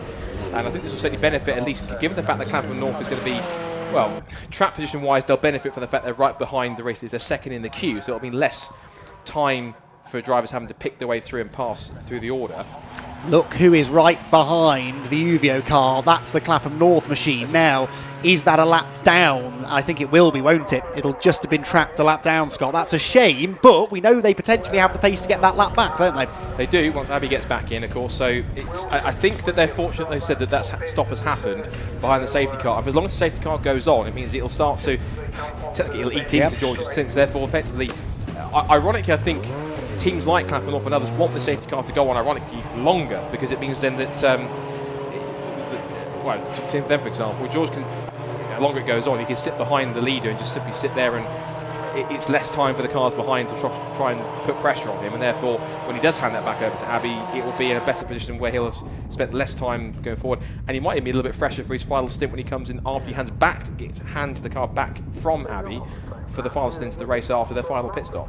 Indeed so. So I'm slightly overestimated how many cars we'd have on the lead lap because Greenheath had actually gained a load of places in that pit stop, so they were further up than I thought. We'll have 3 cars on the lead lap. Uvio, of course, the leaders. FNS Morpheus quietly going about their business this afternoon, but they are now going to be second position and on the lead lap. That car now being driven by Greg Evans again for the second time.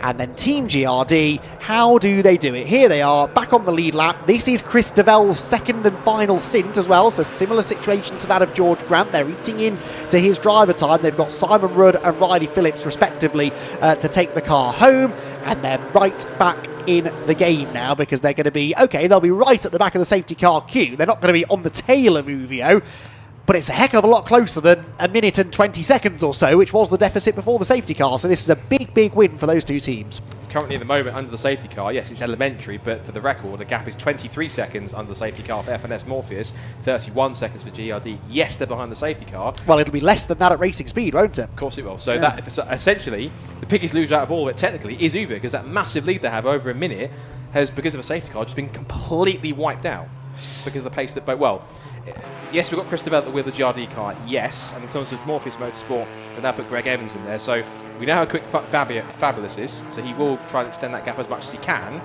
but it just depends on how well of a gap, how much damage limitation Morpheus and GRD and technically also, well, Clapham will let lap down anyway, but how much damage limitation in the form of how much pace they can afford to, or they can get away with losing in second and third, to be able to give that car back to their respective faster drivers when they go to the second part of the race.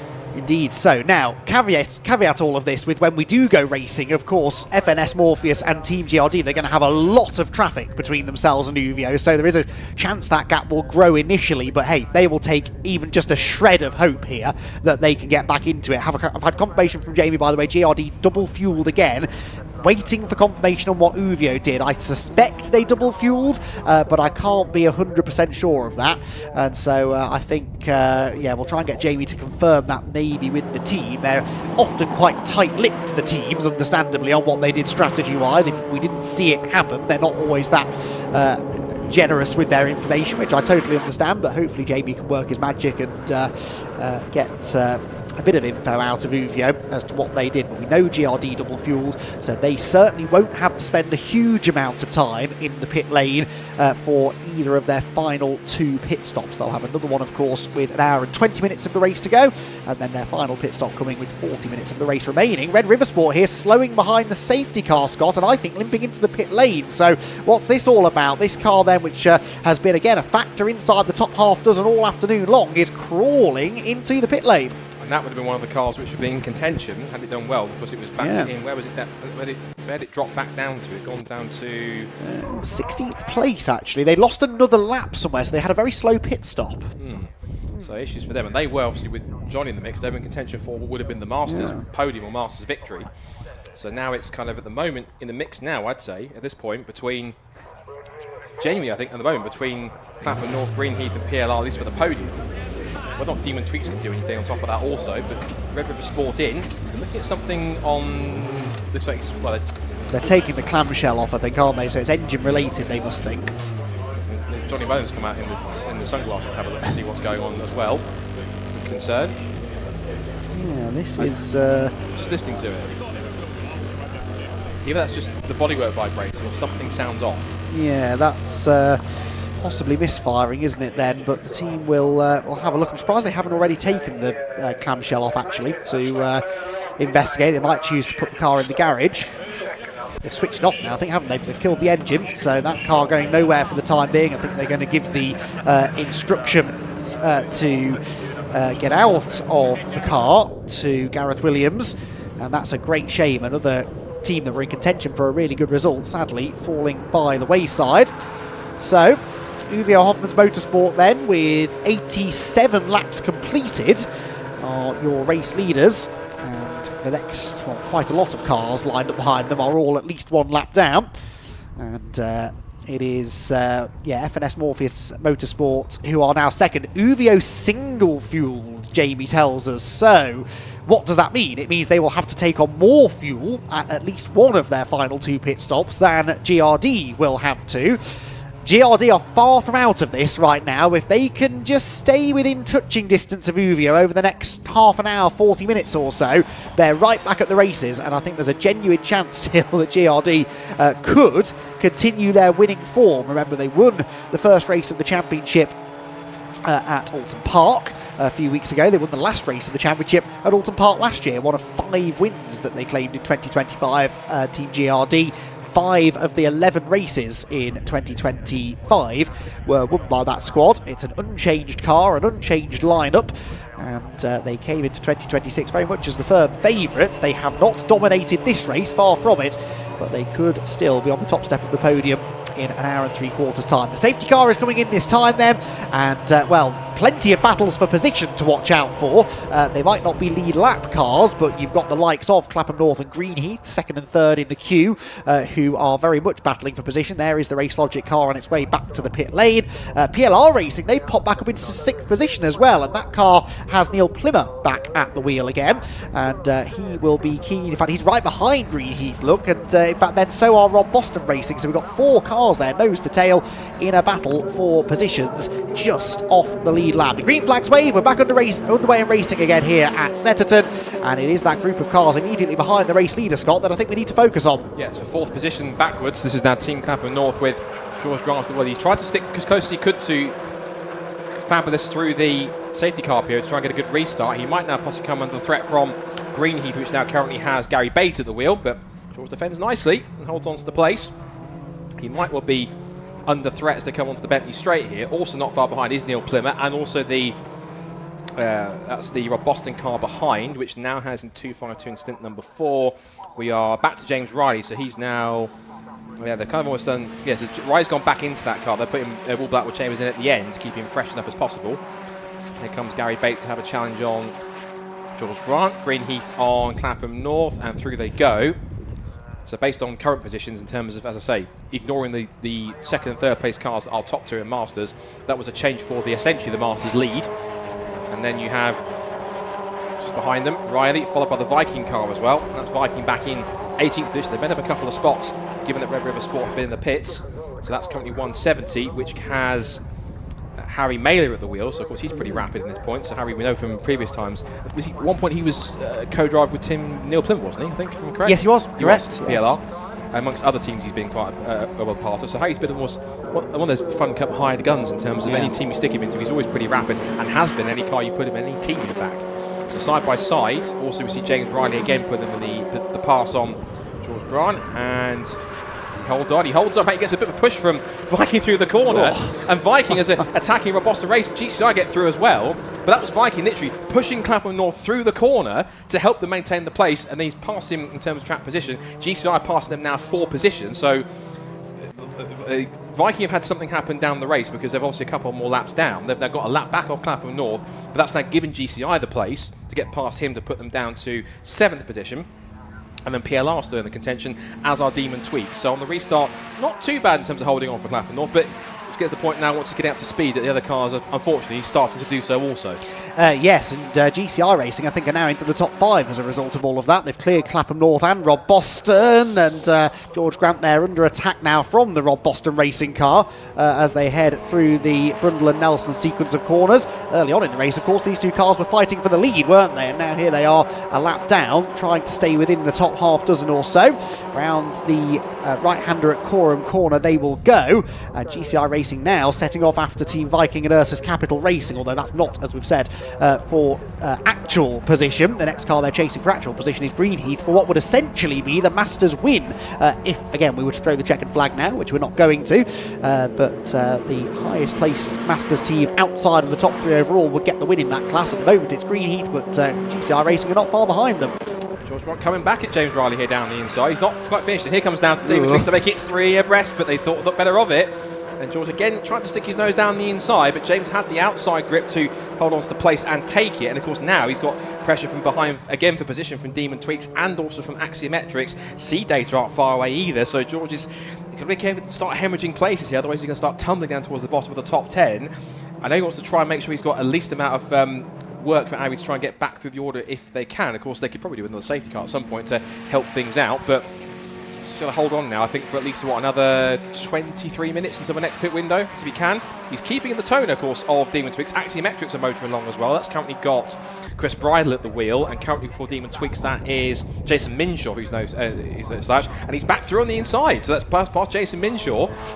It's not bad from Clafferoff and George. He's getting better at this. Yes, not bad. He'll learn with every mile that he puts in the car, of course. Here comes the Axiometrics car of Chris Bridle. Great to have Chris back in the championship, and he nips up the inside as well of the Demon Tweaks car. That is for position, 8th position potentially, because I think they've both got themselves ahead of PLR now, haven't they? Yes, they have. So PLR down into 10th position at the moment as they come round towards the end of another lap. At the front of the field, by the way, Uvio 16.2 seconds clear now of FNS Morpheus, with GRD about a second and a half or so behind them. Of course, they're buried in all of this traffic. They've got to work their way past all of these cars before they even consider going after the race leader, but they are at least keeping themselves in the conversation for race victory this afternoon. Down towards Riches goes the pack. And where is the Morpheus and GRD? Here they come, in fact. GRD, look, Christabel got a car between himself and Morpheus, but the white car at the front of that group is the second place car, and there, Team GRD is your third place runner within 20 seconds of the lead. But if they can hand that GRD car over in particular at the end of this stint within, 25 seconds of the race lead, they're in the battle, aren't they? Particularly with both Simon and then Riley back-to-back, so that will certainly help them no end. So who knows, maybe that opposite strategy is going to work out. Yes. Particularly, the safety car had to help them out, yes, but in terms of that, safety cars are either wonderful things or disasters, depending on which team you look at it and where you are in the pack. So and Chris is not doing himself a disservice either. He's keeping in the tow, even though that's the track focus car that's several places back in 14th position. He's still showing quite well. He's got the Renault Kart racing car in the mix as well. He thought about trying to get track position back from 49, which was Mike McCollum, but doesn't quite stick there. In fact, Mike's now more focused on trying to unlap himself again from 553, which is Greg Evans. I think that move, to go back to what you just said about the alternative strategy for GRD, that move to put Simon Rudd in at the first stint, if they do end up winning this race, or even having a chance of winning this race, it's because of that stint. The track position that he gained in that opening 40 minutes or so, that for me was the difference between them hanging on to the lead lap and just falling off it, because Christabel, with all due respect, probably wouldn't have gained quite as much track position as Simon Rudd did, and that can cost you 20-25 seconds or so. So I think that's really the only reason that GRD are even in the conversation at this point. Yes, they're 20 seconds off the lead, but I actually think they'd have been off the lead lap had Simon Rudd not done that opening stint. So there you go. Maybe there was method to Christabel's madness in the end, after all, but we'll wait and see how true that plays to be. There's still 20 minutes or so until we have that next pit window. We're now getting into that second half of the race. Remember, the number one car is not trying to pass for position. That is the track focus car with Mike McCullum at the wheel, which is currently back at the moment in 14th position, just inside the top 15, and they are 29 seconds exactly ahead of the car behind them that are chasing them, which is the Signature RV557, which currently has Steve Ruston at the wheel. He'll hand that over to John Whitehouse, then Marcus Clutton to finish off the weekend as well. I have to say, whether it's just their opening stints, how the race has played out, Marcus Clutton's things for RB have been very quiet this race, haven't they? They started a bit further back than they'd like to have done, quite deep in the field, but even so, you usually see Signature RB at some point pop up and make themselves positively a bit of a nuisance with the front runners and get themselves into the top 10 or so. But back in 15th at the moment, there are currently a lap off the lead. It's not really a race in which we've seen too much of them, to be honest. No, it's not really. We didn't see a huge amount of them at Alton Park either. Marcus, of course, was caught out by the change of conditions slightly and ended up off the road in the closing stages of the race. He would have loved an opportunity to bounce back from that today, but yeah, like so many teams, I think, they'll look back to that opening hour of the race where they lost so much time to the leaders, and they'll think that that's maybe where their chance for a good result slipped away, perhaps. But yeah, he is still always an exciting driver to watch, is Marcus, and I'm sure that when he gets in for his obligatory final stint of the race, he'll be getting stuck in regardless, really, of which cars he finds himself around. There goes the Team GRD car. We are 19 minutes away from our final round of pit stops, and they are now more than 20 seconds off the lead, but we know that they should of course have a shorter pit stop as well than Uvio coming up soon. Right, back down to the pit lane now that things have calmed down ever so slightly out on circuit. Let's have another catch up with Jamie. With Tom Greensaw, who you should have been out there, Tom, but we know it, Alton Park, you're recovering from a dislocated shoulder. The car doesn't have power steering, and sadly it took its toll, and you've aggravated it a bit more, haven't you?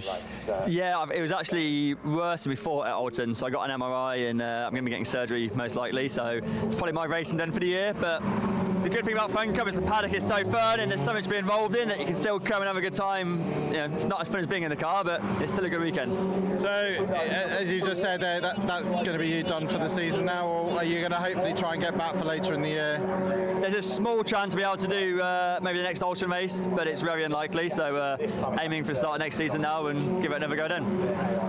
And today, obviously you're on the cans, you're acting as team manager for the day.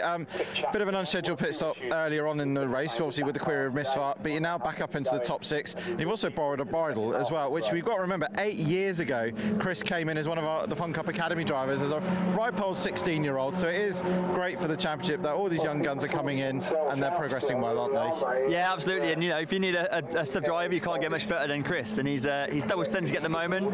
We're back in the top 6 after, like you said, we had that unscheduled pit stop, just about kept on the lead lap as long as we could, and some really good pit stops, some great driving from both Will and Chris, and we're now back in the fight for top 4.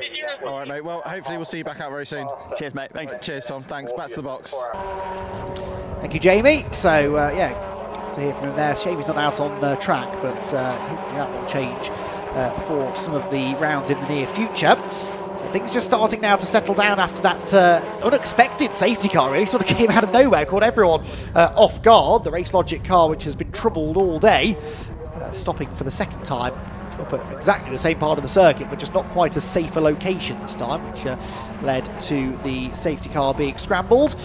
And Uvio Hoffmann's Motorsport now working on trying to build up the lead that they had before the safety car came out, and the battles behind them still very much raging on. It's a shame in a way, isn't it, that Uvio are so far ahead, because actually everybody else really back to about 15th place is pretty much bumper to bumper, and they were even before the safety car came out. Just look at how much ground certain cars are either gaining or losing in this stint. I mean, the Clapham North car's out of the top 10 now. It shows just how many cars there were that were sort of on their tail. There is the Clapham North car coming towards us, under pressure again now, I believe, from one of the Demon Tweaks cars as they head down towards Brundle and Nelson. And as they do so, George Grant just tries to limit the damage here, really. Stay in the tow, don't over defend, and hopefully you can hand that car over to Abby Eaton in a position where maybe she can still go and challenge for a top 5 finish.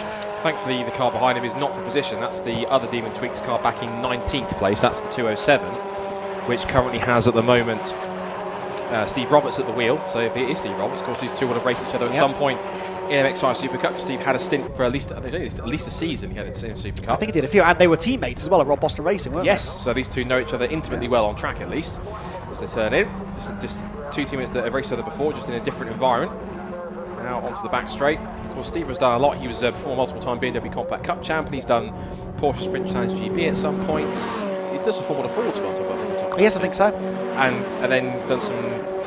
Did you British GT as well at some point too? I think once or twice. Yes, I think you're right. Well remembered. I forget what car he was in, but yeah, I think he did appear on that grid. I have to have a quick. In my ADHD brain, makes me have to go to Driver DB to figure out exactly what he's done. So you might have to carry on for a couple of minutes. Okay, Scott. Which shouldn't be a problem though. Well, I'll do my best.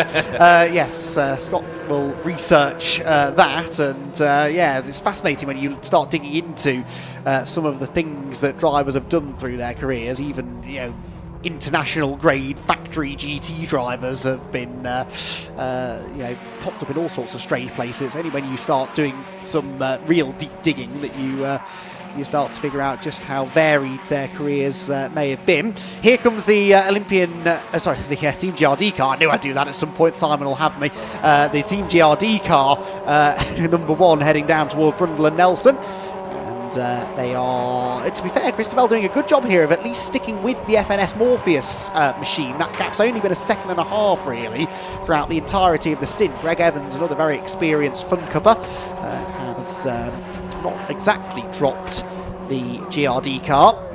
And as he rounds corner, he's got track focused. Is that behind? Yes, it is the 49 car. They've ripped off that bit of splitter that was dragging on the ground earlier on. Around about the time that the Race Logic car stopped for the first time, we spotted a lot of smoke coming from the track focused car. That was a bit of splitter dragging on the ground. They're not the only ones to be missing chunks of splitter.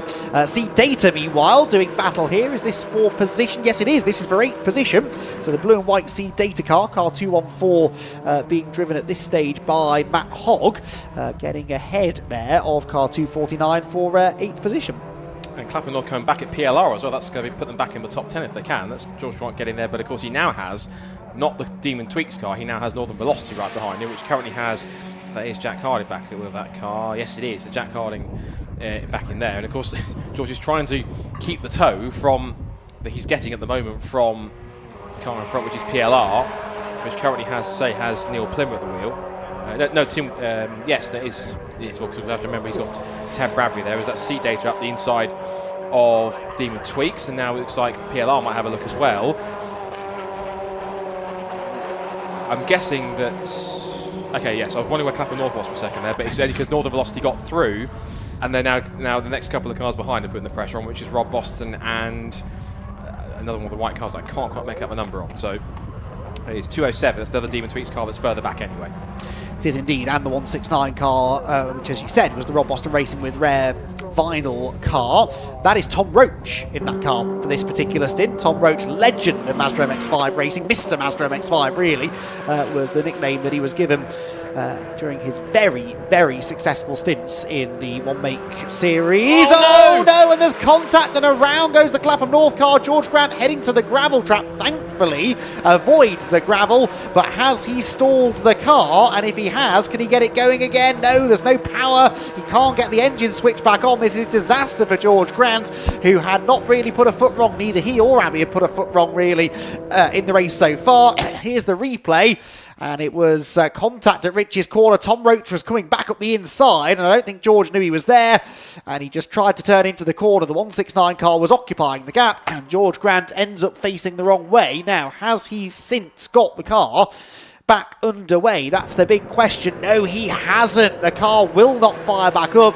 It's a hot day. It's been running for a good number of hours now, 2.5 hours or so. Oh, and 553. That is FNS Morpheus, the second place car pulling off at the side of the road. It's all going on here. The second place car pulling off down the back straight, and if one or perhaps both of these cars are stranded, that will be our second safety car period of the race.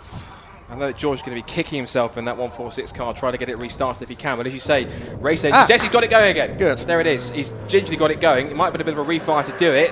Oh, has it conked out again? He's trying to find a gear somewhere. That he did spin when it was in a higher gear. He just to get it going. He has got it managed to get it going. And he'll have dropped down to what? 15th place, I think, because that's the last car that was on the same lap as he was.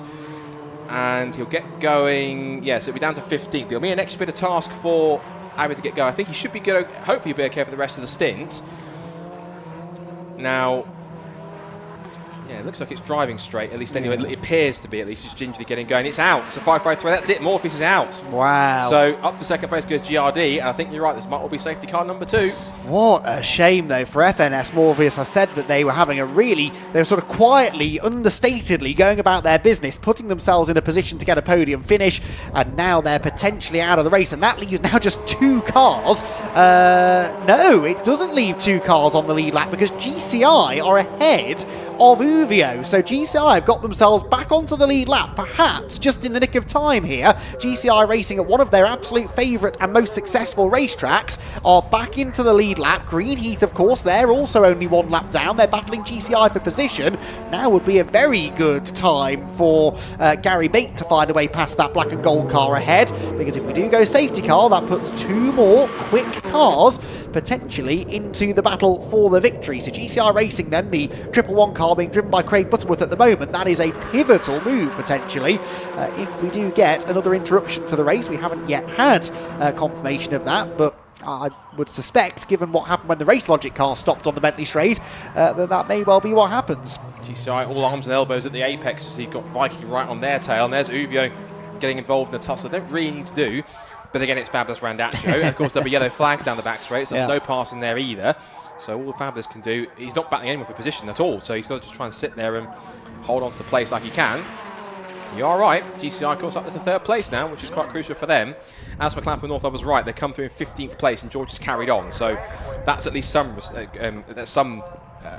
repentance for them. Of course, when Abby gets involved, she'll have a heck of a task to push forwards up the order with all the time lost. Oh, that's off the road. That is the other camera car we've got. That's 158.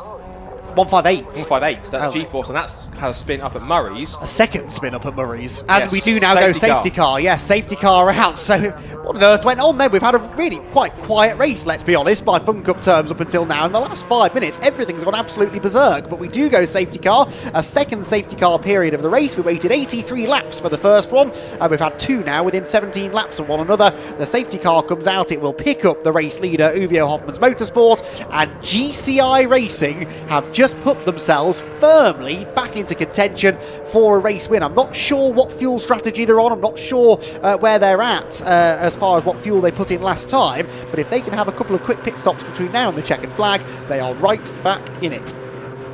Definitely so. What's the one thing we love in motorsport? Unpredictability. And it's all played out in the last couple of minutes, which is quite extraordinary. Now, you also have to wonder as well, it's only 7.5 minutes until the next pit window. So I wonder if, depending on how long this recovery might take, considering that car's not necessarily in a position where it's going to be recovered back to the pit lanes quickly, this might more possibly start eating to a point where we get to the pit window opening whilst we're under a safety car. Exactly so, and for that reason mainly, it's quite inconvenient that the safety car's picked up GCI Racing. It's picked up the wrong black car, and they really would have wanted to have this wave around done before they came into the pit stop, because there's a danger now, if they have a slower stop than Uvio, that they could end up slipping back off the lead lap again, when really they shouldn't even be in that position. But they won't do the wave around until they're absolutely sure that they've got everyone in the queue. So yeah, hopefully they will do a wave round at least, and they will release GCI around because they deserve to be rewarded for unlapping themselves. And the Uvio car should then be pulled up behind the safety car. Of course, the other thing this does is massively benefits Team GRD, who were the best part of 30 seconds off the race lead before the safety car came out. There is Chris Devell. This will basically take him to the end of his stint now. For the last hour and 20 minutes, it will be down to Simon Rudd and Riley Phillips, respectively, to go after the Uvio Hoffman's Motorsport car, and they're going to be an awful lot closer to that Uvio car now than they were not really that long ago. Saw Greg Evans there being directed where to go, so unfortunately that car's day is done for the afternoon as the shadows start to get a little bit lengthier. Put his crash helmet back on, try and see if we can move that car. We're now at 25 to 5 in the afternoon. I think it looks like we're on course to possibly finish at this point in time around about roughly 6 o'clock or so in terms of the end of the race, which is ahead of schedule from we would have been, about 25 minutes. So good effort from VRCC to keep us ahead of time. We've had basically no dramas in the first 3 races, and it's just everything's run to time in terms of as soon as one race is done, straight to the next one. So credit where credit's due to our race directors and Clark at the course and everyone else involved in putting this race weekend together as usual. And of course our marshals doing a fantastic job as always, so well done to them. On board shot the director of the sport, who had their own problem in the pit lane. Of course, they're back out after they had that issue that brought them to the pit lane when they were struggling. So, which was, Jamie told me a while ago, and I didn't get a chance to get it out, an alternator issue.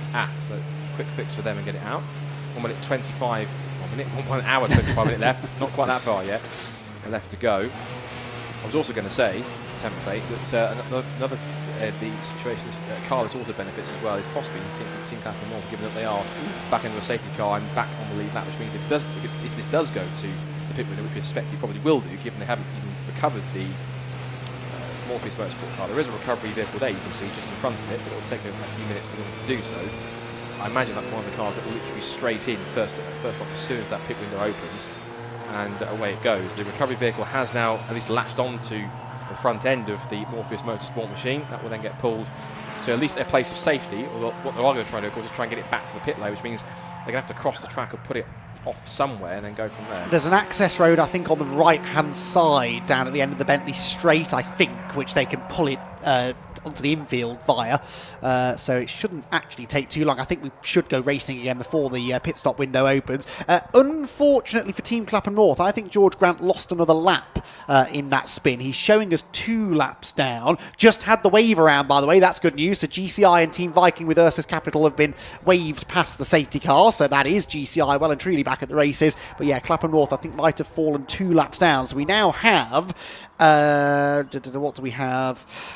10 cars within a lap of each other. 4th back to 13th are all within a lap of each other, 1 lap down. But that black and red number 111 GCI racing car, they are back on the lead lap. That was such a timely overtake against the Uvio Hoffman's Motorsport car, and it could well put them in contention for the win. You never do know. I think after quite a quiet first half of the race, it does really feel now, doesn't it, like it's all bubbling up towards one of those typical Fun Cup crescendos, a proper nail-biting finish here, I think, because Uvio will still have an advantage over GRD here. Yes, they will, but we know that GRD car should now have the pace at least to match Uvio, probably to catch it over the final couple of stints, but there's no way Uvio are going to just hand this win over, are they? So I think there's a battle in our future here, isn't there, to be enjoyed. You do remember how much stronger rivals these two teams are. Oh, yes. The times before the battle for the championship and for the lead, and they came together on the final lap more than once. So these two, whilst they might not like each other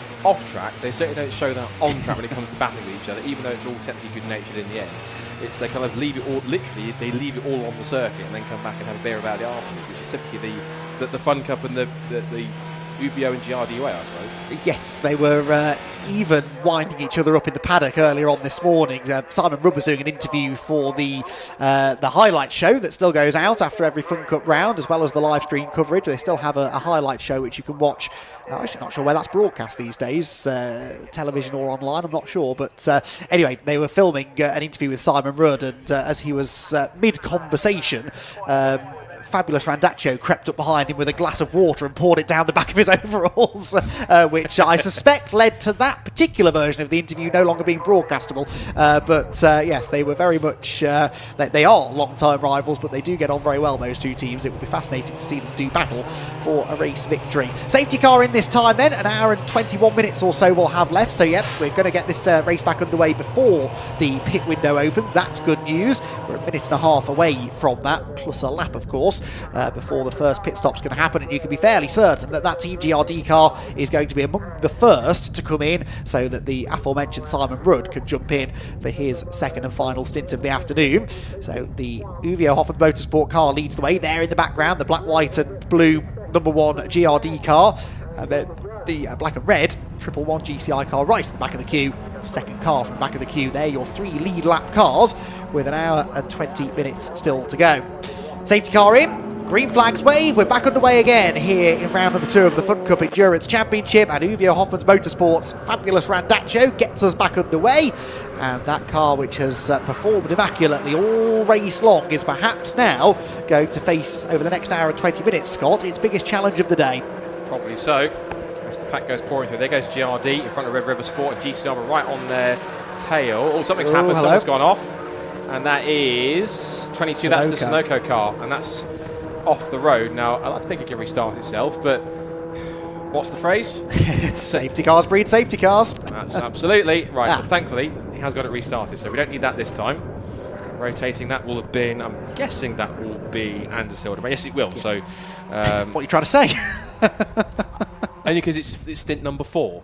I see. Behave. I saw the bus and I threw you under it, Scott, and I make no apologies. Thank you. Yes, the Snowco car continues on its way, and you owe Anders a drink, I think, tonight. That car, thankfully, does not bring about the safety car. We can continue racing again here at Snetterton. And we are now into our penultimate pit window, I should say, but they haven't yet seen the board. So this time by, they'll see the board. Next time by, they're allowed to pit. And as I said, I wouldn't be surprised, Scott, to see that GRD car coming in pretty much straight away after that. I'd say so. Given history teaches us that Christopher comes in usually straight away as soon as he's able to hand it over to the 2 drivers that he openly recognises are quicker than him, in which is Simon Rowe, of course, and then Riley Phillips. So Simon will get in first, try and repeat his antics from the first stint. Down towards Rich as they come again. See Data having a play with Demon Tweaks. This will be for position 7th place. 7th place, in fact. PLR Racing are in there as well, and also Rob Boston. This is now 7th, 8th, 9th, and 10th for position. And there goes C Data up the inside. That will have been 2-1-4 with Matt Hogg making the move on Jason Minshaw. It's all the Minshaws in that red machine. You've got Jason handing over back to Guy, then Jack Minshaw will finish off the stint. So Guy handing over next time by. Going wheel to wheel again.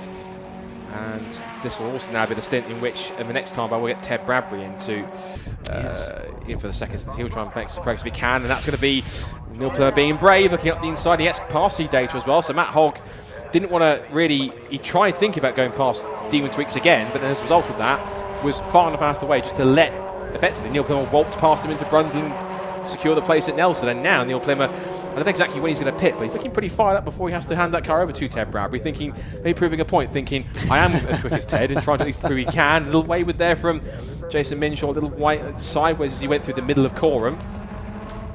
He's wayward again on the exit, and off the road he goes, locked at the inside front. I thought it was looking a bit static, but even so, looks like Plymouth's backed off. Didn't quite get the run he was expecting through there. And also now in there too is going to be a couple more axiometrics. Some of our first pit callers from the group. They were 6th at one point, now we're down to 10th immediately.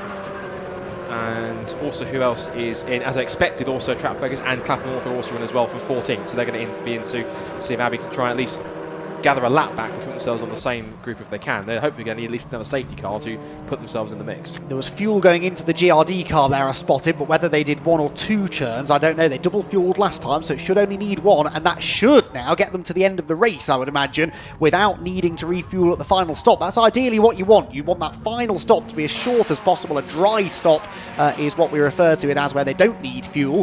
A full tank of fuel in these cars can get you through 2 full stints, in theory.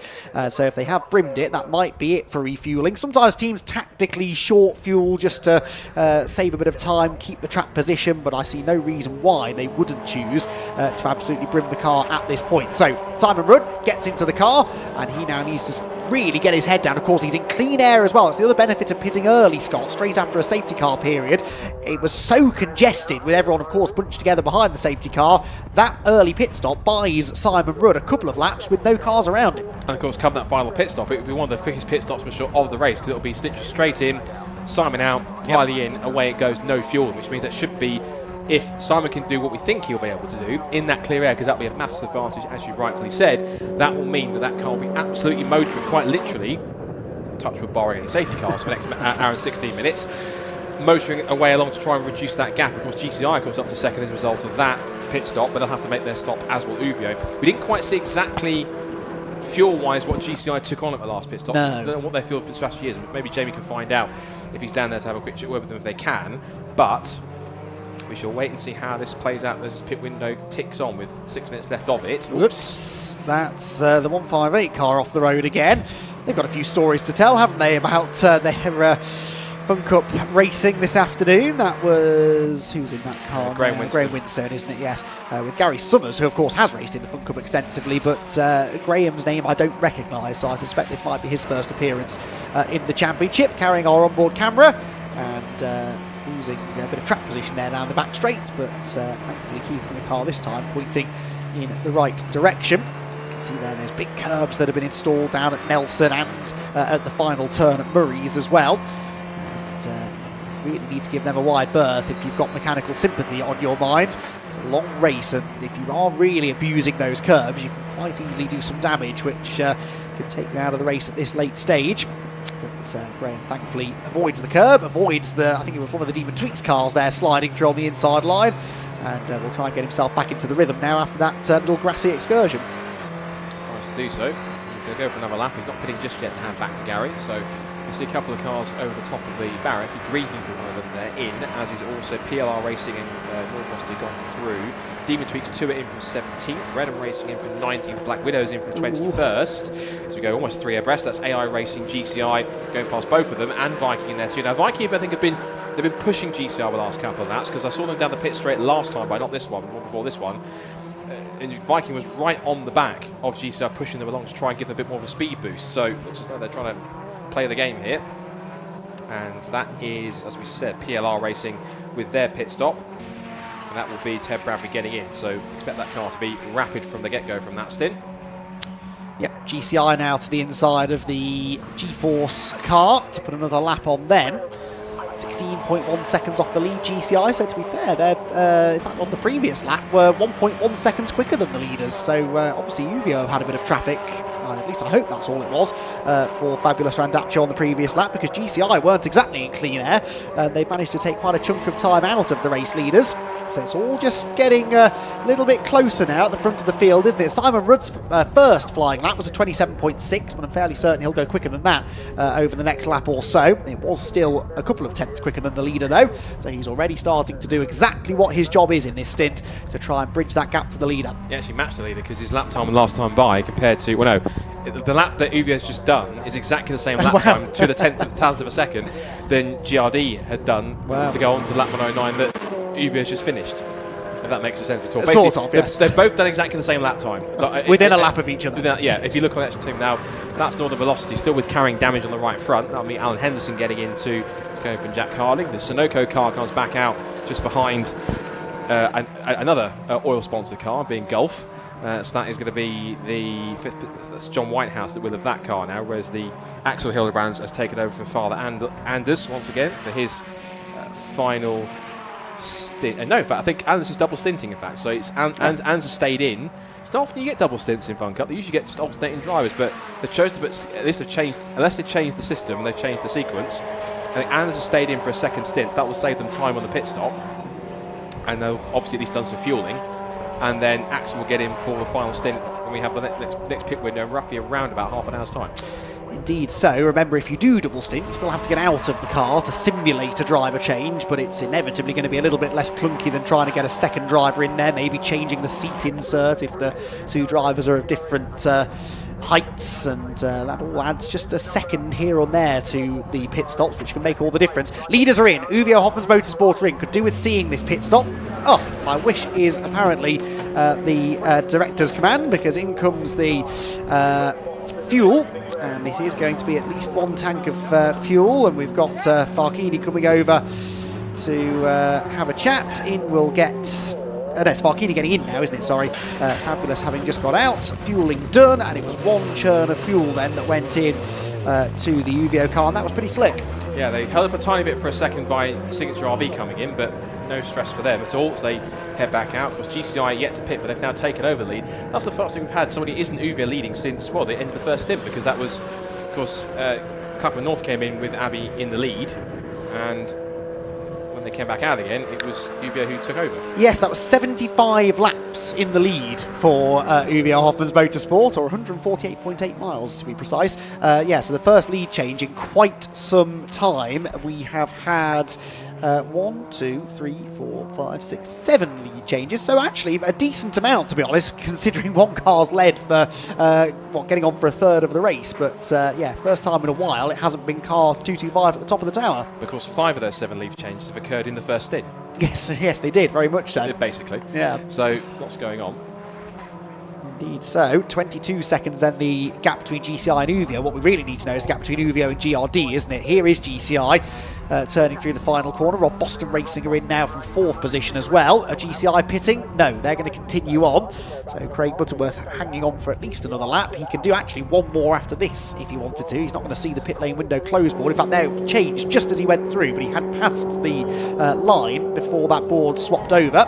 So pit window closes, and we will have in a few moments' time, the last wave of cars coming in. Right, there is Team GRD. What we need to know is where the Uvio Hoffman's Motorsport car is in relation to this car. Simon Rudd's been out there for a couple of laps. He's been more or less matching the leaders. The Uvio just went through. There at Uvio.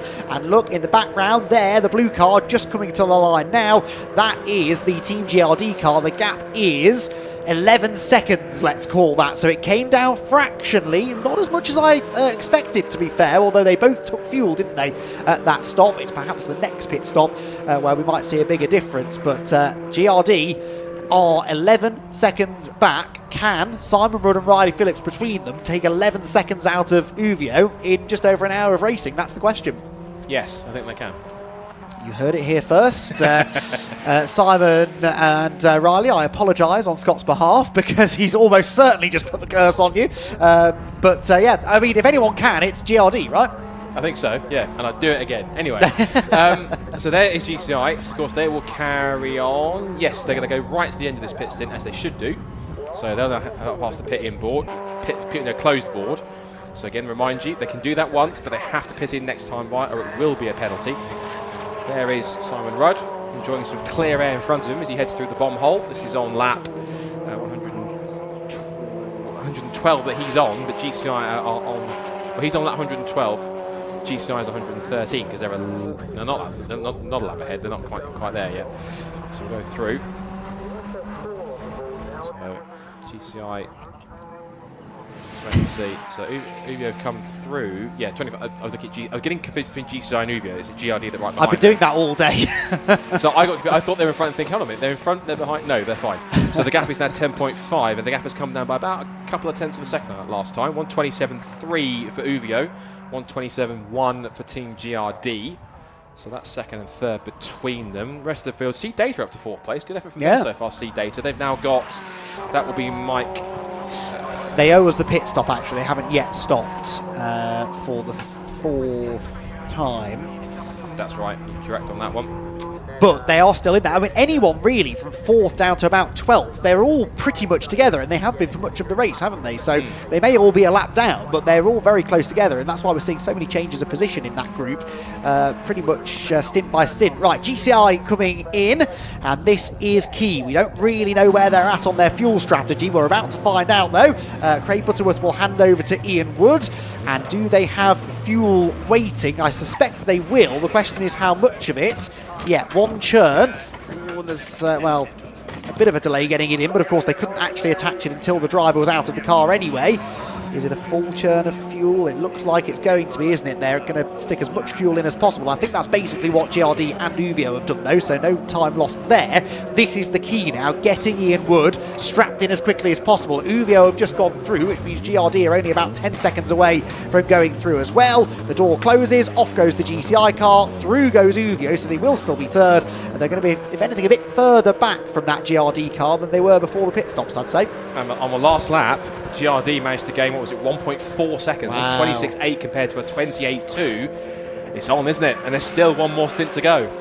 That's remarkable, isn't it? I mean, Uvio must be thinking, what on earth do we have to do to beat this pesky GRD car? They had them nearly a lap down partway through the race, and now all of a sudden there's 9 seconds between them. A bit of news from Jamie in the pit lane, by the way. The 553 car, the FNS car, drive shaft snapped, easy for me to say, going onto the back straight. Also a change of driver lineup for the 262 car. Jack Harding will now be doing the final stint in the Northern Velocity team. So I'm just going to swap that over there. There we go. So he is going to have a third stint in the car, is Jack, to try and get that team the best result possible, because of course they're still, I think, in contention, are they not? Well, maybe not for a podium finish, because there are 3 cars now on the lead lap, but if any of those lead lap cars drop out of contention, all of those cars 1 lap down are in contention perhaps for a podium finish. Forgive me for sounding rather dumb, as I tend to do so on occasion. No comment. Before you were going to say it. That's a third stint. Is that... I know you can have a third stint, of course, because you have 2 drivers, so I was getting confused by having a third stint or not. I was getting confused they had 3 drivers with it, so you only have 2. But ignore me. Were you querying driver limits and Yes. things? Yes, because there was a conversation about that going on in the Fun Cup hospitality this morning. You can't do, I think I'm remembering what was explained to me correctly, as GRT have a close moment in some traffic there. That was the G-Force car It again. was the G-Force car, yes, which just about got out of the way. You can't do more than double the amount of driving time of any of your teammates, basically. Right. So if your teammate does 1 hour, you can't do more than 2 hours in the car, which is why you can't just, if you've got 3 drivers, you can't have one driver do 1 stint and then the other 2. You could split it evenly between the other 2 drivers. A 2-driver team, though, couldn't just do 1 stint for perhaps their slower driver and then stick the other driver in for the whole race. So. But then how does that work with both Alan and David? Because ultimately, only one driver is doing 1 stint.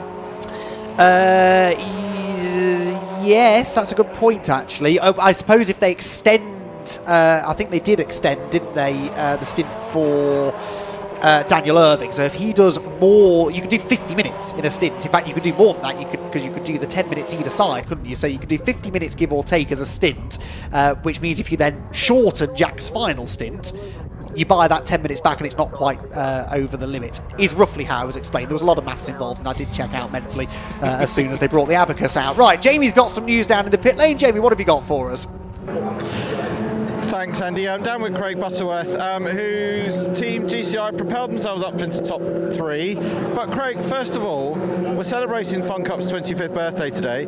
Your car was in that very first race, and you've said it'd be quite fitting if the other 2 would slow down a little bit and let you win. I think it's only appropriate, really, don't you? Yeah, look, it doesn't seem possible. It was 25 years ago, and it was my dad that brought the championship to the UK. And I remember one day, like, him coming home and saying, "I've had this really good idea, and it's these little Beetles." And I was like, "Really?" And he's like, "No, but they're not Beetles underneath. They're like space frame chassis, blah blah blah." And from the first time I sort of came to the race, right, it was really exciting. And so to think we're here 25 years later, fighting in the top 3, having won a championship with my dad and with one of my best mates from uni, right? It's been a pretty special 25 years, I think. And you've had a busy day so far today, haven't you? The first stint was, half the field were all battling together from 8th down to 17th. Middle stint, a little bit quieter, but now it's all to play for again, isn't it? Yeah, completely. It feels like it's been a long race already. I mean, we started, 3rd from last, we fought our way up. And, that stint there when I came out, I was like, we're just behind Uvio. We're down a lead lap. We've got to try and get in front of him. And I'll be honest, I thought I was going to give it my best, but I didn't really think there was much hope of being able to do it. And then I realised we had the pace and it just came together, and then it was a safety car. It was magic. So, the gods are shining on us. Let's hope they continue to shine on us for the next however long's left, hour and a bit or so. And how have you found racing on the 200? It's a bit different. We've not done it in 12 years. It's a new challenge for everyone, isn't it? Well, the politically correct answer is, to be fair, the racing has been really good. I'm a bit sad because, to be fair, I love the 300. It's one of my favourite tracks. I like the technical section in the middle, so I'd rather be on the 300. But in a weird way as well, given it's 25 years and this is a bit like old Snetterton, and maybe it's appropriate this time. And are we going to see you at Anglesey? Yeah, looking forward to it. You're going to do the whole year, aren't you? Maybe. Because what happened last time? We won the championship. I think you need to go and get some water, Craig, and have a lie down. I think that sounds very appropriate. Thank you, mate. Nice speech. Cheers. Back to the box. Well, there's no getting out of it now, is there? And then you've said that live on air. We look forward to having them back for the remainder of the season. And it's fitting, isn't it, in the 25th anniversary season of Fun Cup that one of only a handful of teams that have been doing this pretty much since the start should have a starring role in it. And there are other drivers on the grid, the Uvio pairing, for example, who are hugely experienced, but GCI Racing have been there since the start, and it's brilliant that they still have this love for the championship. Once you get bitten and you get the Fun Cup bug, it's very, very hard to shake it off. I'll answer that in a second. Axiometrics are in from what was 13th. Yeah, that's out of sync, isn't it? So they seem to recall some sort of drama in the first stint of the race, didn't they? So I don't know whether they're still fighting that. They're back out again. Yes, they had an unscheduled stop earlier on, didn't they? So that is their 6th pit stop of the race. They've had 2 more stops than they should have had. On par with also Signature RV and Red River Sport have also had 6 in total from unexpected ones. Also Redham Racing had an unexpected one too, because they've got 5 on the board. Everyone else just about has 4 stops because they've all stopped on schedule. Yes, pretty much. Well, FNS Morpheus never got to their 4th stop because they were out of the race, and then same with Race Logic and Ninky not give them problems too. So everyone else is still going, aside from those 3 teams. 4 teams have all pretty much stopped on sequence from what they should have had. New personal best. This is actually a battle going on for 9th place, you're seeing here, between the white and yellow of Greenheath and Track Focus. You can tell they're pushing. They've just both done personal bests in their scrap for the final top 10 spots.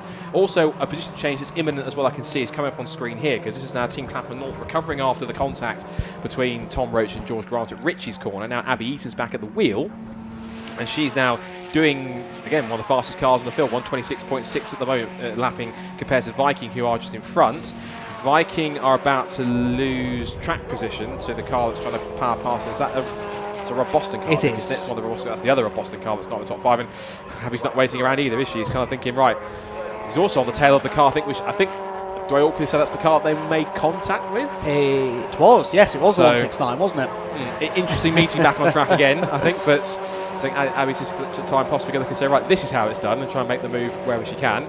And ironically, bike will come at Richie's corner, of all places. So, a bit of synchronicity going on. You spotted something? The Sunoco car is slowing and stopping at the end of the pit lane. Just caught that out of the window. Sorry, Scott. I just caught a glimpse of a car going slower than it should have been. That car is it's pulled up. We're not on camera yet, but it's pulled up just on the pit lane exit. Now, it could potentially be pushed back into the pit lane, but to do that, you'd have to send marshals out to what I would say is a fairly dodgy position to move it. There it is, look, on the left-hand side of shot. Yellow flags, no overtaking allowed.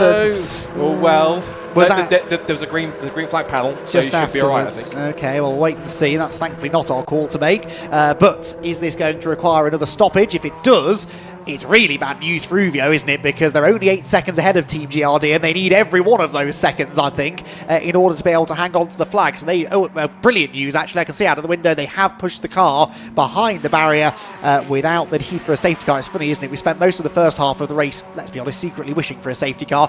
Now we kind of don't need one anymore because we've got a fascinating final hour in prospect regardless. I think also looking at the move that was going on between Clapham... No. They're ahead anyway, but I talk about the on-track stuff between Clapham North and Rob Boston Racing. That's the 252 car, which is 11th place, 4 positions back, but it's unlapping itself from that car to try and get through if it can, which it has. There goes Track Focused, who are now, they've got past Greenheath. They're now chasing after Viking, and this won't be for position. This is to try and put a lap on them. Ooh, and that's the G-Force car going wayward again. It's had some antics today, hasn't the G-Force car? It started in qualifying with that spin, and it's kind of carried on from there. But credit where credit's due, they haven't given up. They've just kept on ploughing away, and spins and mishaps and all. They're just getting to the end of their first race, at least for that car this weekend. And the first time, I don't think it was at Alton Park, was it? That car. No, I don't think it was. No. First race for them in that sense. It's quite a distinct car. It's almost for a distance you can either confuse it with a Rob Boston Racing car or the Clapham North car, because it's got the purple kind of blends with the blue and the red, so it's interesting to see that one. Lap time wise for cars further down, the Axiometrics have got back, not only back on track, but their last lap was a 126.8, so whatever the issue was, they're back on pace again, which is intriguing. Northern Velocity have also just set their personal best of the race as well last time by 1 minute 26.9, and in terms of pace wise ahead, stalemate at the moment between Uvio and GRD. They've both done a 127.1, and Simon Rudd was fractions quicker, as now we see here. That's Viking trying to get past. Viking trying to get past on the road at least. That's Rob Boston Racing, but trying to unlap themselves. In fact, GRD got themselves in front anyway. So it's the Track Focus car got back itself in front of them anyway again. Yes, and the Track Focus car is chasing down the Rob Boston car for 8th position. So the Team Viking car is not in this battle for position, but the Track Focus car very much is, as indeed is the Greenheath car, not far behind them. So again, this everything that's not on the lead lap is extremely close, isn't it? All of that whole group of cars from 4th on back are all pretty much together. That's going to be a fascinating battle as well to follow over the final now 56 minutes and change of the race. Across the line they will go. Track Focused well and truly now within striking range. In fact, the move might come at Rich's corner. To the outside goes the Track Focused car in the hands now of Sean Cooper. Sweeps around the outside of the 169, and that was a very good move. It was. Nice and clean, though. Looks like you're trying to go back in, and Viking aren't finished either. Looking to the inside line. But the block is thrown. Rob Boston's racing, thinking, right, I'm not quite keen with that one. And back goes in the 252. Back through goes Jason Baker. So they're going in reverse of their stints, because Jason Baker did stint 3 and then he stayed in to do a double. No, James Riley got back in, then they got back to Jason Baker, and now Gorse is back there too. And that is Sunoco that's back in the paddock being looked at, and it's front and rear clamshell, that front bodywork section off. It's a snapped throttle cable, it's been reported to me. So relatively quick fix, and very fortunate really where it broke coming across the timing line, because it meant that they've got it back into the paddock pretty quickly, haven't they? Indeed so. This 5-car scrap here has the potential of getting, I think, pretty messy, because there's cars all over the place here with this battle.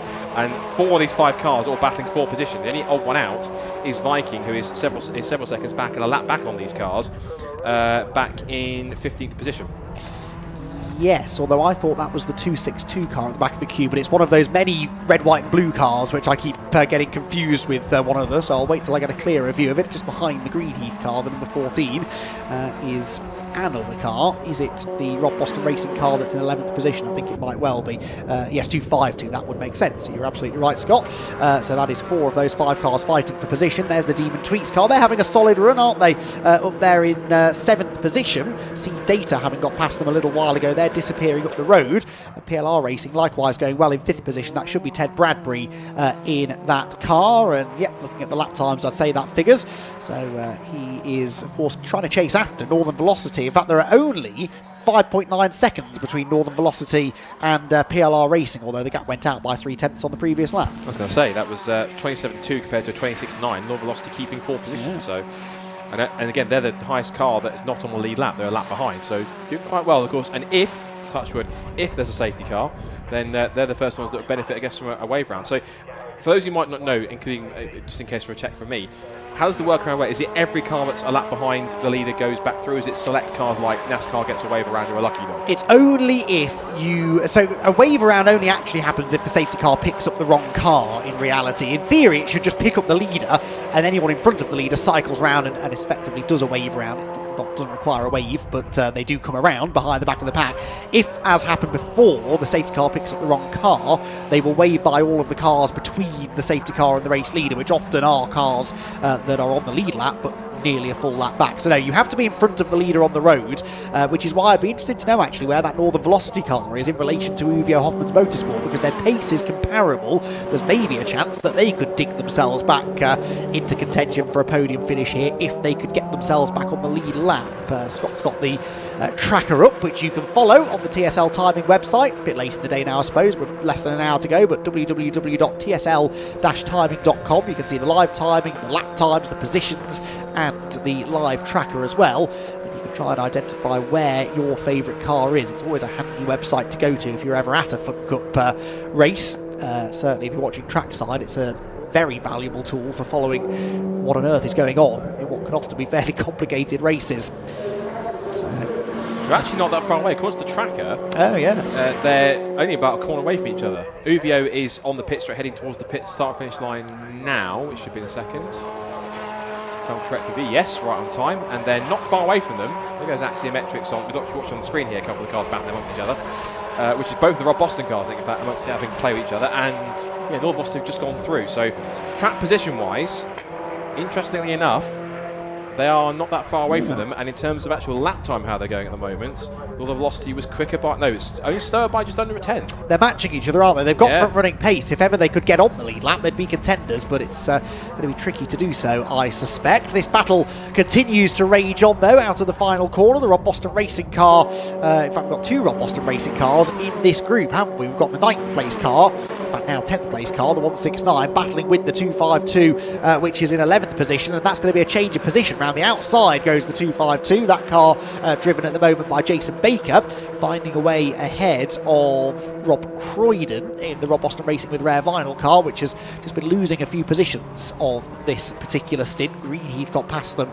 on the previous lap as well, so Greenheath go 9th, and the 252 car moves up inside the top 10. Yes, indeed. Just over 10 minutes to go until we get our final pit window of the race. And checking with our leaders, GRD takes another half a second on that last lap out of Uvio, so the gap is now 6.2 seconds between Farkini and Simon Rudd.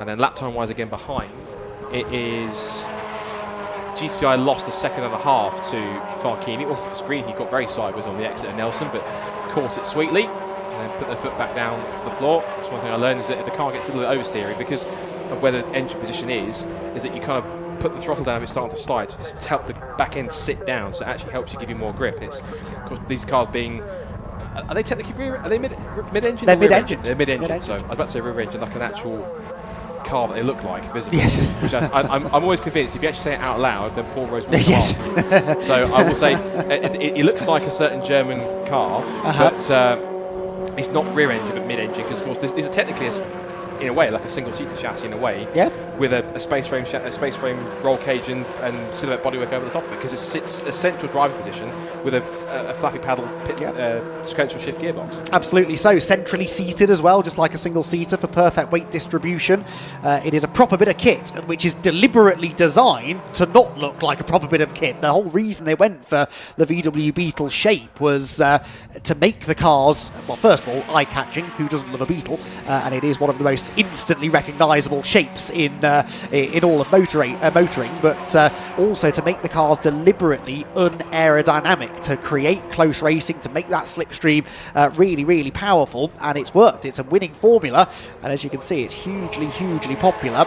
And it was seen as a bit of a gimmick at first, I think, and many people questioned the decision to go for this particular body shape, but there was a reason for it, and that's the reason that we get consistently such brilliant racing. There's a reason why every year at the Spa 25 hours. Yes. That's not. I didn't misspeak. It is 25 hours. They did that just because they wanted to and had an extra hour to make it unique. There's a reason why over 100 Fun Cup cars turn up every single year to race on the famous Belgian circuit, because it's such a popular format. And there's even been a couple of times it's stretched as far as, and I think you'll validate for this, it's even stretched as far as Abu Dhabi at one point. They did a couple of races in Abu Dhabi, of which teams like Race Logic, for example, went over and raced. And took part in it, because they are veterans of the championship and former champions. So it's crazy how far Fun Cup has reached. It's not just Europe, it's gone further than you think. Well, the Daytona Motor Speedway has also, or Daytona International Speedway has also hosted a Fun Cup race just this year, not on the oval, using the oval, but the road course as well, the 24-hour circuit. So yeah, it is a global phenomenon, is Fun Cup racing.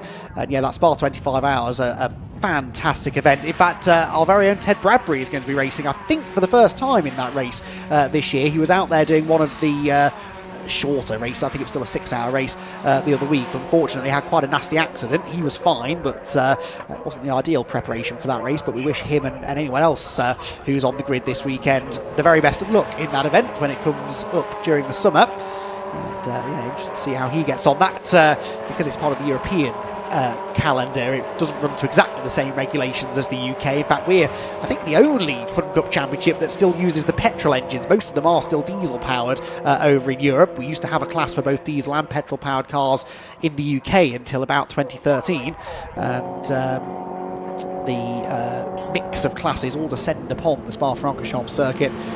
One is an absolutely incredible event. 5.1 seconds are all that separate Uvio Hoffmann's Motorsport from Team GRD at the front of the field. On the previous lap, nearly 4 tenths actually were gained by Simon Rudd. It's all going to come down to the pit stop, isn't it, Scott? Who has the quickest pit stop?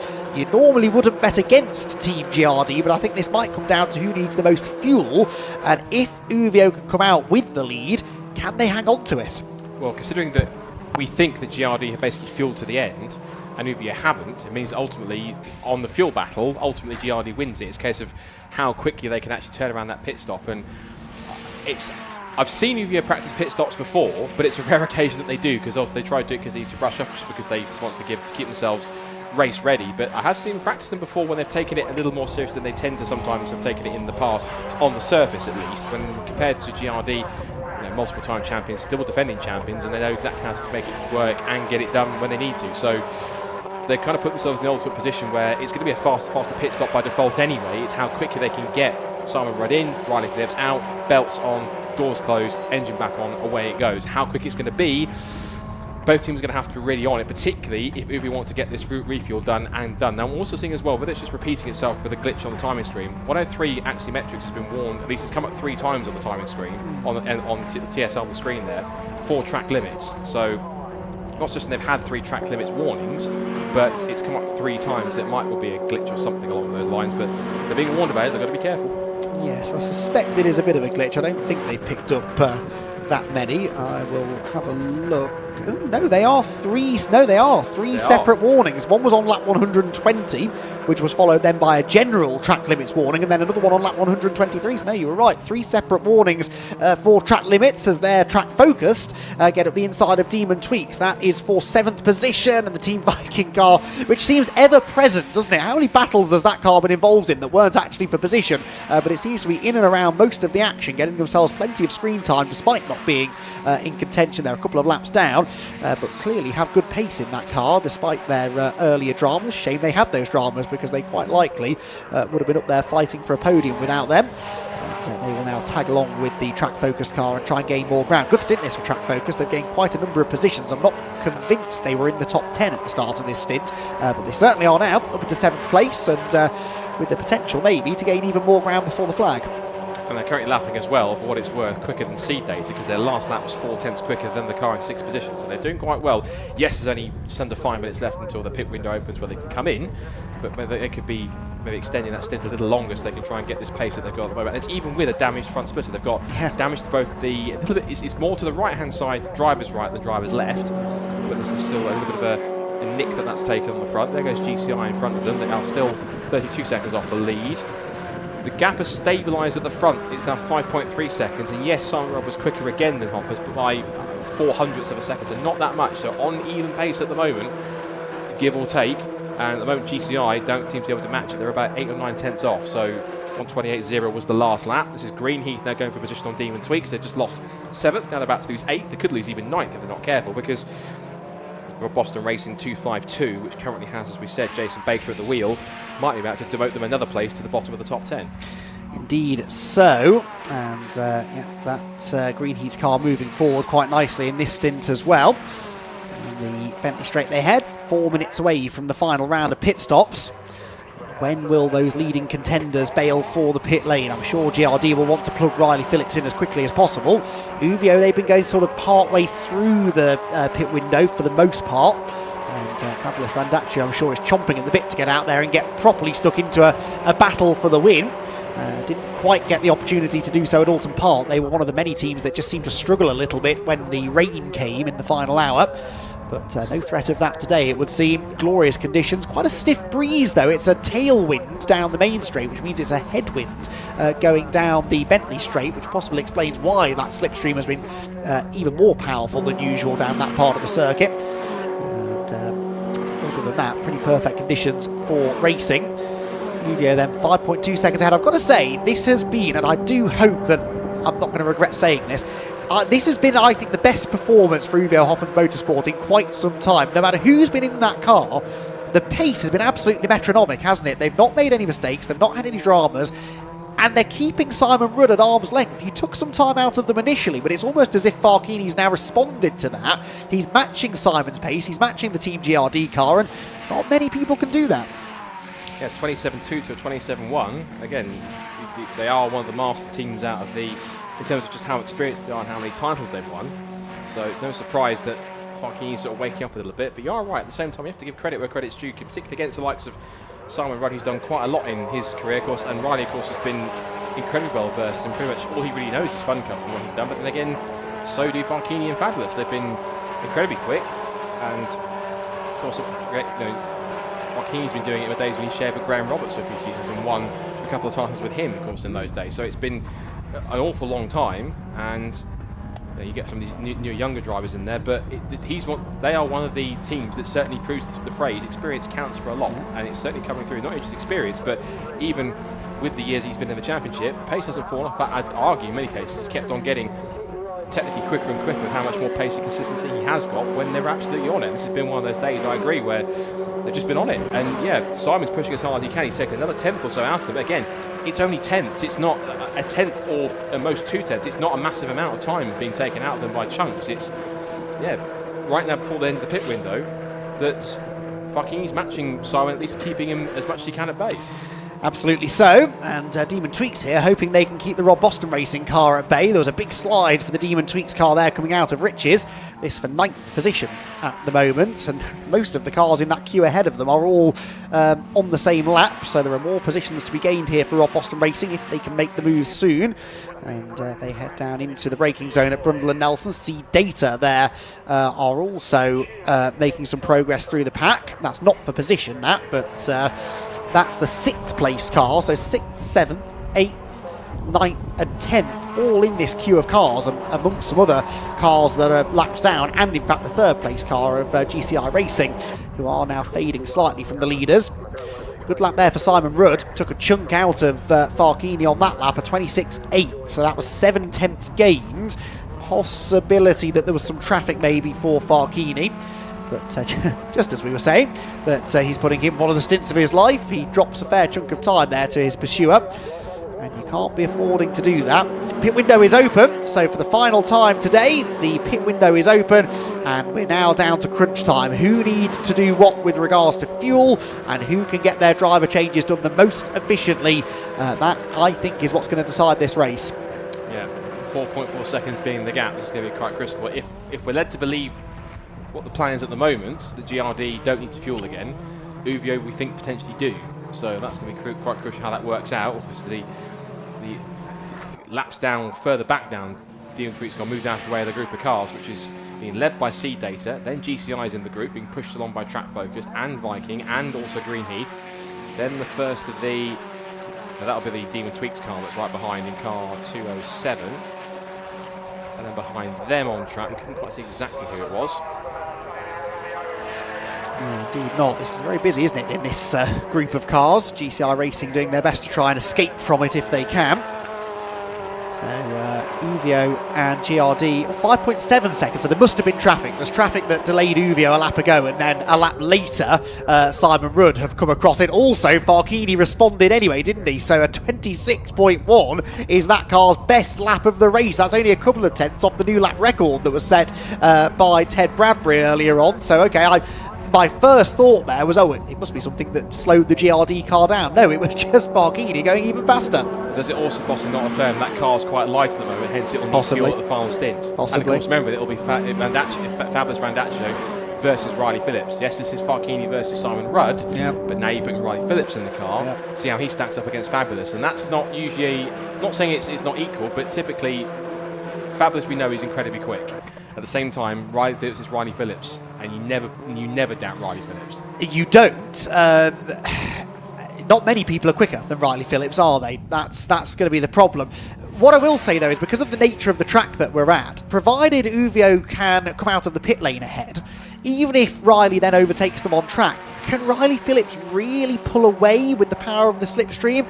I'm not sure he will be able to. I spoke to Riley this morning. He didn't think he'd be able to. He did not think that if he got in front of a Uvio or a GCI Racing or, you know, someone like Ted Bradbury, he didn't expect to be able to get away from them. So I think even if they can catch and pass Uvio, they've got a fight on their hands, and we're about to get the first piece of the jigsaw puzzle in place because GRD have pitted. So Team GRD have pitted from 2nd position. Out they get. There is no fuel going into that car. It's a dry stop. It should be a quick stop.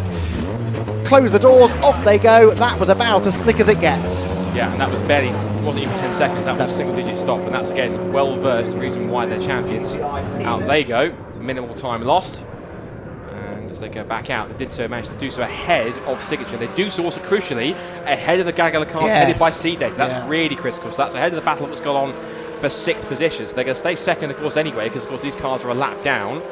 But that, I think, is a really, really big benefit. Not just a really quick pit stop, but they did so ahead of this lot, who are going to start kicking off anyway, which they are about to, by looks of it. C-Data under threat from, that is Track Focused and Viking and Greenheath. Now, that'll be C-Data, Track Focused and Greenheath all battling for 6th, 7th and 8th. I think GCI have pitted. Yes, they have. Yes, they're in from 3rd position. They are the only car left on the lead lap apart from GRD and Uvio. You suspect you looked out the window? Because GCI have already left the pit lane. That was very quick, so I suspect that was a dry stop as well. It's the ideal strategy. You don't really want to refuel at the final stop because obviously you don't have as much time then to regain any lost track position. So, double wave yellows there at Brundle and Nelson. Who's gone off? It is That's PLR, isn't it? I think that's the PLR car that's gone off. Is it Northern Velocity? It is. No, it's PLR. It is is PLR, yeah. That is, unfortunately, Neil Plimmer, who I don't think had got out of that car yet. No, he hadn't. And again, he stalled it. That's often the way when you spin one of these cars. But can he now get it refired? That's definitely a dangerous position to be stuck. It's a similar situation what happened to Clapham North earlier on. Yeah. They stalled it, and then he's got it. And it's the tempting thing because a hot race engine is not an easy thing to restart. Of course, they're quite sort of temperamental. It's not easy to do that. So the fact you can get it refired, you're kind of in the hands of the racing gods in terms of refire it. Does it go, or does you let it cool for a few seconds, wait, and then go forwards again? That was the other Demon Tweaks car coming up the pit lane, 207, but that car's way down the order anyway. That is currently at the moment in 16th place and 2 laps behind the next car in front, which is Viking that just put another lap on them anyway. So that's going to change. Oh, and that's 158 G-Force again. Dear. More antics for the white and purple. Now that's a dangerous and difficult place to rejoin from the driver's perspective. We can see the traffic that's coming, but the driver on board would not have been able to. I think it is still Graham Winstone in the car. Thankfully gets going again, and we cut to the onboard camera from his perspective, thankfully about 30 seconds too late to see what happened. Sure, he'd rather keep that a secret. Another rotation. Odd place to end up that on the inside of the Wilson hairpin, but luckily didn't beat himself on the curb and was able to get the car going again. I think it's actually great Gary Summers, because I had Gary as being 5th on the stint list, so that'll be Gary had the spin, but they both had their own adventures today, respectively, with have been in that car. That's the AI racing car that we saw earlier on had some problems and sit back, but that car's now once again trying to claw its way back up where it can. That car's 20th at the moment. It's 2 laps off the next car, which I think it's actually just got a lap back on G-Force because they were 2 laps behind, so they've got a lap back on that car after it spun, which is not for position, but at least will benefit them at no end. Black Widows are in for 17th, no 99 car. Riley Phillips, by the way, first flying lap, a 1:27.3, only a 10th quicker than Farkini. Now, okay, that's his first lap. He might have had traffic, but there's no immediate damage being done as far as GRD are concerned. It's all going to come down to the pit stop, isn't it? Do Uvio need fuel? And if they don't, can they perform a dry stop quick enough to keep that lead? They had, what, 5.5 seconds or so to play with? So they can't afford to drop a huge amount of time in the pit lane, regardless of whether they take fuel or not. What may be a help or a hindrance to Riley Phillips also, they've got Signature RP behind. Who's the wheel of that car right now? Marcus Classen, who is no slouch whatsoever, as we know, in Fun Cup circles, so he will certainly be, well, whether he'll be helpful, he's pushing or trying to be a nuisance, either way, just running his own race, we'll have to wait and see. But that car is not going to be a slow one with Marcus at the wheel, because it never is when he's at the wheel of a Fun Cup car or anything, to be fair. He's always a quite handy driver. There goes Uvio side by side with Axiometrics, and that lap is a 1:27.416. So consistent, though. I mean, the last 3 laps I've looked, he's done a 27.4. Just so absolutely metronomic in his pace, Farkini. This has been a seriously impressive stint. And in 1:03 at the moment, Axiometrics, that currently has Will Smith at the wheel of it as well. So, and I think, if I'm correct, I recognised that name before. Will Smith is quite a quick driver as well. I forget exactly where he's coming from, but Will Smith is a very fast driver. Well, I think he just overtook Farkini, if I'm honest, so I think that should tell you all you need to know. Absolutely nose to tail down the back straight. Northern Velocity are in, by the way, for what should be their final pit stop. Meanwhile, through go GRD, 4/10 slower than Farkini that time. But he's now behind Marcus Classen, interestingly enough. There's smoke coming from one of these cars. Is it the Axiometrics car? It's 103, I think. Either that or it was lens flare from the sun, possibly. One of the two. Possibly. It looked a bit smoky to me, but you might be right. Anyway, I don't think it's coming from the Uvio car, which was my main concern. Farkini then actually now lapping quicker than Riley Phillips is at the moment. This is good news. When will he pit? It looks at this point like they might go right to the end of the stint. But Riley's now dropped behind Marcus Clutter, so he might get a tow from Marcus because he knows how quick he is. Yeah, true. So, and ironically at the moment also, I wonder possibly if either Uvio have sussed it or they've coincidentally done the same tactic. We'll tow behind the car for as long as we can before we then make a pit stop. We'll come in. He's not coming in just yet. I thought for a split second, he thought, well, I'll come in. No, and carries on. Pit window overboard is still open. I think if you've waited this long, you might as well go to the end of the window, mightn't you? So I think that's probably going to be the strategy. That was a slower lap, a 28.0 with the overtake that happened, and maybe just got delayed slightly by the Axiometrics car, but only a couple of tenths slower than what Riley Phillips did a lap ago, so nothing too much to worry about. We'll know in a couple of minutes' time, I think, exactly how this one's going to pan out. All that Uvio can hope for here is that they come out of the pit lane either ahead or within touching distance of the Team GRD car. If they can do that and they can stay in the slipstream, they've got a chance of battling. I do worry that if, for their sake anyway, if Riley Phillips comes out of this cycle of pit stops with a decent lead, it might be difficult to catch him. He took 1.1 seconds out of Farkini on that lap. It was a poor lap for Uvio, it was a good lap for GRD, and the pendulum starts to swing back the other way. Of course, as well, again, Phillips benefited from the tow that Marcus Clutton was giving him right in front of him. Yes, that car might be way down in 14th place, but again, Marcus Clutton's Marcus Clutton, so he's giving him the tow that he needs and the pace that he might need for the end of that. This is interesting. Now, 5th, 6th and 7th battling over the top 5 positions are all in together. This is track focused, and both Rob Boston cars. I'd be busy to have Rob down in pit lane with both of them in there making stops themselves. Yes, I'm not sure I'd have done that if I was Rob. Maybe he's got plenty of people on hand to help with the pit stops, but yeah, you'd think you'd want to keep them separated. In come the leaders, so this is the key. In comes Farkini, and the Uvio Hoffman's Motorsport car will pull into its pit bay. Does it need fuel? That's the first question. They have to get Farkini out first. I don't see any fuel. It looks like a dry stop to me. Oh, there's a delay getting Farkini out. That's Fabulous getting in, sorry. There was a slight stumble. Lifts his arms up to let the belts be tightened. It doesn't look quite as slick as the GRD stop. It's not terrible. Almost stalled the car as he left the pit lane. Now, where is Team GRD's Riley Phillips? Has he come out of the final corner yet? He has. He's on the right-hand side, but I think Uvio will come out with a narrow lead here. The GRD car is at the back of this queue of cars, and Fabulous Randaccio gets out just in front of GRD. Game on. Half an hour to go. Uvio retain the lead, and that's got to be, what, a couple of seconds, if that. Riley Phillips is absolutely on it. He is, I think, going to catch Fabulous Randaccio. Can Fabulous keep him behind for half an hour? With a 26.5 that Riley Phillips just put in, I'm not sure. And I think coming out of Richie's corner, I think Fabulous got a little bit sideways. He was trying to push on, probably looked in his mirror and thought, oh, cripes, there's Riley. I'm going to have to put my foot down now. He's now getting a side draft from the Demon Tweaks car down the back straight. But he's now thinking, I've got to keep this up for half an hour, and Riley's right behind me. So this is the biggest challenge of the race. And again, they'll be thinking, at some point, we were like, what? Over a minute ahead, like a lap ahead of this car. How is it now? We're literally nose to tail with a half an hour to go, and Riley's like George. You don't want to look in the back because he's now just thought he's set to get out of the water, out of the pit lane. It is number 1 cars right back on their tail once again. You're absolutely right. I repeat your phrase.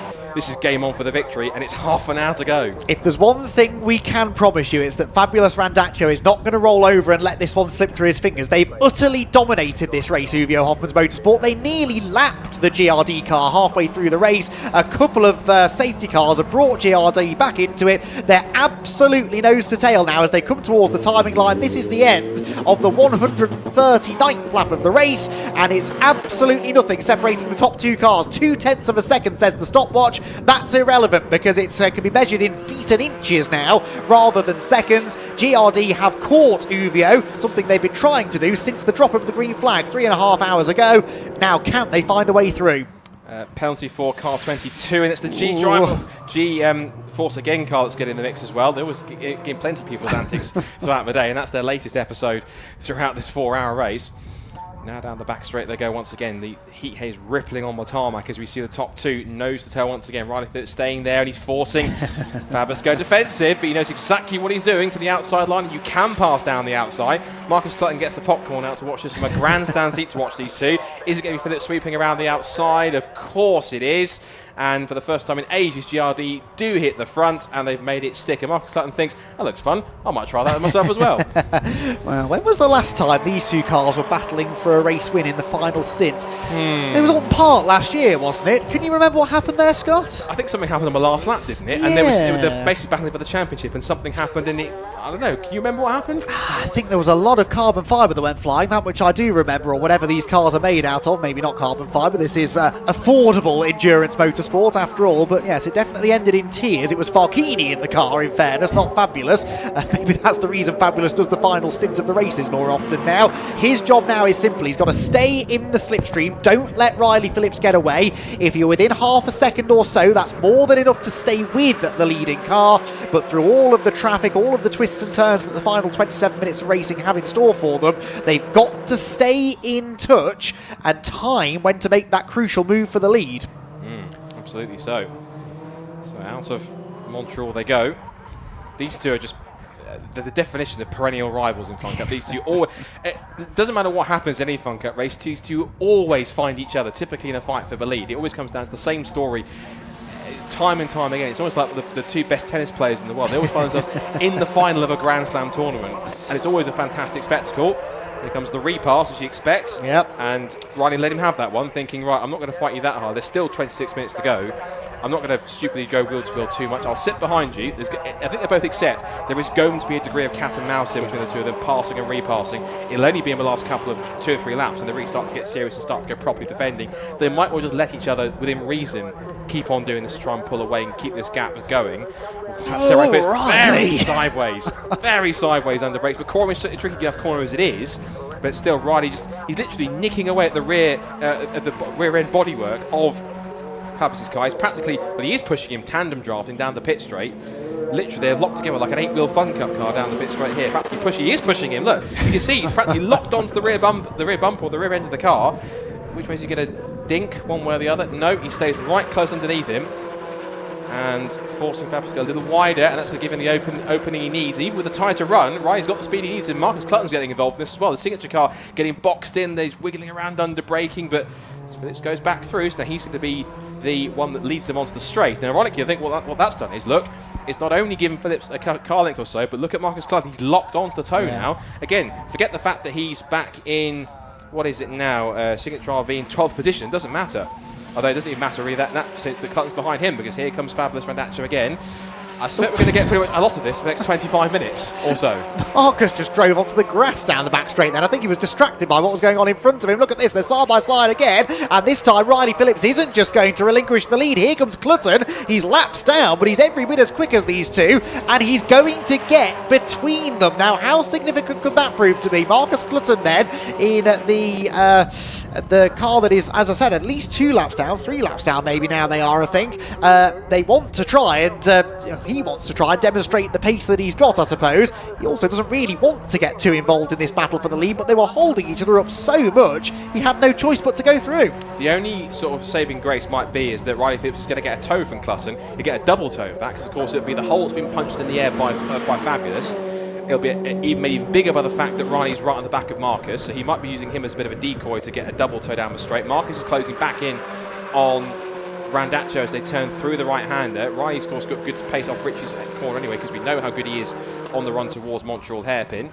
And look out for Marcus. I know he wants to play, but at the same time he's playing a very dangerous game here between the top two being locked in the middle. But I think, to be fair, he's laps down, and because there's no blue flags, I think the simple phrase is, he doesn't care. He's breaking absolutely no rules. He is perfectly entitled to do this within Fun Cup regulations. You can agree with that or disagree with it, but he's doing nothing wrong.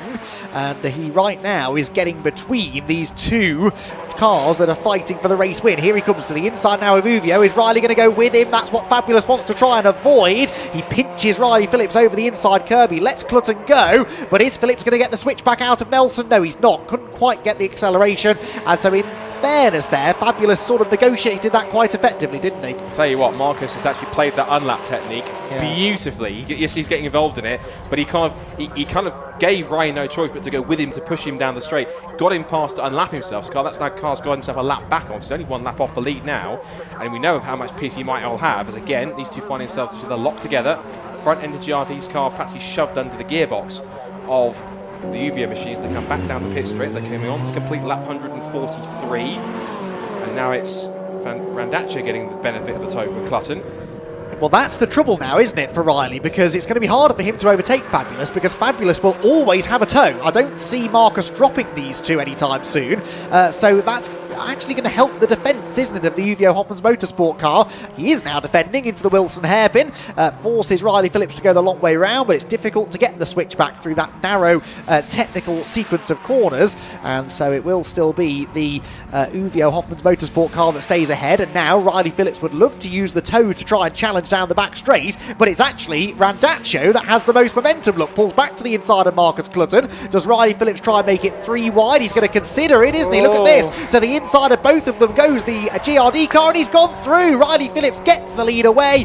Well, what do I know? Hey, I thought that having Marcus Clutton in front of the Uvio car was going to be a benefit. In the end, it has suited Riley Phillips. And there's still 21 minutes and 50 seconds left of this. I mean, and this half of this race was quite quiet, quite serene. Uvio had this one pretty much as it was, and we thought, is that strategy for GRD going to work? It's worked. Of course, a couple of safety cars have helped them out, as it would have helped anyone out. But again, somehow it's always these two that end up at the front, and it's always these two battling for the front. Not saying it's a bad thing, because they put on great entertainment. They are perennial rivals in this championship, but it's like that kind of, it's like a fairy tale or some kind of fantasy story. It's always the same ending to practically almost every single time. Those two at the front, always battling for the victory, and it's always 50-50. You never know exactly which one's going to come out on top based on who's having a better day, who's having better fortunes, anything else. Again, I keep saying it, it's always these two at the front of the field. And in a field that has such great strength in depth as well these days, so many competitive teams, so many quick drivers, it is remarkable that these two consistently seem to come out on top. One of them at least seems to come out on top, but it's that experience factor, isn't it? You can be ballistically quick in one of these cars, but unless you can hook that all together with teammates that are capable of running that speed, perfect pit stops, perfect strategy, keep the mechanical sympathy and the reliability up as well, you're going to struggle to beat teams like Uvio and GRD. That was fabulous, having a little peek to the inside at Brundle. Couldn't make that move stick. They've got a lapped car now to try and negotiate as they head into the bomb hole, and this might get a little bit interesting. No, really good driving there from the lapped car, stayed right out of the way, let both of the leaders go, and Marcus Clutton, of course, goes with them. That was the Black Widows car with David Clark at the wheel. He'd taken over from Christian Rose onto this final stint of the race. Once again, as we've talked about, it is now Phillips with the toe that he'll give to Fabulous, but also look at the way that Clutton's come off the corner to try and give Fabulous the push, which I'm certain he will. And again, Marcus benefits from that double toe down the pit straight. One penalty I want to also mention, because we didn't actually get to it whilst this was happening with battle for the leads. Again, here comes Fabulous, has a look. Not just a look, it's a pass. Into Ritchie's, straightforward as you like. Ooh, and Ryan was a tiny bit wayward off the apex there. He's slid a little bit. He's got Clutton right to his back bumper now as well. Back down towards Montreal hairpin. And always on the grass. And how on earth? I'm not saying that's as extreme as it was. What was it? Anglesey when he went 3 wide on the grass. But that's still Riley Phillips doing Riley Phillips things. You use all the track and some, like Marcus Clutton did on the back straight a few laps ago. Again, just, I keep on saying it, it's always these two. Well, that was near disaster there, wasn't it? I think Riley was caught out a bit by Fabulous braking a bit earlier than he anticipated, but he's straight back onto it, gets to the inside into Brundle, and I think he's about to reclaim the race lead. Yes, he does. See, if this does come down to a last lap duel, at the moment you'd have to say it's advantage GRD, isn't it? Because yes, Fabulous can make the move, but he's making it down the pit straight. That's not really where you want to make the move. You want to be doing it down the back straight so that the other driver doesn't then have an opportunity to retaliate. But lap after lap, despite them consistently changing the lead, by the time they get to the line, it's car number one that more often than not is back in front. So, you know, this is now an 18-minute sprint to the flag. You've got to try and figure out, well, okay, if I'm not going to get away from this guy, how do I position myself to beat him to the line? Although Fabulous was slowing there slightly as they came to the exit of the final corner. Here's the replay of what happened to Riley Phillips, just caught out a bit by Fabulous braking a bit earlier maybe than Riley was anticipating, but I was a bit concerned about the slow exit from the final corner there for Fabulous. The gap was 1.1 seconds at the line. That's by far the biggest it's been since Riley took the lead. It was a 28.2, and it is getting a bit bigger. So I think he just had a bad exit from the last corner, but you can't afford, he's out of slipstreaming range now, isn't he? Let's watch this lap and see what happens. There's the 97 car that's got front end damage. Now, of course, Fabulous will get the push from Marcus Clutton down the back straight here. But yeah, you're right. Whatever happened, it was a shaky and scruffy exit from Murray's corner for Randaccio, and now he's actually paying the price for that because he's now got a gap now, say 1.1 seconds. That last lap, that was a 28.2 compared to a 27.2. So he lost a second in that whole sequence. From that one corner, it seemed, which is quite a lot to lose from one corner. I think I don't know whether he hit the curb. I think he had a bit of a slide. I do think it was just a little moment. I don't think there's a drama with the car necessarily, but the crucial thing is he dropped out of slipstreaming range, so you can afford to drop 3 or 4 car lengths maybe, and the slipstream will bring you back together. This is a little bit too significant a gap. He's certainly pushing on though. Again, not very good through the last corner, is he? That's the one weakness that he's got seemingly. Marcus Clutton actually almost ran into the back of him there, so for whatever reason, Fabulous Randaccio struggling off through the final turn, and that gap's more than doubled, hasn't it? 2.5 seconds. Is it a drama, or is it just a little mistake that's crept in over the last couple of laps for the driver or the car that has led much of this race? But dare I say it, is it just Riley managed to find a clear gap and just clearing off into the distance because he's got that pace left in him? Either way, effectively, Fabio's now just been left to play with Marcus Clutton here, and that before going through Coram. You might not have seen it on the screen, but Marcus got very sideways in the middle of Coram, managed to gather it up, clip lane, but that car was a little bit sideways, or quite a long lurid slide through Coram. He's also passed, you can see the number 1, put another lap on the Redham racing car.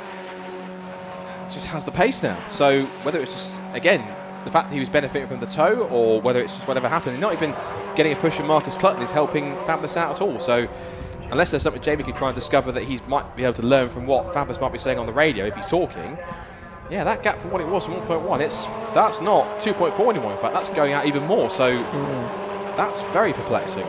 It is, and I think there's an argument now, if you're Fabulous Randaccio, for letting Marcus Clutton through, isn't there? Because I think Marcus might now be faster than him at this point, and that might be his only opportunity to close in on the GRD car. There is the Team GRD bunker.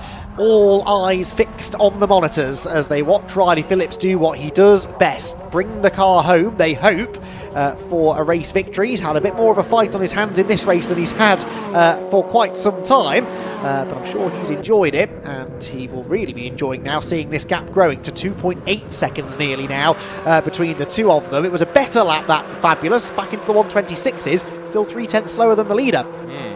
And that's the thing, with their benefit of a tow consistently, that's the problem, because now that Riley it might well be that now Riley's got himself into clear air, he thinks, right, I can now clear off and try and make advantage of that, and it's just that one slip, whatever it was, that gave him that gap to be out of tow range, that's now given Riley the ability to not relax, but to release himself to be able to go ahead and actually extend the gap that he needs. It's 2.7 seconds, as you say, and Fabulous seems to be content with just letting Marcus sit behind him and give him a push rather than give him a tow by sitting in front of him. To be fair, Marcus hasn't showed his nose either, though. I think if Marcus were to pull alongside Randaccio, then possibly Fabulous wouldn't put up too much of a fight at this stage, because I do think Marcus is maybe quick enough to drag the Uvio car up to the leader. This will be an interesting lap time to have a look at, though, because it's been a cleaner lap, I think, for Randaccio this time. Is he still losing time, seemingly in this final corner, that's allowing Riley Phillips to get away? The Team GRD car accelerates off the final corner with 14.25 minutes to go in this second round of the Fun Cup Endurance Championship. And let's compare the lap times then. GRD come through, and for Riley Phillips that's a 26.588, for Fabulous a 26.4, 9/10 dropped. I think at this rate it's tough to see how Uvio are going to do this. No, sorry, 26.5, sorry, misreading that. Yeah, so he was actually slightly quicker. Forget everything I just said, he gained a 10th back. Brilliant lap. Yeah, so not too bad, but even though it's a 10th quicker, one, definitely that's not enough, and two, even if he's closing in now, is it really too little too late now? Quite possible, isn't it? Quite possible, but if he can get within a second or so, there's traffic up the road, that could just, all it takes is one stumble in the traffic for Riley Phillips, and Fabulous Randaccio could be right back with him. So it's still nervy stuff this for Riley. He can't afford a slip up. He can't afford to relax one little bit between now and the flag. Yes, I thought I saw a car stopped on the side of the road. There's a yellow flag at the top end of the straight. There's a car on driver's left quite early on the Bentley straight. I'm not sure who that is, but there's somebody who has stopped out on track, and well, I don't really want to say it, but we have enough time, don't we, still, for there to be a safety car, and that could change everything. It's Viking! It's Team Viking and Ursus Capital who have pulled over at the side of the road. Well, we've had safety cars for cars stopped in that, pretty much exactly that part of the circuit, and that's exactly what Uvio Hoffmans want. It's exactly what Uvio Hoffmans need, dare I say it, in order to have half a chance of winning this race. All I'm going to say is we had a safety car for Morpheus stopped in that position, so I don't see the reason why there wouldn't be another one here. I'm waiting for the timing screen to flash yellow. Yeah, well, yes, absolutely. We've got time for a safety car. If there were 5 minutes to go, I'd understand. And I'm not wishing this away from Team GRD at all, but going off what we've seen, that is the precedent that's been set. So we'll keep an eye. The safety car is parked directly opposite our commentary positions. We'll be the first to tell you if those lights start flashing on top of the Hyundai safety car. But past the stricken car now will go Riley Phillips, and he will look at that and he'll think, surely not. He'll be willing Viking to try and will some life back into the engine, whatever it might be. That's the problem. I think just like you, I think I'm keeping one eye looking out the timing monitor on the screen on what's going on here, but one eye also firmly on the safety car to see exactly when those lights flicker. All I will say, I know we had a safety car for the FNS car that was stopped on the back straight earlier on. That was earlier in the race. There was a chance that they could get that car back to the pit lane and get it back out on track. I don't actually think they ever did. No, they did. It is running again now, I believe. At that stage of the race, yes, race control have a bit of a duty to try and give the team a chance to get the car back into the race. Team Viking aren't going to get back into the race now. Even if they recover the car, there'd only be 5 minutes left. It's not in a dangerous position. Certainly not. You could keep the car there, and I wonder whether for that reason they're going to let this run. We'll wait and see. I think if they were going to go safety car, they'd have done it by now, and I suspect maybe they're not going to. Disaster then for Uvio, because they're continuing to drop a 10th or 2 per lap now to Team GRD, but that's exactly what GRD wanted to see. They don't need a safety car. They don't need any excuse now for Uvio to get back on their tail. Gap's gone back out by 0.2, 126.4 compared to a 126.6. So no change there. I was going to say also as well, the one team that benefits from Viking immediately benefits from Viking retiring is Team Clapham North, because they're on the same lap as them. They're both 3 laps down. Of course, now Vikings go more laps down, of course, but they're on the same lap. And through this stint, George has been passed by the Viking car, and they get that place back, so they're going to finish 14th, which is 1 place down from where they finished in Alton Park. But that'll be a team that will be ruining their chances of what could have been, given had the contact between Tom Roach and George Grant not happened. And I suspect George might be kicking himself because he might feel as if it's a mistake that's cost him a potential result. But it's racing, these things happen, and of course I know he'll come back for the next round and just try and push on again. But if that's one thing it's certainly proved as well, is that car, when it's in the right situation, when everything's going right for it, the combination, like I said, George has been getting quicker and quicker, but particularly, of course, Abby's proven itself more than once, of course, at Alton, and now, of course, in more than once this race in the stint. She's got the pace to run at the front. That's a quick car in general. It just needs a little bit of luck and good fortune in terms of other places going forward. So I think there's another race where they can take a lot of positives away, and they can go to the next race and try and get themselves in a better position next time. Yeah, absolutely so. I think their time will come, won't it? And really, really promising pace for them today. Good day for Rob Boston Racing as well, in fairness. They've got 2 cars inside the top 10, and a really solid performance for Northern Velocity. Sort of the perfect result, this, isn't it, from the championship perspective? Paul Rose will be thinking, yeah, it's really nice. We've got another quick team come in there. You know, if they come back, they'll probably have a chance of winning. But they're not going to get on the podium today. They're going to be just that 1 step away. They're close enough to the podium that it might bring them back again, but they're not going to take any money off me. I bet that's what's going through Paul Rose's mind right now. No, I think it's 6 words. Thank goodness my wallet's safe. That's exactly what he's thinking, particularly the 10 grand. This is quite key. I was looking there. Was that I think the Clapham North car's gone through. I think it had a little bit of damage to the front splitter, I think, from what I saw on there. On the right front. So it's either it's clipped something, I think, either one of the bigger curbs or a bollard somewhere. I thought I saw on that front. So there's a little damage there by the look of it. Gap is, last time by when they went out, whilst we were conversing about that, last time by the gap went out by another 4:10, so it was 1 minute 26.2 for Phillips compared to 126.6 for Randaccio, so the gap is out to just over 3 seconds. And Clutton seems quite content to just sit behind Randaccio and just keep on pushing him towards the end of the flag now with 8.5 minutes to go. Yeah, well, Marcus has been on both sides of this situation. He's been the lead lap car trying to fight for the win when, a quick car laps down starts getting in the way, and it's cost him wins before. So he will know that, the last thing that Fabulous Randaccio needs is to be battling with him. I tell you what, though, that PLR car appearing in front of Fabulous Randaccio has given him a new lease of life. He just did his personal best lap of the race, 126.1, 4/10 quicker than the leader. That's all he needs. He just needs someone quick to slipstream with, and he's got the PLR car ahead of him, which in theory is in the hands of Tim Wheeldon. I don't know whether they've stuck to that plan, but that is at least a car that's giving him a slipstream, and you can immediately see the sort of lap time that gains you. Given the last lap time for that car was 129.2, I don't think he is actually. I think he's done his stint and therefore he's gone. In actual fact, Marcus, speaking of personal bests, the fact that Signature has been following Uvio, they've all set a personal best, and that was also 126.1. Exactly the same lap time. 126.128. So it pays to follow Uvio at some point if you need to. Yeah, seemingly so. This, meanwhile, is the battle for 6th position. Demon Tweaks number 249 car, which for the final stint is being driven by Jack Minshaw, trying to keep the Seed Data car behind. Seed Data, that is Matt Hogg. And these 2 cars have been quite close together for quite some time, actually, in the second half of the race. Seed Data just pulling out of the slipstream there. So think about making a move into riches, but ultimately not quite close enough. And this is a battle again, I think, that's going to rage on until the flag. They are 6 seconds behind Green Heath, but lapping slower than them, and they're 5 seconds ahead of Track Focused, who are lapping quicker than them, in fairness. So the black car that we just caught a glimpse of in the background is catching these 2. Might now not quite have enough time to close in and challenge for a position inside the top 6. And that was Matt Hogg who's made the move, so he's back up into currently at the moment 6th position, but looks as though Jack Minshew will try and get him back as they make the run back down towards Brundle Nelson. Just saw the Viking carts parked against the barrier once again, side by side once again. See Data in white and blue on the left, Demon Tweaks in red and yellow on the right, and Matt Hogg keeps Minshew at bay for the moment. So this will be another battle that will go literally all the way to the flag for position. We should mention also as well, in terms of this scrap that's going on, at the moment, considering who is in contention Masters cars and which ones isn't, as Uvio has been given a black and white flag for track limits. I'm not that surprised, if I'm honest, to see that message appear at the top of the screen. You could tell that Fabulous was pushing, and hey, if you've got a few lives left to use, you might as well use them now, right? Absolutely. But looking at back to the Masters battle, given that Team GRD are a Masters team, so they'll be invisible for the victory. That's another one. That's the second one's come up, a second consecutive message.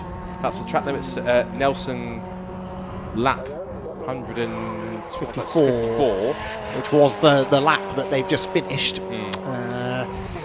Yes, okay, they need to be a bit careful, don't they? But again, it's a bit of a Hail Mary now, isn't it? Just whatever we can do to try and get back in touch with the leaders. What are the lap times going to be this time? GRD, Riley Phillips, a 26.4. That's a good lap for Riley Phillips, and it compares to a 26.6 for Fabulous. He's desperately close. If he could just gain another second on Riley Phillips, he'd be right back in there, wouldn't he, with the power of the slipstream.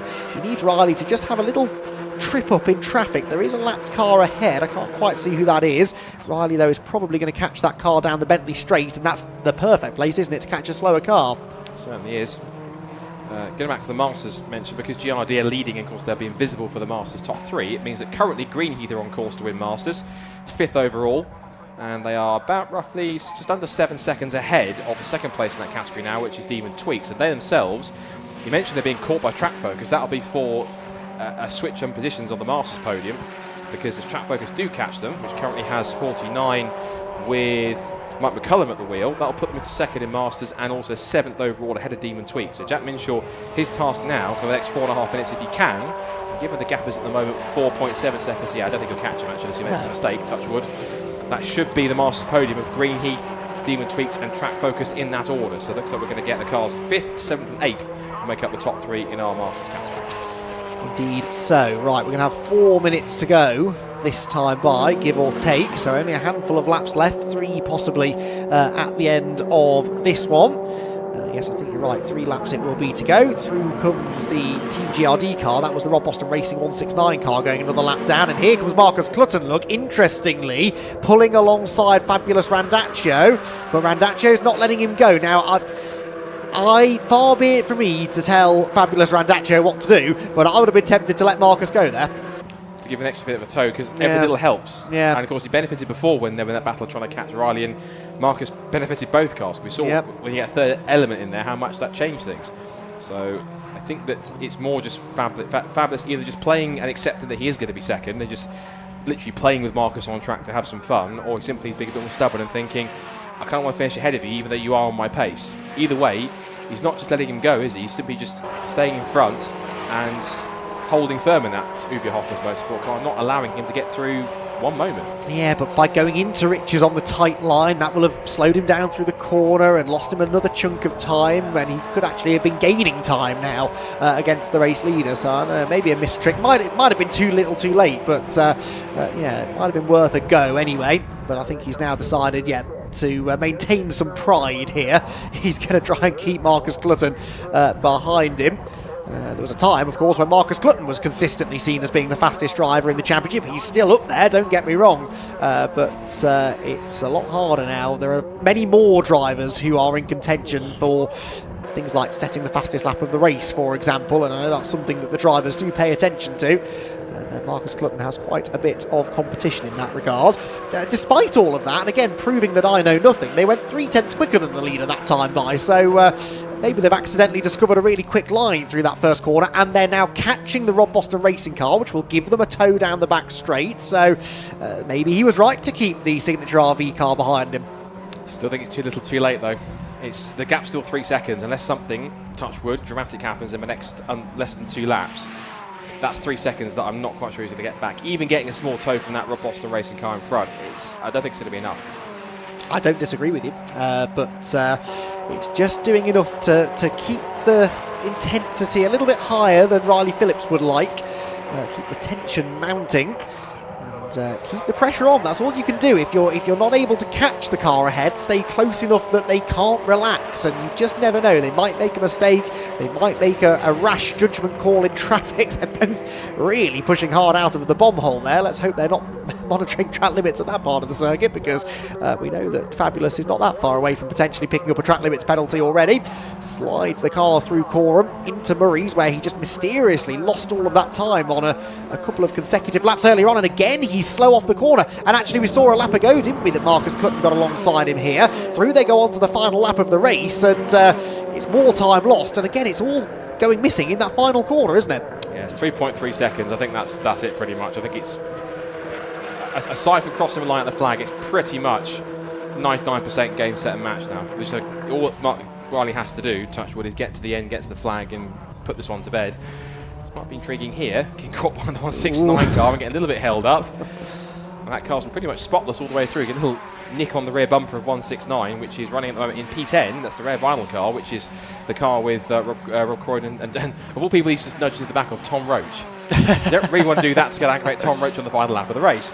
Meanwhile, and I say this politely, the car right behind the GRD machine is our friends at G-Force, who've had quite an adventurous day for their first Fun Cup outing, but I think pace-wise they should be absolutely fine. There was also some dustbin kicked up in the background. There's some fisticuffs going on the final lap of the race, as there tends to be something happening in the Fun Cup race. But I think it's fair to say, Andy, if you can bring us home, some things change a lot in Fun Cup over 25 years, but in this case, in this season, some things always stay the same. Yeah, well, yes, but this has been a bit of a steal, I think, hasn't it, for Team GRD? They were nearly a full lap down halfway through the race. Nothing, seemingly, was going to stop Uvio Hoffmann's Motorsport claiming a win.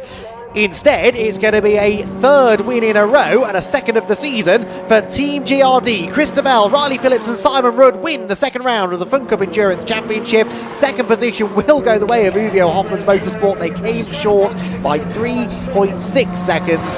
GRD are absolutely delighted, and rightly so. Let's not take anything away from them. The safety car was beyond their control. The two safety cars really that completely changed the complexion of the race, and they were able to take advantage of that. Even once they got the lead at the end there, though, it looked as though it was going to be a battle that raged on until the final lap, but a couple of little errors for Fabulous Randaccio, who, by the way, Jamie tells me double stinted at the end. I didn't think I saw a driver change. It's because he jumped in the previous stint instead of Farkini, so I think they changed their driver line ever so slightly. There is Farkini chatting with Christobel and Simon Rudd. Hugs all round, a huge amount of respect between these two teams, and well, that's one that got away for Uvio, and it's a nice little bonus for GRD, who without those two safety cars in the middle of the race would likely not be celebrating a race win right now. Yeah, Northern Velocity confirmed as fourth though, and GCR Racing have just crossed the line, so on the championship's 25th birthday, have fitting that a car that raced in the very first ever Fun Cup UK race makes the flag on the overall podium. Minute and 3 behind the winner, but they'll take a top 3 finish. And of course, again, shout out to Northern Velocity, to Jack Harding, Alan Henderson and Daniel Irwin, 3 very quick drivers on their debut to be one spot off the podium. Very, very impressive. And fitting as well that the two cars ahead of GCI Racing are the two most successful teams in recent history in the championship. Team GRD and Uvio Hoffmann's Motorsport, who between them have dominated the championship for the last 6 or more years, are the top two cars in the race, and they're separated by only 3.6 seconds. GRD win, Uvio Hoffmann's Motorsport second, and GCI Racing come home in third. Northern Velocity, fourth position, one place away from claiming some prize money for being a podium finisher in their debut race. Hopefully that's not the last we see of that squad, though. They showed some real promise today. Greenheath came home in 5th ahead of Seed Data, with Demon Tweaks, Rob Boston Racing, Track Focused and Signature RV completing the top 10. So Marcus Clutton's little charge at the end gained that team a top 10 finishing position. They got ahead, of course, of the 169 car there in the closing stages. PLR Racing 12th. That could have been a much better result had it not been for the spin that they had from, I believe, Neil Plimmer there towards the end of the race. Axiometrics 13th. They had a couple of unscheduled pit stops, and Team Clapham North, of course, they were running really well until they had that spin when George Grant was in the car. about 2/3 of the way through the race. 15th place, the second of the Demon Tweets cars, ahead of Renault Racing. The Black Widows were 17th, 18th for G-Force, and a whole lot of stories to be telling after what was an eventful 4 hours of racing for them. AI Racing Tech were 19th, and Red River Sport, what a shame for them. They ended up 20th position after their dramas earlier on. Sunoco Racing Team were 21st. Team Viking, of course, pulled over at the side of the road late on. FNS Morpheus also stopped at the side of the track, having looked on course for a podium finish and brought about that second safety car period of the race. It was the Race Logic car that brought about the first safety car when they had a couple of mechanical issues in the first half of the race. And sadly, we didn't see a lot of the Ninky Nonk in that race. They had dramas in the opening stint and sadly were unable to compete in much of the race. Hopefully we see them back again in the near future. So it's celebrations down at Team GRD. It didn't look like it was going to go that way for much of the afternoon, but as they so often do, they found a way to win, and they're celebrating now with Jamie. Thanks, Andy. I'm down with Christopher and Simon Rudd, and we've also got little Mia here as well, who she always gets a shout out, so she's come on to the live stream. So from nearly a lap down, you've done it again.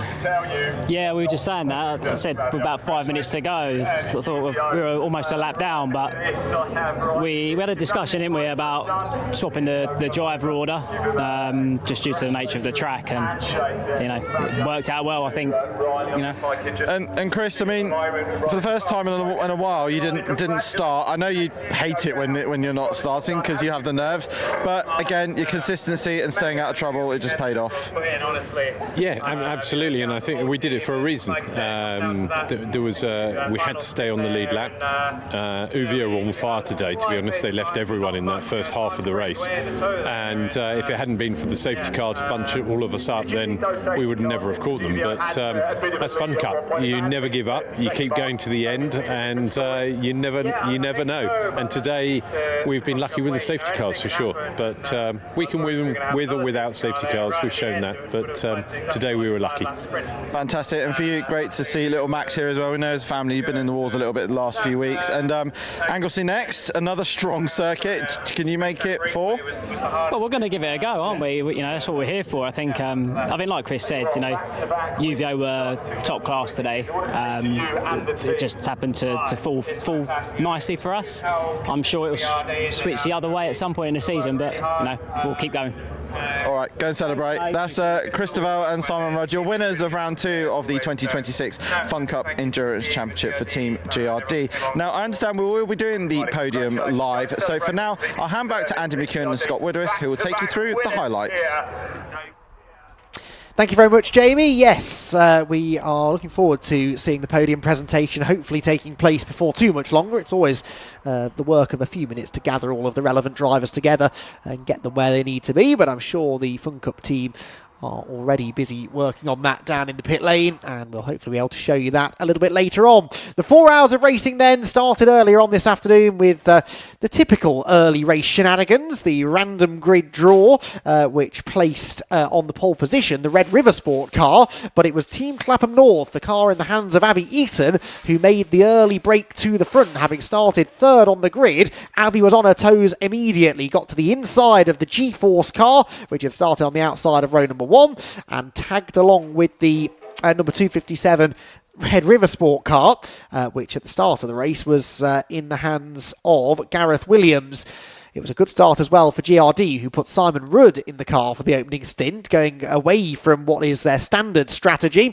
Abby Eaton, though, was the driver who led at the end of the opening lap and was able to stay there for quite some time. That opening stint, she built a very, very handy lead over the rest of the pack, with some of the quick drivers coming through from deeper in the field. We had the Uvio Hoffman's Motorsport car also starting towards the pointy end for once, and able to move up the order into a podium place pretty quickly, and then actually set off after Abby Eaton out in front. Race Logic, they were having a challenging day. They went off at Riches early on, damaged the splitter, and that was to become the least of their worries, because they then started to suffer from mechanical issues, which not once but twice saw that car stop at the side of the track.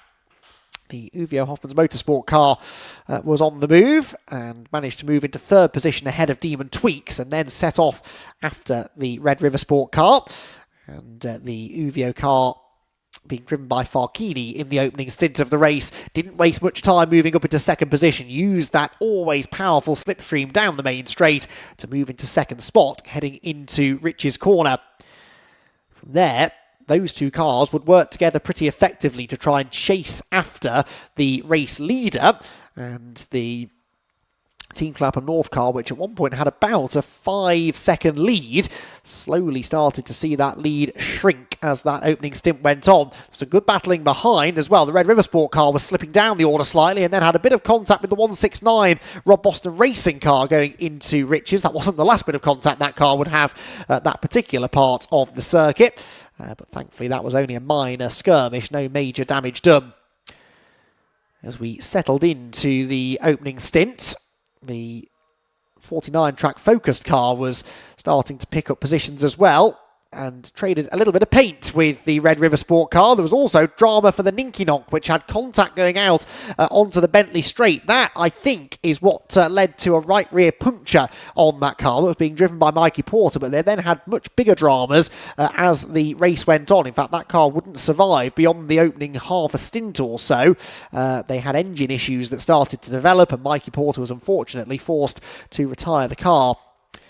Race Logic were continuing to soldier on with their damaged front splitter, while Simon Rudd was picking his way up through the order. As I said, they chose to put Simon in for the opening stint. He was able to make some really good forward progress, and ultimately that perhaps was the decision that allowed them to contest for the win later on, because they came very close to losing the lead lap in the middle part of the race, which thankfully for them didn't happen.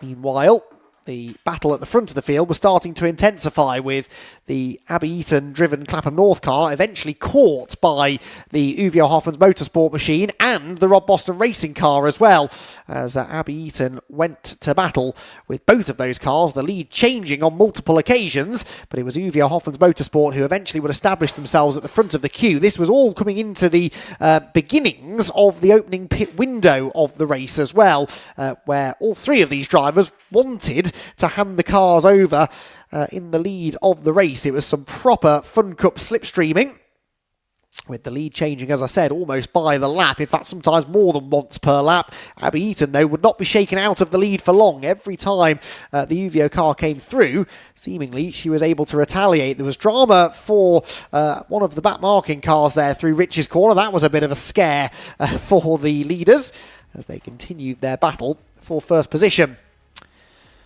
Was a very feisty midfield scrap as well. Northern Velocity were making an impressive debut with Jack Harding, former Mazda MX-5 Super Cup frontrunner, doing much of the driving in the early part of the race. Another lead change down the back straight, and Uvio were able to go through. Now, we cut that short because I think...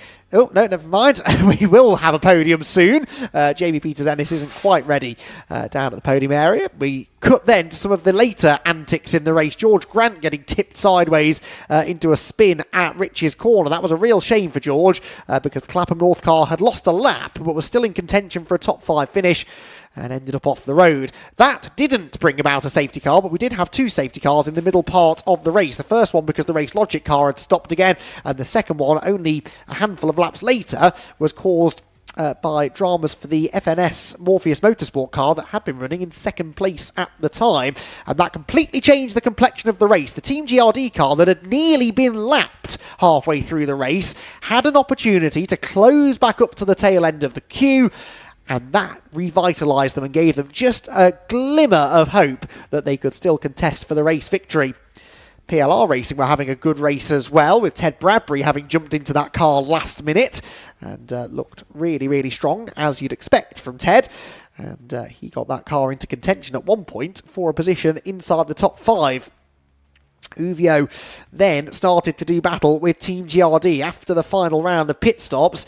It was absolutely nip and tuck between the pair of them, with Fabulous Randaccio trying to fend off Riley Phillips. Simon Rudd had put in a brilliant stint before that to get the car back onto the tail of Uvio, and then they traded positions on multiple occasions in the closing stages. It looked for all the world as if this was going to be one of those last lap deciders in the Fun Cup Endurance Championship, something we've seen time and again over the years, but strangely, Fabulous Randaccio had just a couple of laps where he started to slip away from the GRD car. and he was able to stay close for a while. They had Marcus Clutton closing in on him. And Marcus would actually have a part to play in all of this, because as the lead changed multiple times, Marcus couldn't resist getting involved, and on a number of occasions was able to get himself in front of these two. Riley Phillips saved a massive slide going through the right-hander at Coram Corner and stayed right on terms with Fabulous Randaccio. It was an incredible duel between the two of them, the likes of which we've seen time and again over the years between GRD and Uvio Hoffman's Motorsport. There were a couple of times where it looked like contact was going to be made, but it was a squeaky clean battle. At no point did the two cars come into contact, and it was a great advert for everything that is great about the Fun Cup Endurance Championship. Here was where Marcus Clutton briefly got up the inside of the Olympian GRD car, and in fact did get ahead of Riley Phillips. And at this point we thought maybe that was going to benefit Uvio, but Marcus then didn't waste a huge amount of time in closing in on the race leader and started to make a nuisance of himself again. Locked the brakes and nearly ran into the back of the Uvio Hoffman's Motorsport car at one point. Thankfully they kept it clean. He then set himself up for the slingshot, closed in on Fabulous Randaccio, and this was to be a pivotal moment. Through went the Signature RV car. It was 2 laps down, but this opened the door for Riley Phillips to get back onto the tail of the Uvio car. He wasn't able to make the move stick there, but a lap later he was, as they both started to slipstream back up behind Marcus Clutton. Fabulous Randaccio made the move first, but Riley Phillips saw an opportunity, took it 3 wide under the bridge, got to the inside of the Uvio car and took the lead into Brundle and Nelson, and that was to prove to be the pivotal overtake, because it was soon after this that Randaccio started to struggle seemingly through the final corner. Couldn't quite get off the final corner as effectively as he'd like. He did actually get the lead back again into Rich's next time by. But that must be one of the last times that the Uvio car would be in front. It was a sensational battle though, and it certainly kept us on the edge of our seats for much of the final half an hour of the race. All of these lead changes happening within about 10 minutes of each other after a race that for the first half looked as though maybe there weren't going to be any other lead changes. It happened plenty of times after that, with the Team GRD car once again there establishing itself at the front of the queue. Then the pace started to slip away from the Uvio Hoffman's Motorsports car. The final corner seemed to be the Achilles heel for Fabulous Randaccio. He dropped out of slipstreaming range, and from there it was a slightly more straightforward run to the flag for Riley Phillips. Marcus Clutton having to throw the anchors out on a few occasions to avoid running into the back of the second place car. They two worked together valiantly to try and catch back up to Team GRD, but in the end it was Riley Phillips who held on for the win. So, another exciting instalment of the Fun Cup Endurance Championship, with the second round of the championship now in the books. We look forward to what the rest of the season might have in store for us, with still plenty more racing to come. The Fun Cup Championship only 2 races in. We head next to Anglesey for the traditional summer doubleheader. 2 3-hour races on the Anglesey Coastal Circuit on the 13th of June. Then we head to Donington Park on the 18th of July. That's another doubleheader, but that will be the sprint race format. So they'll have a 1-hour sprint race followed by a longer endurance race in the afternoon. Then the Brands Hatch Indy Circuit plays host to the next round on the 15th of August. We head to the Silverstone National Circuit. That's always one of the most exciting races of the season. It's Slipstream City on the Silverstone International track. That's on the 19th of September, and it all finishes, as is tradition, at the spiritual home of the Fun Cup, Alton Park, on the 17th of October, with again a sprint race format. So a sprint race early on in the day, and then a longer endurance race to settle it at the end of the day. And who knows, it could well be that that is another thrilling championship decider, as we had at the end of last year when Team GRD properly went to battle with Uvio Hoffman's Motorsport, and in the end it was GRD who came out with the championship. So, whilst we wait for the podiums to be concluded, or to be prepared, I should say, I think there's a bit of gathering of drivers still to be done. We're going to head to a very quick ad break, but we will be back with podium celebrations here from Snetterton in just a few minutes.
So 4th, 5th, 6th and 7th coming into Redgate Corner. And also at the tail end of this group, you've got the red PLR racing car. On board then with Farkini coming out of Hollywood down the infamous Crater Curves. And look how close they are, they almost touch. Absolutely flat out down the hill. But brave stuff this from Farkini down the inside. Terrific move. They gave each other just enough room.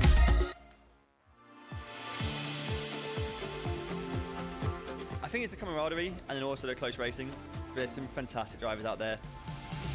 Very fair, you know, they'll leave enough room, but there's some really quick guys, you know. You get a lot of seat time, pound per minute, it's cheaper than pretty much any other series I've looked at. And then everyone's so helpful, you know, the top teams are giving you their data and supporting you, getting you up to speed. So the level for club racing is as good as it gets. I've got clients that described it as a 4-hour sprint race. It's fun, it's intense, it's friendly, it's just mega racing, mega close racing. Lots and lots of people taking part in it, good atmosphere, yeah, generally great fun. It is some of the closest racing I've done, but also, you know, everyone is very friendly. Just amazing atmosphere, whether it be on track or off track as well, so yeah, can't recommend it enough. Welcome back everybody to Snetterton as we reach the conclusion of round 2 of the Fun Cup Endurance Championship for 2026, and while we're just waiting for the podium to be dressed and the drivers to come out of Parc Fermé, I've dragged Mr McEwen out of his commentary box. And Andy, that was another mega race and GRD have done it again. Yeah, somehow they managed to steal one today, didn't they? I mean, they had a little bit of good fortune with the safety cars, but then they did the business on track. You know, other teams also had an opportunity. GCI had an opportunity there to get a win, and it was GRD who were able to do it. Brilliant battle at the end. They really enjoyed that between Riley and Fabulous. Yeah, proper Fun Cup. And at the start, we saw Abby in the 146 car. She built up a quick, big gap. And when I spoke to her when she got out of the car, it actually surprised her a little bit of how quickly she managed to pull away. Yeah, she really took advantage of a good grid position, didn't she? And it was only really the last 10 minutes of the stint where the cars behind were working together ultimately and were able to catch her. It's a shame they had that spin, because I think they could have had a really good result today. And myself and Scott were saying during the race there, a good result will come for that team. They're starting to really click, I think. George is getting quicker. We know how good Abby is. So yeah, I think a podium's not far away. And Northern Velocity, 4th overall at their first attempt. I mean, we saw Team Pesky do it last year with a 7th at Silverstone, and to be one place off the podium and winning some cash, that's still a great debut for them as well. Yeah, and I think more importantly, they enjoyed themselves as well. Every time I've spoken to them, they've said how much fun they're having. Obviously, being towards the pointy end helps with that. But yeah, we kind of knew they'd be quick. I'm a bit surprised actually just how quick they were, and again, had it not been for one or two tiny bits of misfortune, I think they could easily have been on the podium. Anglesey next is a big one for us. It's 2-3 hours into the evening race. What do you reckon for your predictions on that? Oh, who knows? I mean, historically, GRD have always gone very well there. It's been a track that's been very good to them in the past. It's always one of my favourite events, though. If we get the good weather, especially, there's a lovely atmosphere at Anglesey, and it's a fascinating pair of races. Having those 2 full 3-hour races, we do the sprint format where we have an hour race and then a longer race. 6 hours of racing. It's a lot of work for the teams, but we get 2 opportunities to enjoy Fun Cup at its finest. I'm looking forward to it. And it's one of the tougher tracks as well, because it is very abrasive. It's hard on tyres, as you say, hard on cars, hard on drivers, hard on crews. But if the weather's like this, it'll be stunning. Yeah, absolutely. I mean, it'll rain now. Yeah. Well, that has been known at Anglesey. As someone who used to go on holiday to Anglesey when I was a kid, I can attest to that. But it's a deceptive track, Anglesey. It looks quite straightforward. When you look at a map, it looks a bit like a go-kart track. Yeah. Quite simple, but it's been known to be a bit of a car killer over the years. And again, just having those 2-3 hour races, the attrition rate's always a challenge. And again, it's those experienced teams that tend to come out on top. Right, so thank you for you. That's Mr. McKeown. Well, you're back at Anglesey, aren't you? I am, yes. Yeah. You stuck with me again for that one. Yeah, and 25 years of Fun Cup. We've been doing it for half of it now, and it's a great championship to be part of, isn't it? Yeah, I mean, like I touched upon this during the race, but I got my first ever commentary chance thanks to Fun Cup, thanks to a certain Neil Plimmer who introduced me to Paul Rose, and as always is the case in motorsport, it's those chance encounters that then open doors going forward and have led to me having some fantastic opportunities, but it's all because of the Fun Cup. So I owe an awful lot to this championship. A lot of the people, well, both of us do, and a lot of the people who gave us those opportunities, and indeed were here when we got those opportunities, are still here today, because once you get involved in Fun Cup, it's really, really quite hard to get away from it. And why would you want to? It's a fabulous place to be. And I promise to feed you more food. Yes, if you could. Anglesey, I'll be needing it, I can tell you. All right, thanks a lot, mate. That's Andy McEwen, your lead commentator for the Fun Cup Endurance Championship here at Snetterton. I'm just keeping an eye out. If you want to spin round in, let's have a look at all the fans and family and friends. Give everyone a massive cheer, and as we wait for the podium to start, I'm just trying to find the boss to see if we're ready to go, but for the moment, if we're able to, we'll just quickly throw to an ad break.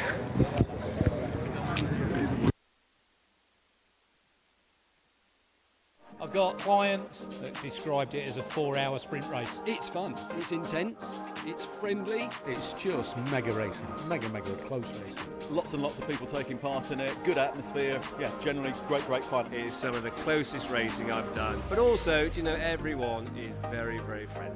Just amazing atmosphere, whether it be on track or off track as well. So yeah, can't recommend it enough.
So 4th, 5th, 6th and 7th coming into red gate corner.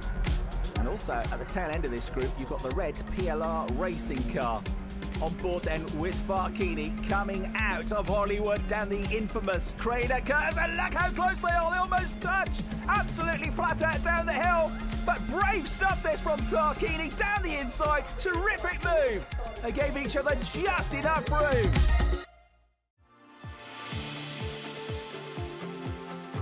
I think it's the camaraderie and then also the close racing. There's some fantastic drivers out there. Very fair, you know, they'll leave enough room. but there's some really quick guys. You get a lot of seat time, pound per minute. It's cheaper than pretty much any other series I've looked at, and then everyone's so helpful. The top teams are giving you their data and supporting you, getting you up to speed. So the level for club racing is as good as it gets. I've got clients that described it as a 4-hour sprint race. It's fun, it's intense, it's friendly, it's just mega racing, mega close racing. Lots and lots of people taking part in it, good atmosphere, yeah, generally great fun. It is some of the closest racing I've done. But also, everyone is very friendly. Just amazing atmosphere, whether it be on track or off track as well. So yeah, can't recommend it enough.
So 4th, 5th, 6th and 7th coming into red gate corner. And also at the tail end of this group, you've got the red PLR racing car. On board then with Barkini coming out of Hollywood down the infamous Crater Curves. And look how close they are, they almost touch. Absolutely flat out down the hill. But brave stuff this from Barkini down the inside. Terrific move. They gave each other just enough room.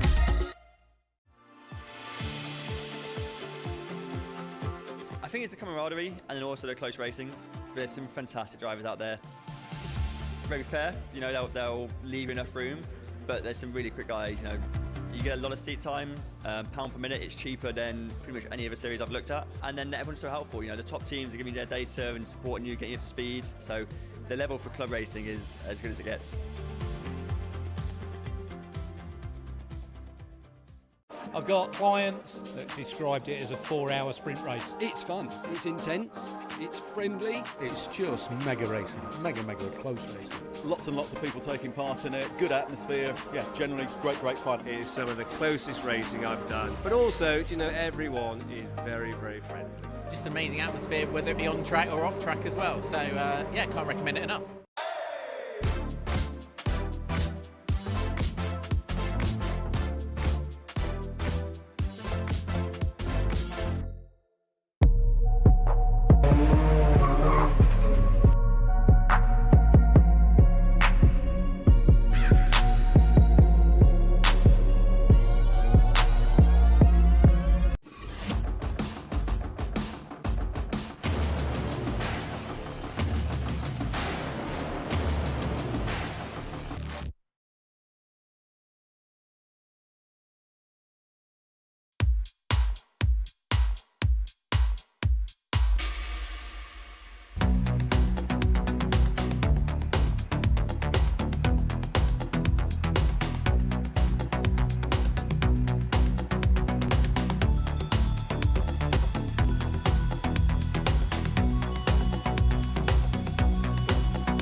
Welcome back to Snetterton and our podium celebration for round 2 of the 2026 Fun Cup Endurance Championship. We've got a big crowd here ready to congratulate all of our trophy winners. But first of all, in true Fun Cup fashion, can we please have an enormous round of applause for all of our marshals, medics and officials.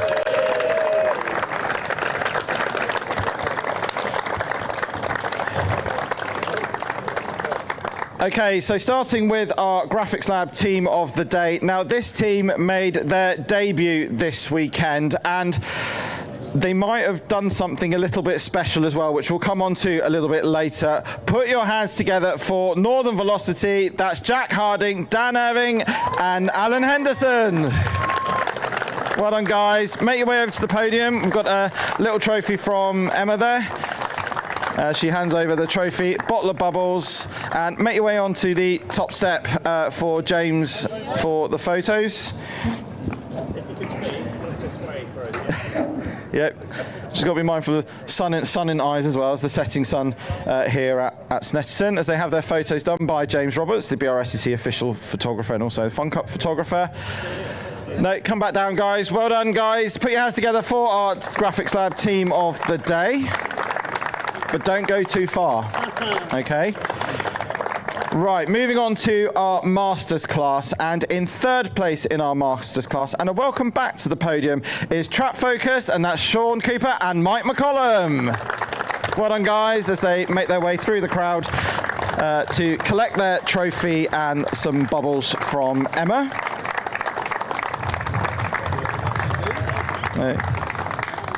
Make your way up onto the podium, guys. And in second place in the Masters class is Demon Tweaks, and that's Jason, Guy, and Jack Minshaw. Well done, guys. Big cheer for Demon Tweaks as they make their way over to the podium, as they collect their trophy from Emma and the bottle of fizz, as they make their way up onto the top step of the podium. Oh, sorry. No. Jack's trying to pinch more than one trophy. And your winners of the Masters class, making it 2 out of 2, is Team Greenheath. That's Paul Turner and Gary Bates. Well done, guys, as they make their way over to Emma, collect their big Masters trophy, a bottle of bubbles, as they head up onto the top step. Jason says we'll catch you next time, so that's the gauntlet laid for Anglesey. Right, guys, eyes forward before you pop your corks for the photos. All three, look at this way. Yep. Right, boys, you know what to do. Put your hands together for our Masters podium as they celebrate with the fizz, as Jason gets absolutely covered, Paul gets covered, Mike gets covered, everyone gets covered. Oh no, have we had a shunt on the podium? Oh dear. Right, so that's your Masters podium. Now moving over to our overall podium, and in third place, and I think this needs quite a large round of applause because they've cost Mr. Rose £1,000. Put your hands together for Northern Velocity. That's Jack Harding, Dan Irving and Alan Henderson. Well done, guys. So that's twice the prizes gone now. So we had Jake Hill and Charlie Hart a couple of years ago finish second.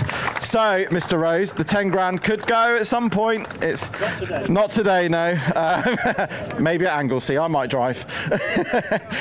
Right, second place for your overall podium was GCI. That's Craig Butterworth and Ian Woods. Well done, guys.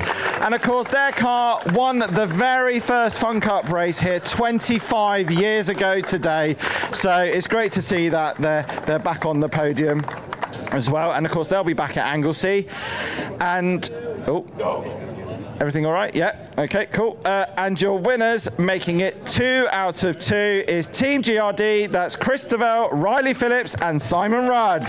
Well done, guys, as they make their way over to Emma, who will give them their trophy, bottle of fizz, and they make their way up to the top step of the podium. Handshakes all round. So we're just going to get them to clamber up onto the top step, and then eyes forward for James with the photos.